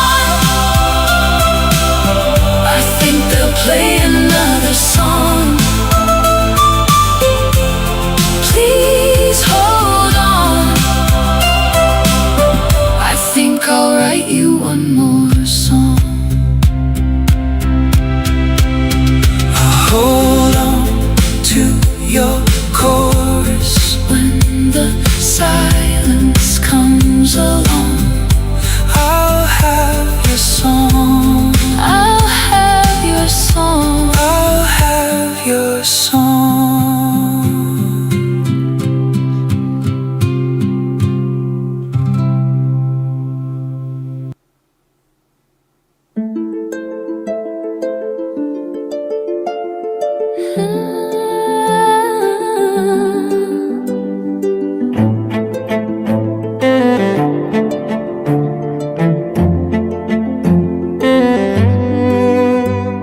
met you under a muted summer sky.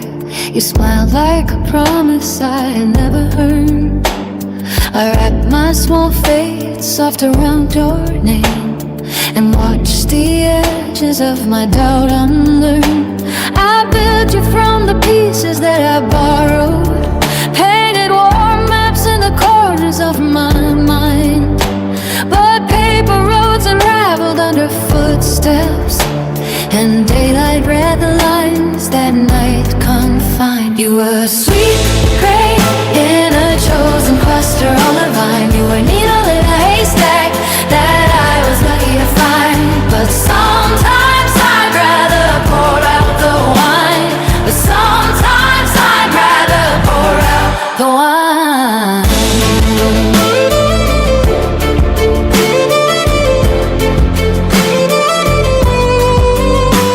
Your life became a lighthouse on a lost shore. I sailed those circles just to keep your light in view. Small truths like pebbles pressed into my shoes. I kept on walking because of you felt true. The mirror kept asking softer, honest questions. The mirror answered back in lines I could not hide. I learned the shape of honesty and silence, and how we bought a better selves for time. You were a sweet grape in a chosen cluster on the vine. You were a needle in a haystack that I was lucky to find. But sometimes I'd rather pour out the wine. But sometimes I'd rather pour out the wine.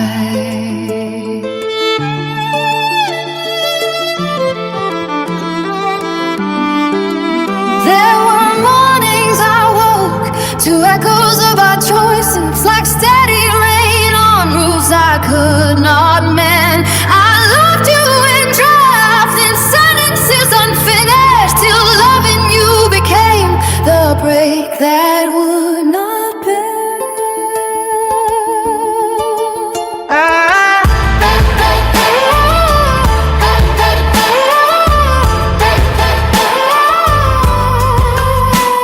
Slow breath, slow cracks, the room holds its hurt. Count the quiet reasons we could not align. You were a sweet gray in a chosen cluster on a vine. A needle in a haystack that I was lucky to find.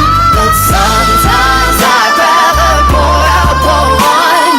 But sometimes I'd rather pour out the wine. I've opened my bed, let the night decide. The right stays on the wall, but I walk from the vine.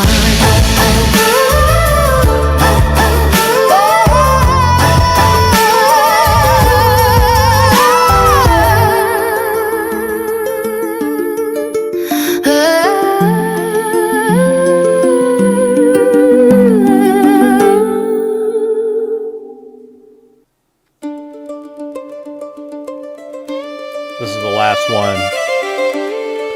The new one.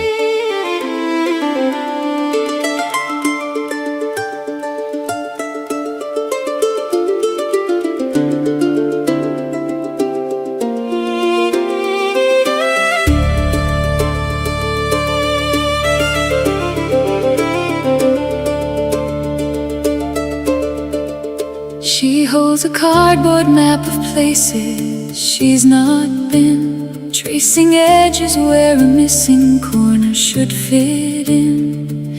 Fingers find the tears where courage starts to fray. Nights unravel slowly, daylight steals away. She whispers to the ceiling when the world goes goes quiet, opens up her palms and lets the small sparks fly. She's living a nightmare, doesn't know where to turn, trying to find the answers, feels the ache in her heart burn.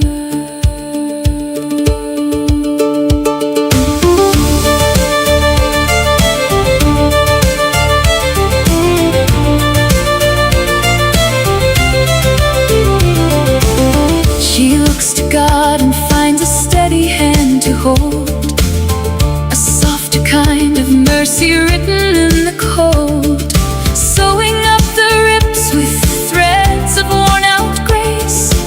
She'll keep the faith and let her light find its place. The mirror shows a stranger who remembers how to breathe. Underneath the tremor, hope prepares to leave. She's living a nightmare, doesn't know where to turn, trying to find the answers, feels the ache in her heart burn.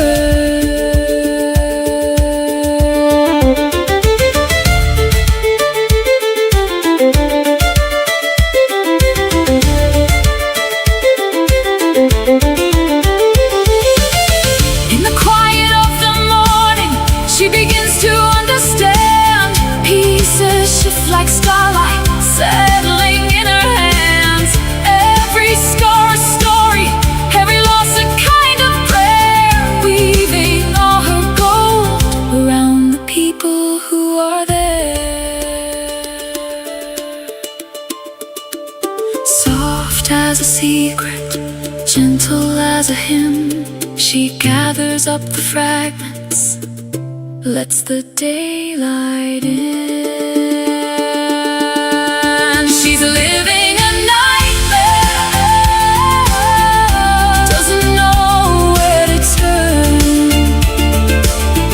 trying to find the answers, feels the ache in her heart burn. She'll keep the faith and let her light shine,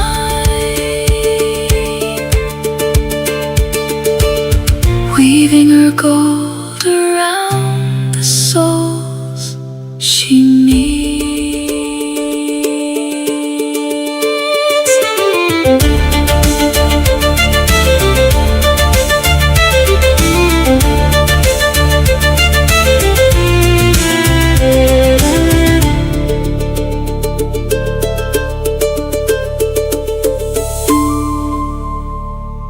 All right, freaks. I guess that's going to do it. All right, we'll see you guys tomorrow. Thanks for hanging out. And thanks for all the support in there. Yeah, let's see. We had Wild Bill Wassman,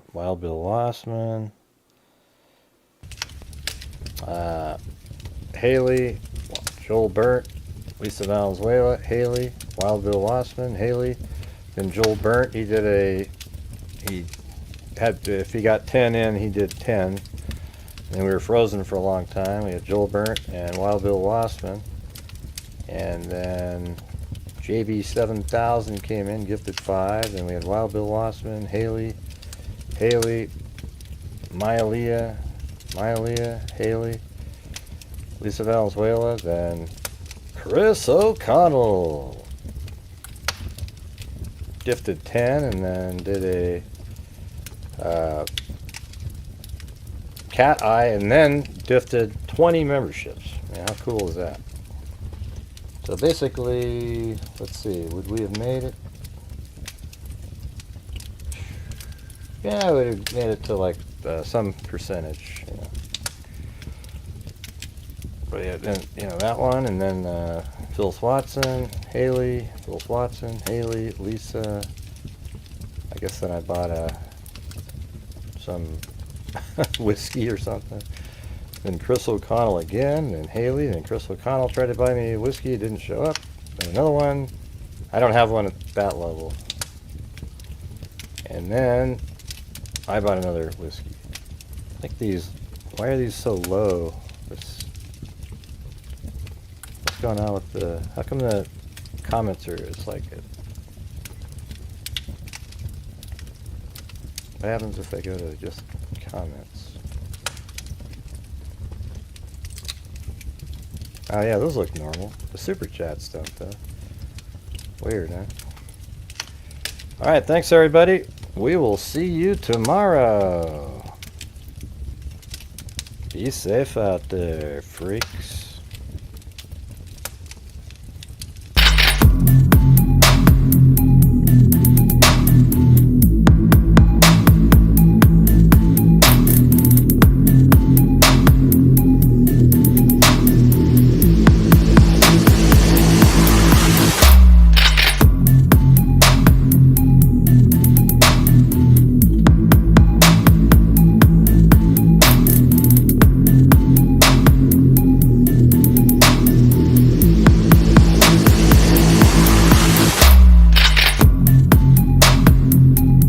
Very cool, everybody.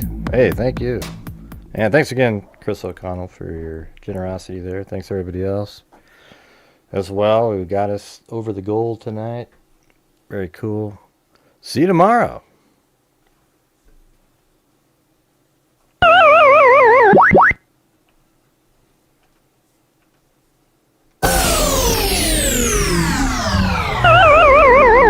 Evil can never be dead enough.